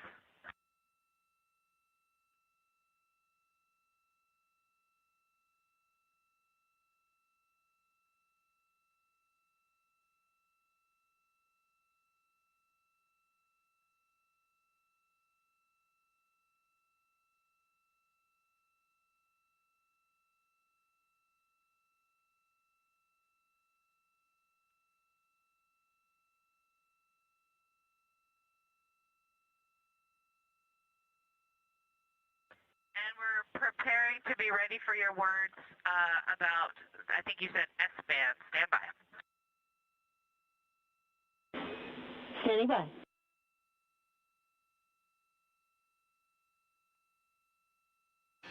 And ahead of our future public affairs events, the crew has completed a checkout of the 4K encoder video and audio. Completing that installation tonight will allow us to have them conduct some events starting tomorrow.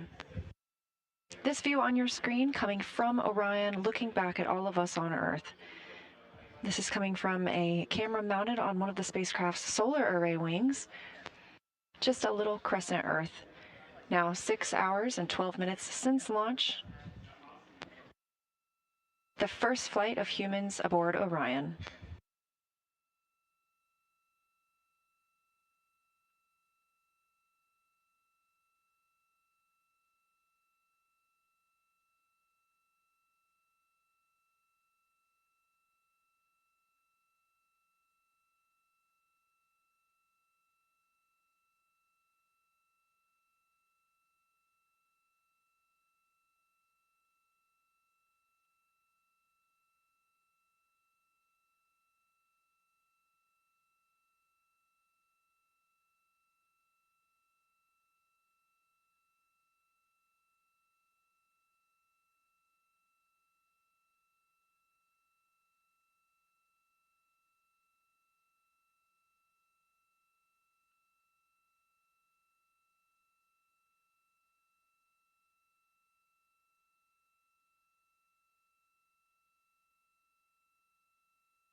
Piece of integrity on 1. I do not have a notepad, but go with the S-band string, and if I need to get one, I'll get one.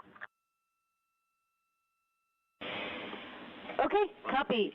We know you're doing much cabin config, but first off, we did want to check if the EMER mass deploy is complete. Affirmative. Great, thank you. And then for the S-band string swap, we do want you to perform an S-band string swap back to string 1. We think the communication issues earlier in the mission were due to a ground issue, but we want to confirm good comm on string 1. I have a procedure when you're ready to copy. Ready to copy. 21.1.3 for S-band string swap. Perform all steps.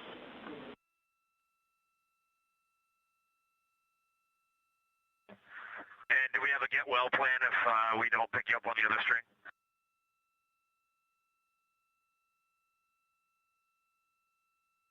Checking.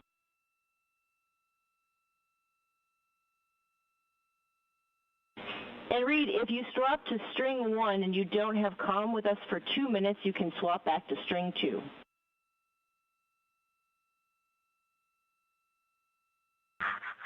Okay, that sounds good. And can Christina go for her PAO teardown activity?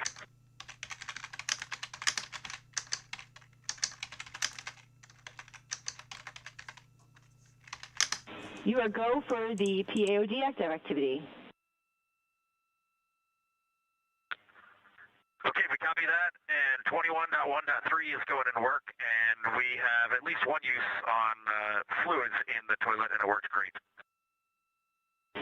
We are so happy to hear that.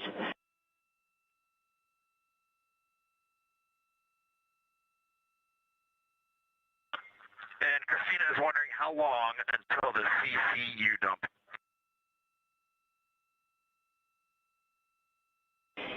Approximately, standby.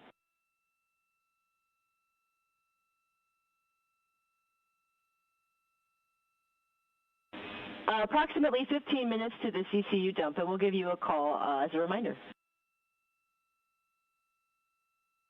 Copy.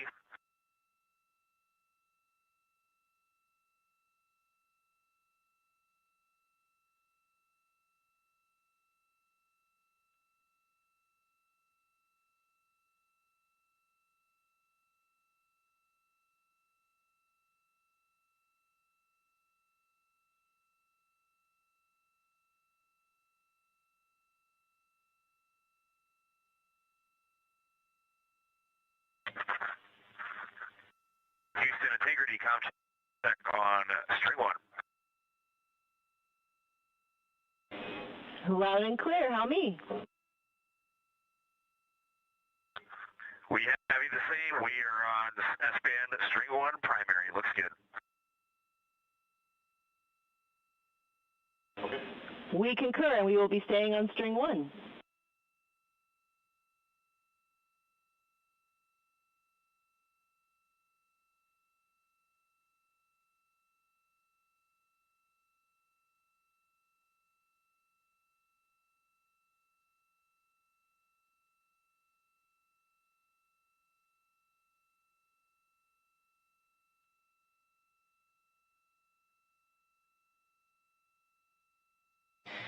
Astronauts aboard Orion calling down to speak with Artemis Mission Control here at Johnson Space Center in Houston, Texas. What you see in the bottom right of your screen.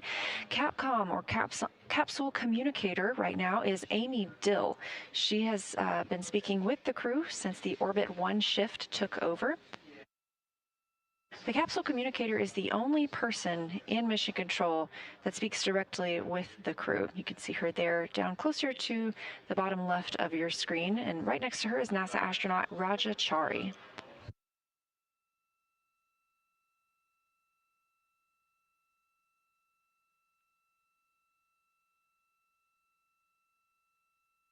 Having one voice in Mission Control speaking with the crew allows us to keep communications clear and concise.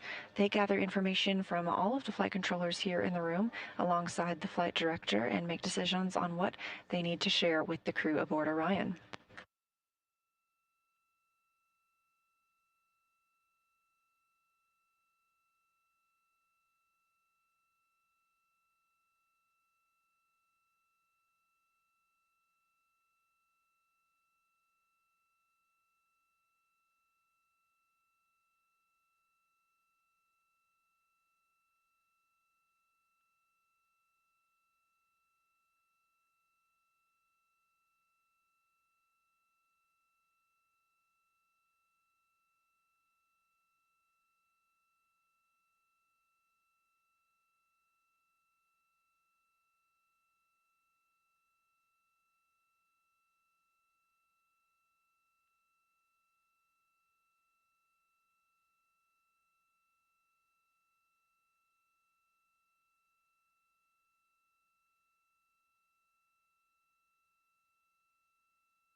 Houston integrity on 1 for fan speed / cabin temperature. Houston's listening.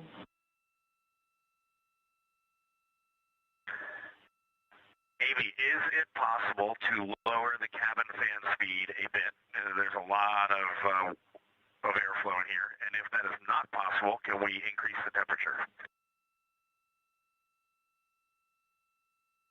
Well, I think the answer is yes, right, Ecom? We can do one of those two things.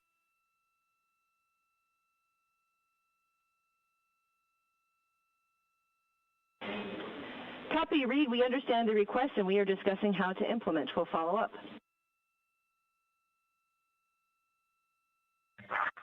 Yeah, sounds good. No urgency there, but just know that will be our desire down the road. Copy.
Integrity, Houston, maneuver in progress, 5 minutes.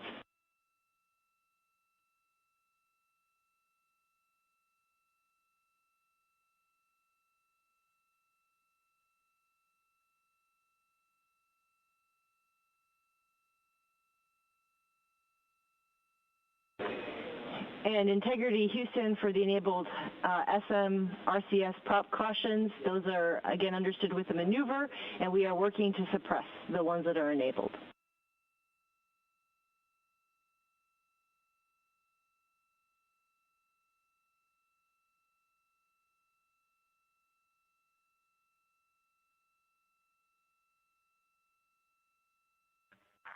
Sounds good, Amy. We copy all.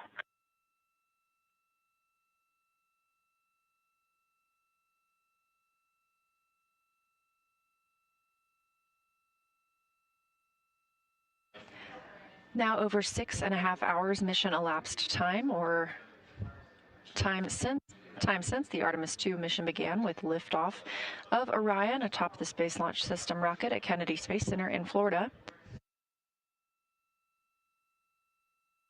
Since then, the crew has seen the perigee raise maneuver and apogee raise burn before moving into the proximity operations demo.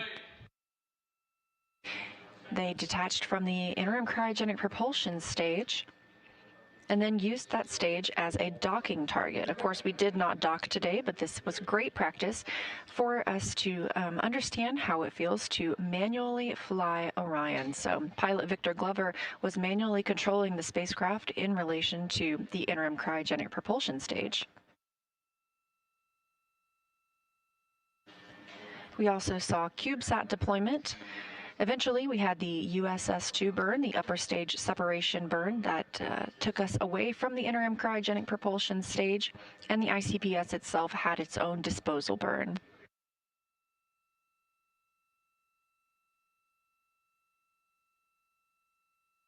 The crew is now working through some cabin configuration.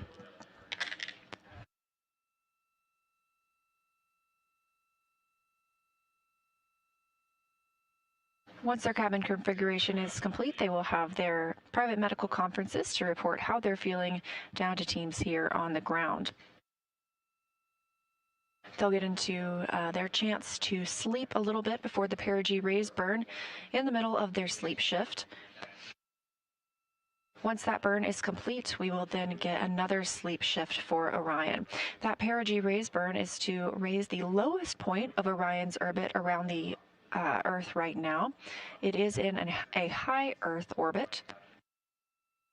And that perigee raise burn will set us up for the translunar injection burn tomorrow. Translunar injection is the burn that we need to send us around the moon and is also our deorbit burn.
Integrity Houston, no action on that enabled caution again, and I have a couple of items for you whenever you're ready.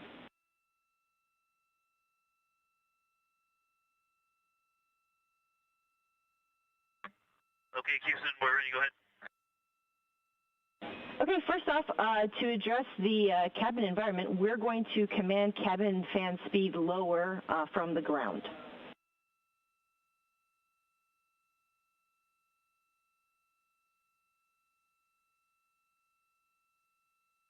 Thank you. Two more things. Also, you probably already have, but your go to set cockpit and cabin lighting as well as DU brightness per your preference. We are well out of the eclipse. You're right, we have. Thank you. I figured you might have. And we're also at that time where we're ready for you to do the CCU dump, and I have a procedure when you're ready to copy.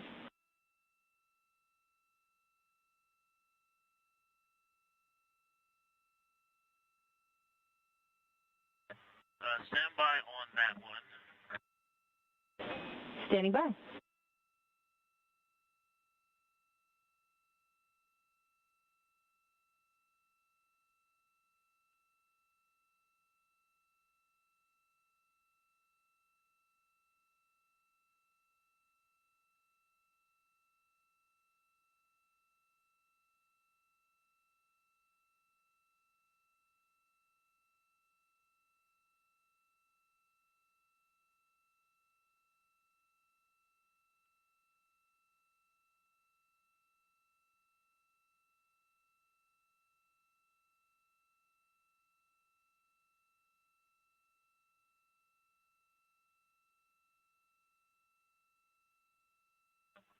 Okay, Houston, we are ready to copy the CCU dump procedure.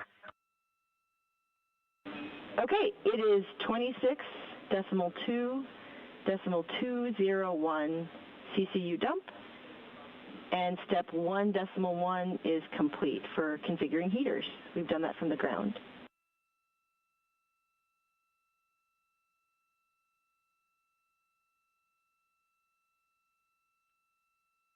Okay, Houston, we copy. Thank you. And as an additional, once you get there, there's a check step in step 5.1 for confirming heaters reach set point. They are there, so you're good to continue once you get there.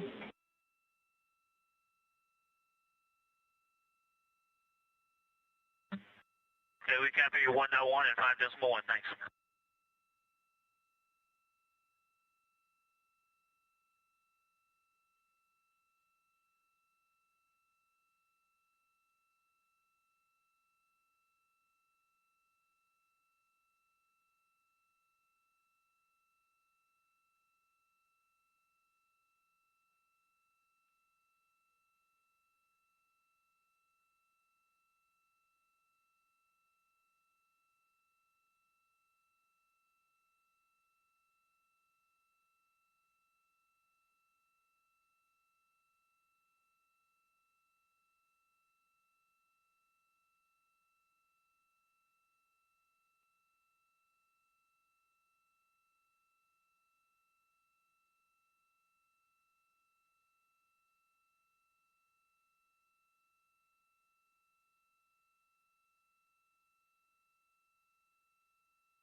Capcom Amy Dill has been communicating with the crew aboard Orion, letting them know they will be able to turn down the fan inside the spacecraft, and is also going to work with them on how to empty the CCU. That's the collapsible contingency urinal. As you heard earlier, the crew had some time troubleshooting the toilet. That has since been resolved, and they are now able to empty and process what was used before they used the toilet.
Houston, integrity. Question on CCU dump.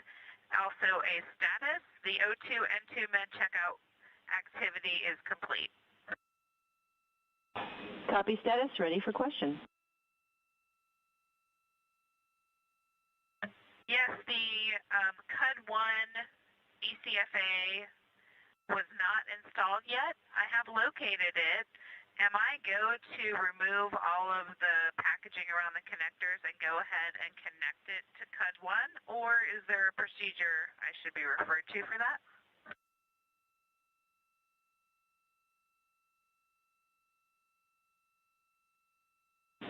And Christina, you are go to remove all the packaging and to connect ECFA to CUD-1.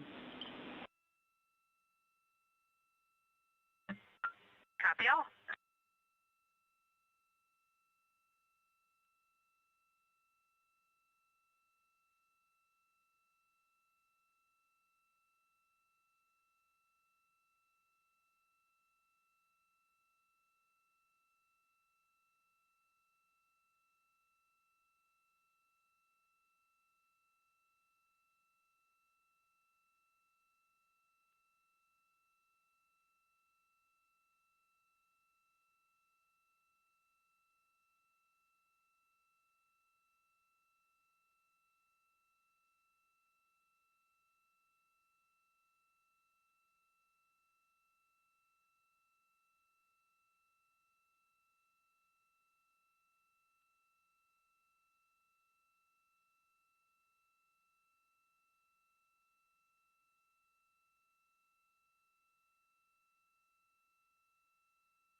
Integrity Houston for upcoming conference.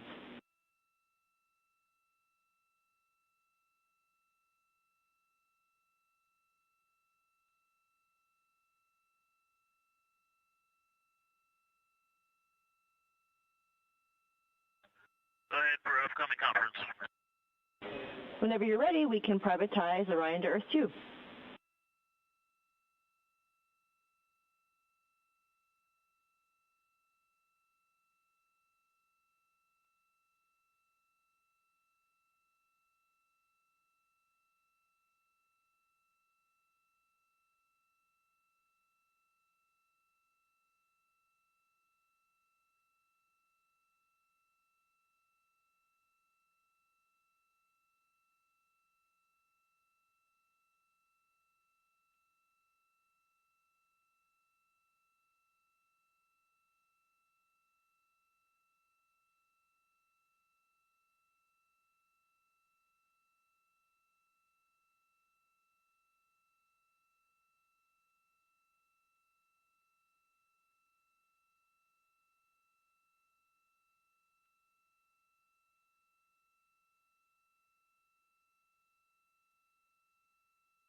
Ten, 9, 8, 7.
This is Mission Control Houston, continuing to monitor the flight of Orion on the Artemis-2 mission, first flight of humans aboard the spacecraft. Orion is now over 32,000 miles from Earth since launching 6 hours and 48 minutes ago. Again, we're looking at an approximately 10-day mission. The crew will soon be stepping into their private medical conferences. These are scheduled to allow the crew time to report down to the ground on how they are feeling during the mission.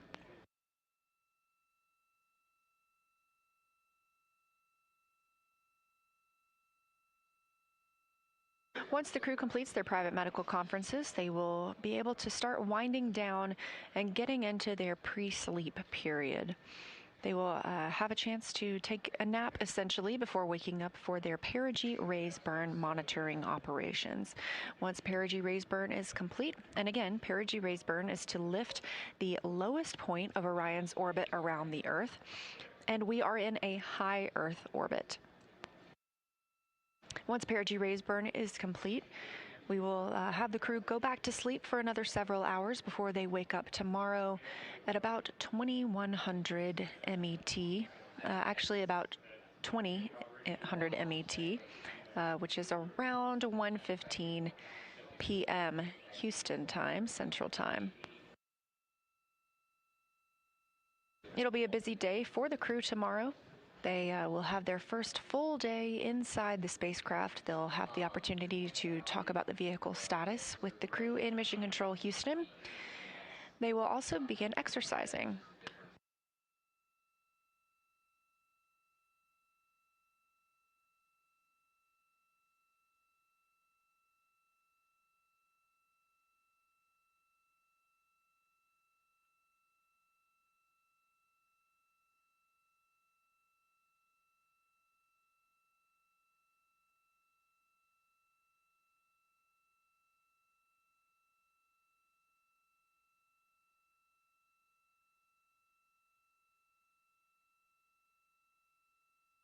And again, with that private medical conference coming up, we do take the action to privatize the loops so the crew can share however they are feeling with teams here on the ground below, and their health and medical status is protected.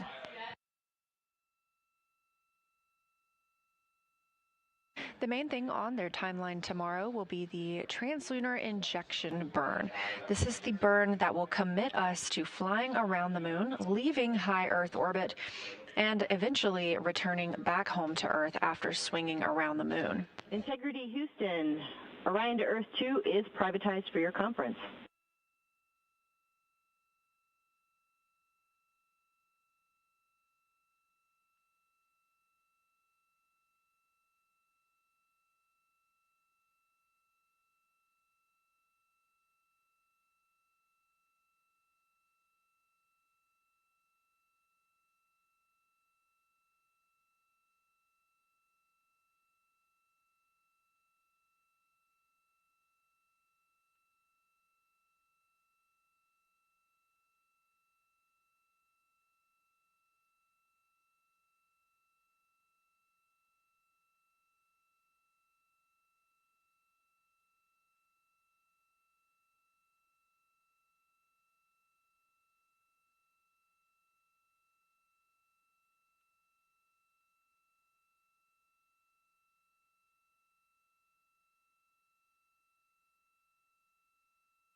Houston, integrity on Orion Earth 1.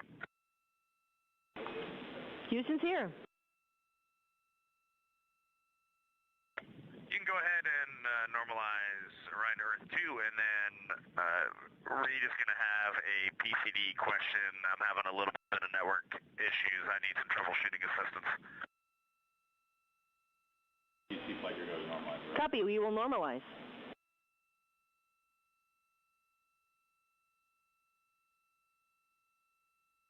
Teams here in Mission Control Houston are normalizing the flight loop for Orion to communicate back with the Artemis Mission Control Room. They were able to privatize that flight loop and allow the crew to discuss with flight doctors how they feel after today's launch and events. We plan these private medical conferences throughout the mission for them to report down how they're feeling.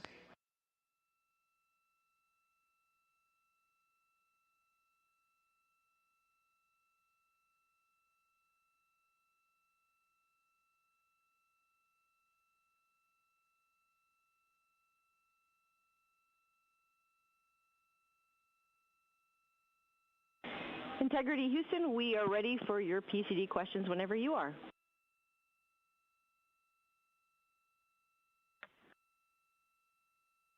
Okay, Amy, this is just on PCD1, logged in users, CDR. When I am trying to open Optimus, I am getting an error. Let me open it and try to read the error I'm getting. We copy so far.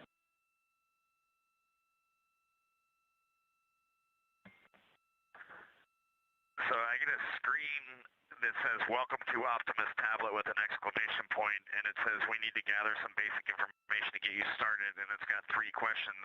But then laying on top of that, about 1/5 of the size of the PCD, is a pop-up window that says, "Network error. Operating system is reporting access to internet as unavailable.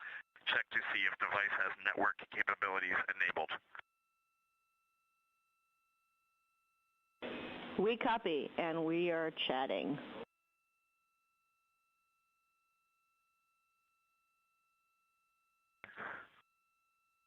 Copy. Troubleshooting steps I have tried is I've tried running the network config to Wi-Fi, and I have also tried a shutdown reboot, but I'm open to trying those things again. Copy your troubleshooting so far. That's NASA astronaut and Commander Reid Wiseman calling down about some issues he's having with his portable computing device, or PCD. Those are the tablets that the crew often uses. He's looking to access one of our networks that we use for timeline planning called Optimus. Teams here on the ground are helping him troubleshoot that. Stowage question when you have a second. Ready for stowage question. As we are working on the Eclipse wall, we need new, fresh comfort garment stowage location for Christina and Jeremy. We're having a little bit of trouble finding their new comfort garments because we're going to stow them with the suits.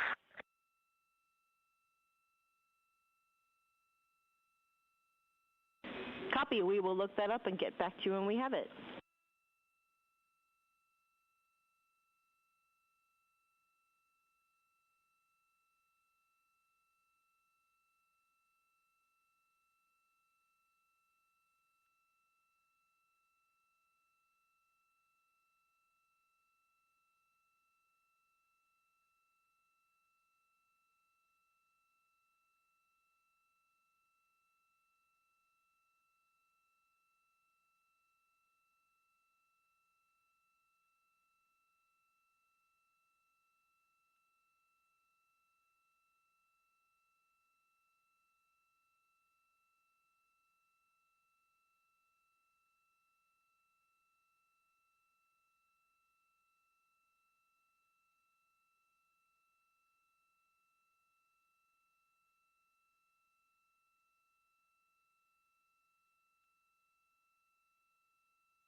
Integrity Houston for comfort garment locations.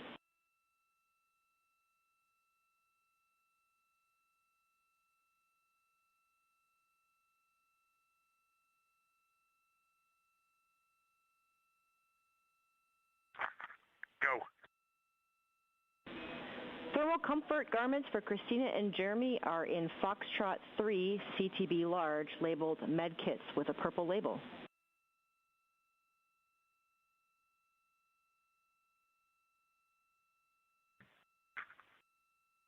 Copy, we're checking it out.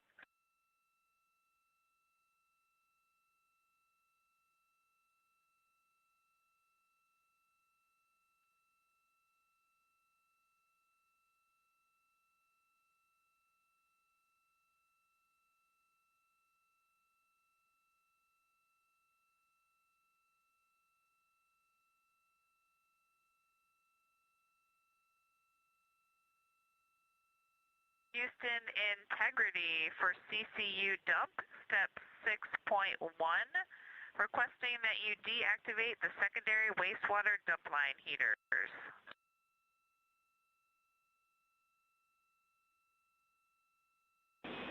Copy, thanks for the call. We will go ahead and leave those on for your awareness.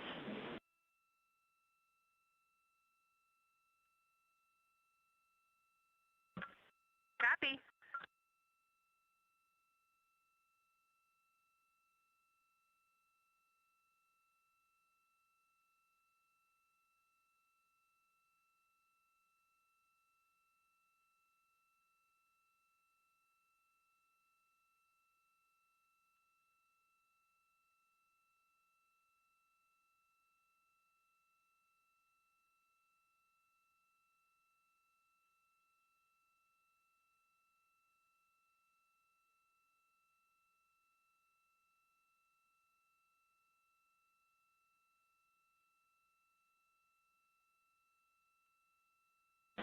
Integrity Houston for Reid PCD troubleshooting.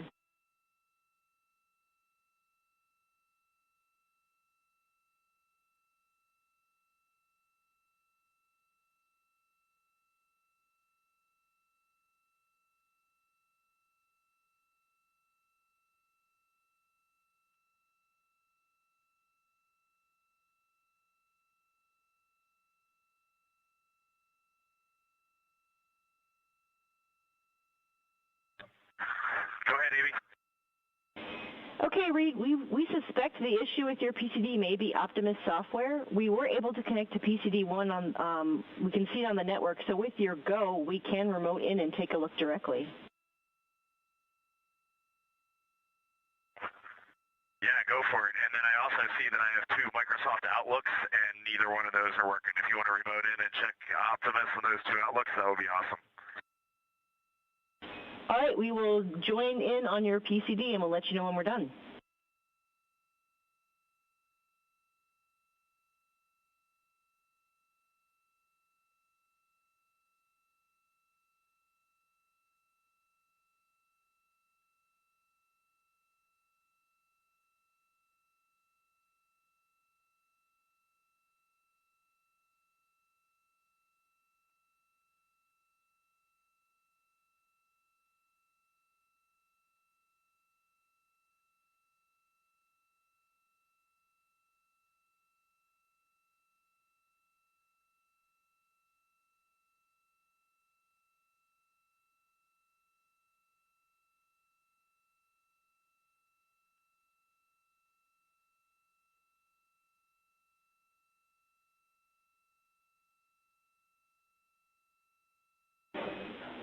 Integrity Houston, for your awareness, we have increased the ping timeout to 2 hours, 51 minutes to encompass the KUS PDL Compass.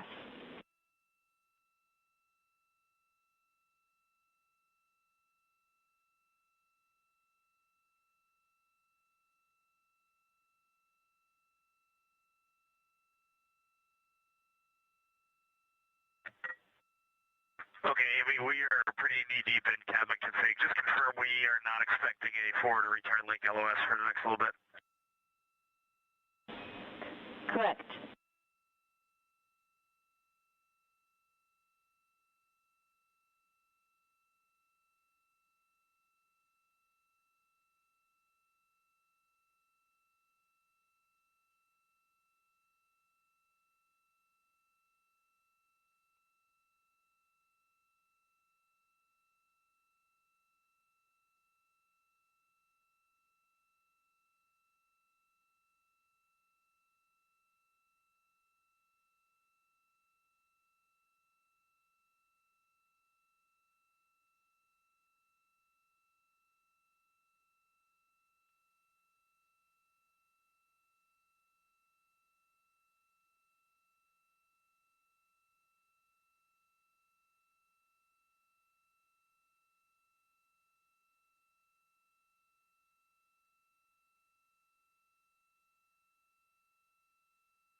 Coming up on 7 hours and 15 minutes since launch today.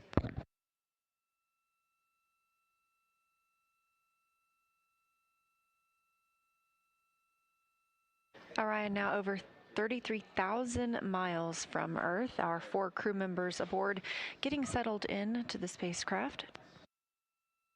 Most recently, Commander Reid Wiseman calling down. Integrity, Houston, 1 minute to DTE handover.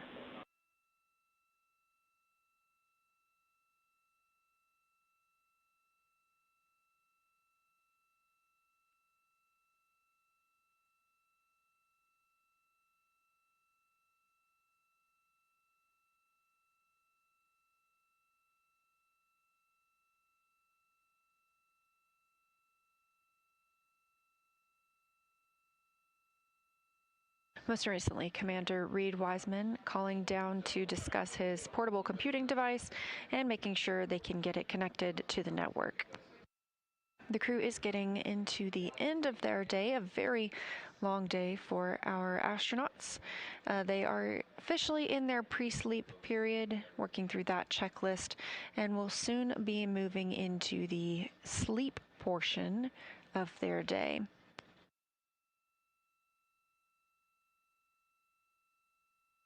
They're only going to get about 4 hours of sleep before they need to wake up and monitor the perigee raise maneuver burn.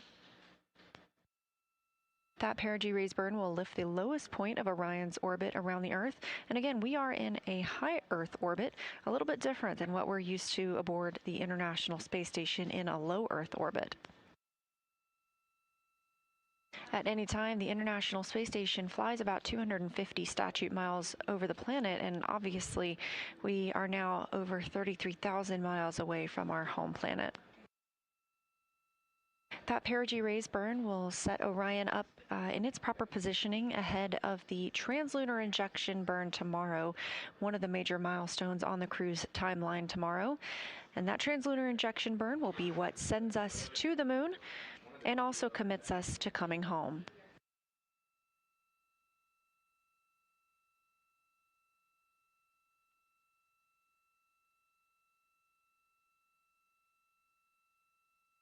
Once the perigee raise burn is complete tonight, that'll be around 6:15 a.m. Houston time. The crew will get to go back to sleep for almost 5 more hours before they wake up. So they will get a total night's sleep, just divided because of that perigee raise burn.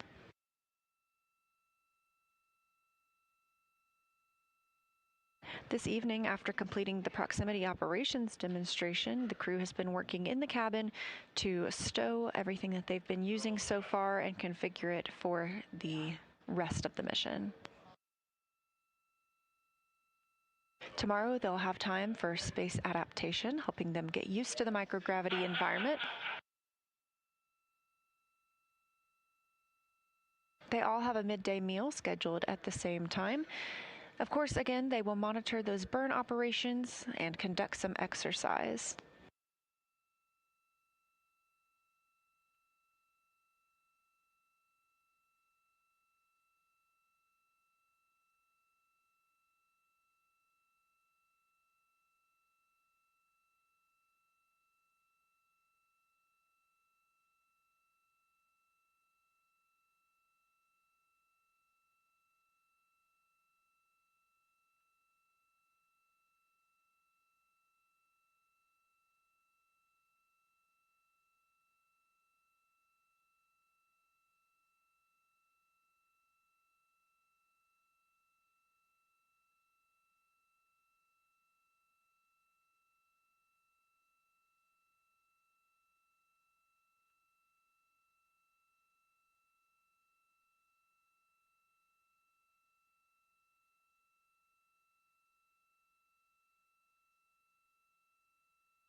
Integrity Houston, comm check on DTE pass. Houston, we have you loud and clear, Alice. Loud and clear. Excellent. We're just going to continue running through cabin config. We copy. And Amy, I got a stowage note for you. We stowed our used comfort garments in Ziploc bags in the F4 locker, in the the off-nominal waste management system comfort garment bag, which was empty.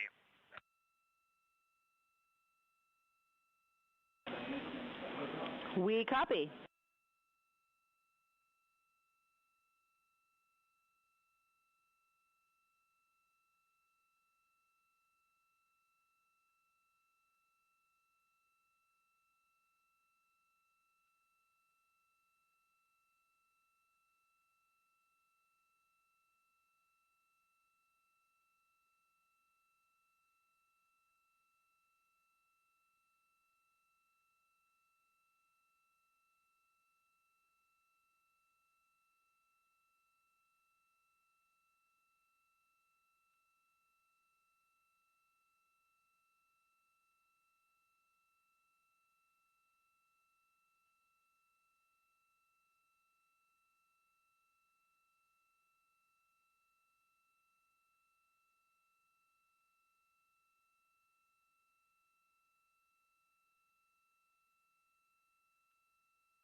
7 hours, 26 minutes since the launch of Orion atop the Space Launch System rocket for the Artemis-2 mission. Our 4 astronauts now over 34,000 miles away from Earth. Throughout the mission, astronaut voices, images, video, and vital mission data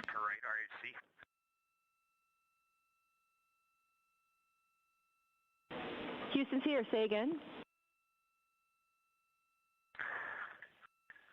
For the right RHC, C2 RHC, is there any way you all can open the RPC for that and save us the commanding? Checking.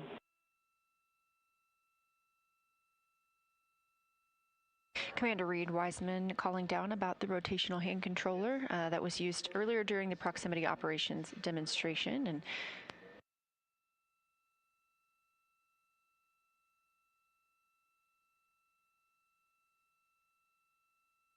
NASA's Artemis 2 will send 4 astronauts around the moon, preparing humanity for a long-term lunar presence and future journeys to Mars. Enabling communication and navigation for this test flight are NASA's Near Space Network and Deep Space Network.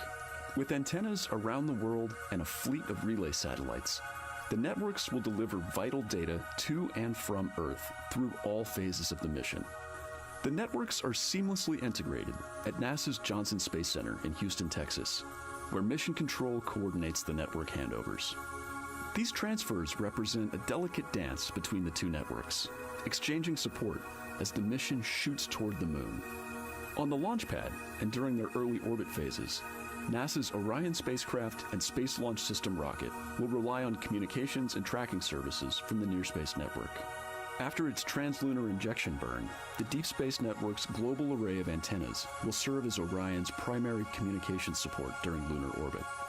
As the mission journeys farther into space and away from Earth, signal strength weakens and bandwidth is conserved for crew communications. The astronauts will have a near constant connection to Earth, ensuring their safety on a journey farther into space than ever before. We say near constant because as Orion goes behind the moon, a planned loss in communications will occur. The Deep Space Network will be standing by to reacquire the signal as Orion reappears. The Artemis 2 mission also provides an opportunity to test new capabilities. Using laser links, NASA will periodically transmit Orion data to showcase the benefits laser communications could have for future human spaceflight missions. The data from Orion, sent by radio signals or laser links, is massive. The mission is gathering images, data, and video, while also generating details about mission health and crew voice files. All of that data gets processed here on Earth, where systems compress it for efficiency. In the future, we'll upgrade these systems on Earth so that image and video clarity improve with each moon mission. With the Artemis 2 test flight, we're evaluating the communications infrastructure that will help carry us into the future as we explore the moon and journey forward to Mars.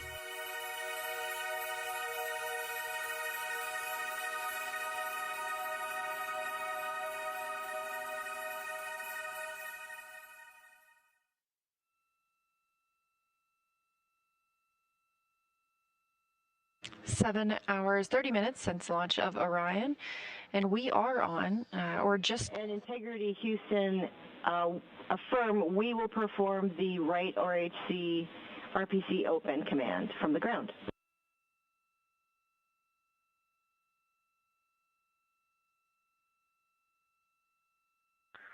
Okay, Amy, thank you very much. That helps.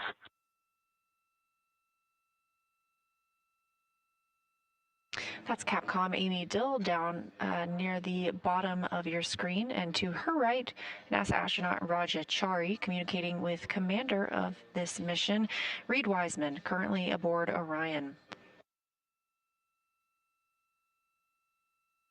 Wiseman initially called out about the rotational hand controller, and Dill confirmed they would activate the RPC, the remote power controller, to alleviate the crew from having to execute that action.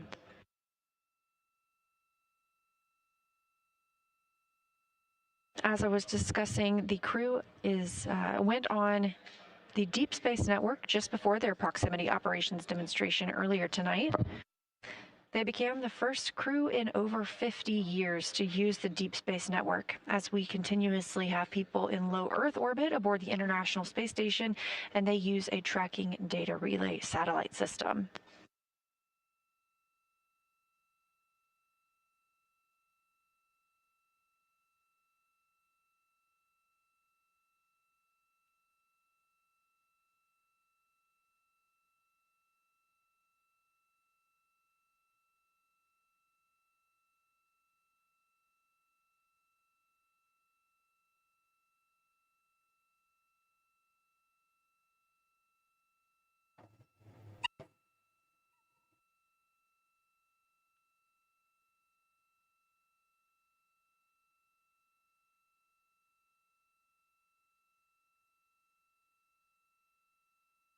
Again, we are going to continue to hear fewer calls from the crew as they are now in their pre-sleep portion of their day.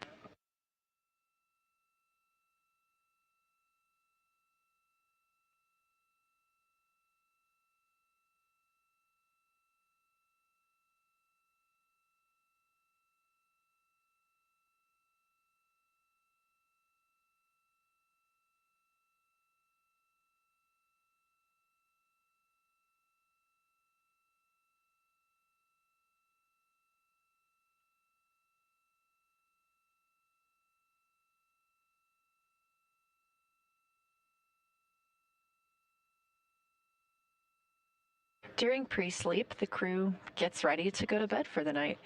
That includes everything from hanging up their sleeping bags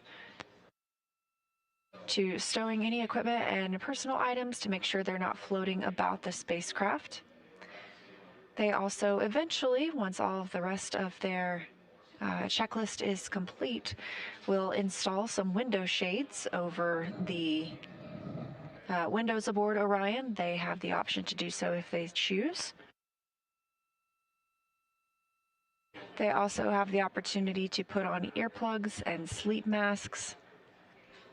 Of course, this is all crew preference. And eventually, last but not least, turn off the cabin lights and get some rest.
7 hours and 40 minutes into the flight of Orion on the Artemis-2 mission.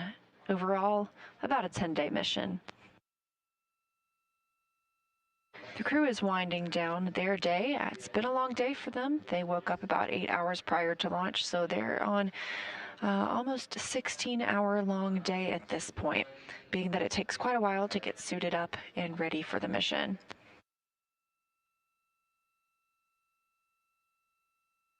After launch, the spacecraft completed the perigee raise maneuver and then the apogee raise burn before the crew was able to conduct the prox-ops demo. That is when pilot Victor Glover manually flew Orion, the first time anyone has done so, and maneuvered it around the ICPS, the interim cryogenic propulsion stage, which had just detached from the spacecraft. That demonstration was all to help us prepare for future missions in which Orion will need to dock to a lunar lander and descend to the lunar surface.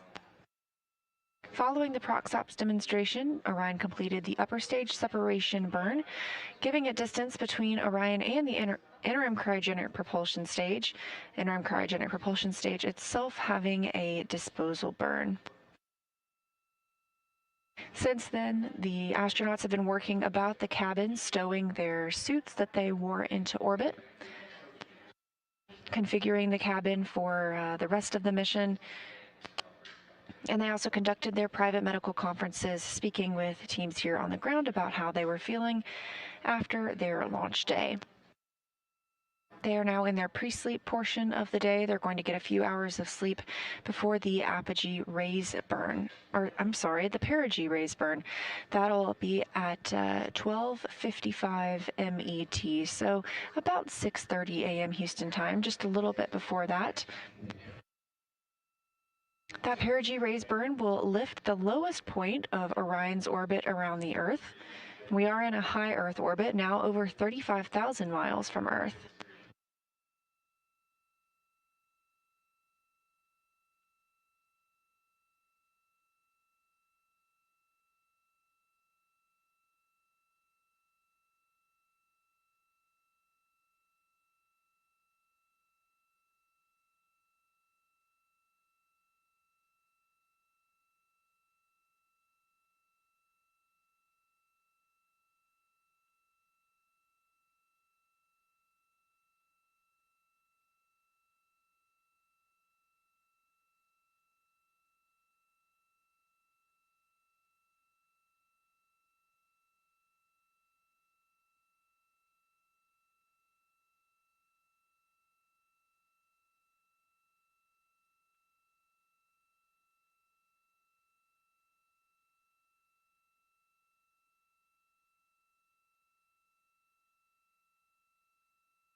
Is a test flight, so everything with humans aboard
This is Artemis Mission Control at Johnson Space Center in Houston, Texas. We are continuing to monitor the flight of Artemis-2 and our 4 astronauts, Reid Wiseman, Victor Glover, Christina Koch, and Jeremy Hansen, aboard the Orion spacecraft, a test flight with the first time we have ever had crew on this spacecraft.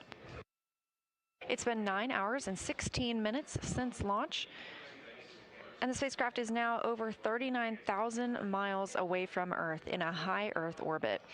The crew will remain in this high Earth orbit for the first approximately 24 hours of the mission before the translunar injection burn that will commit them to flying by the moon and returning home.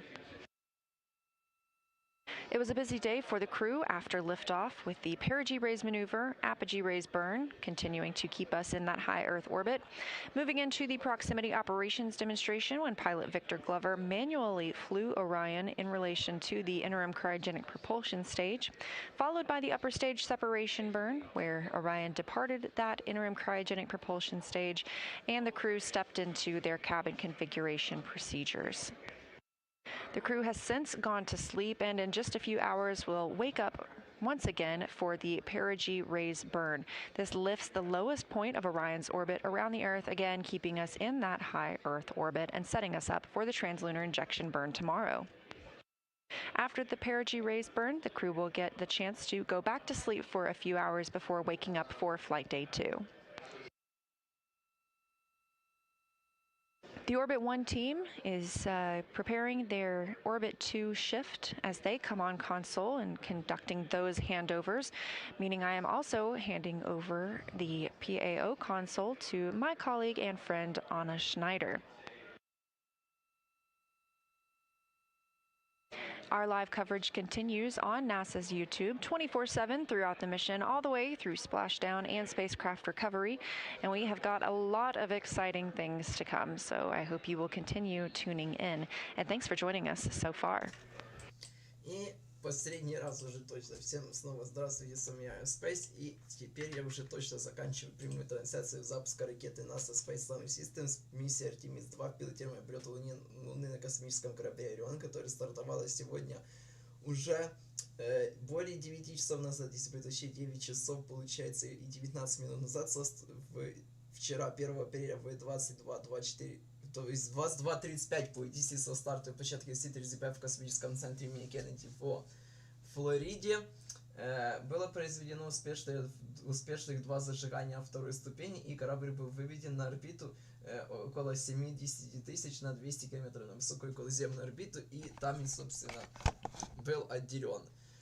Также еще, получается, 4 часа назад должно было произойти отделение 4 дополнительных перезагрузок, 4 спутников CubeSat от адаптера на второй ступени ракеты Space Launch System, но подтверждения этого я до сих пор так нигде и не видел.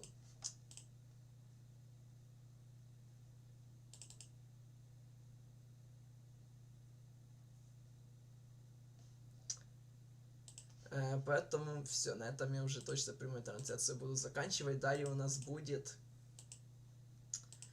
на отметке 13 часов, получается. Ну, во-первых, сейчас через 5 минут экипаж пойдет спать на 4 часа. А затем на отметке плюс 13 часов 44 минуты после запуска, то есть в 15:20 примерно, нет, получается, в 12:20 по EDC будет повышение перицентра орбиты, маневр повышения перицентра орбиты. Я это стримить не буду, а вот что я буду стримить, это завтра, получается, 3, то есть, ну, по EDC, если про сегодня, 2 апреля, вы... нет, да, даже по EDC уже завтра, вот, 3 апреля, да, завтра в 00:11 по EDC будет уже маневр самой транссонной инъекции на траектории отлета к Луне. Это-то я постримлю. Ну и сейчас всем спасибо за просмотр, спасибо также большое всем, кто подписался на канал за время этих обоих прямых трансляций. У меня примерно, ну, всем этим сколько вас там?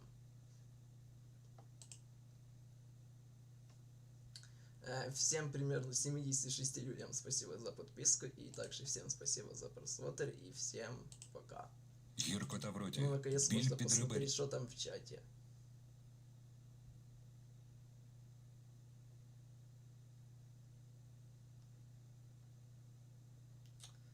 непонятно ничего особого.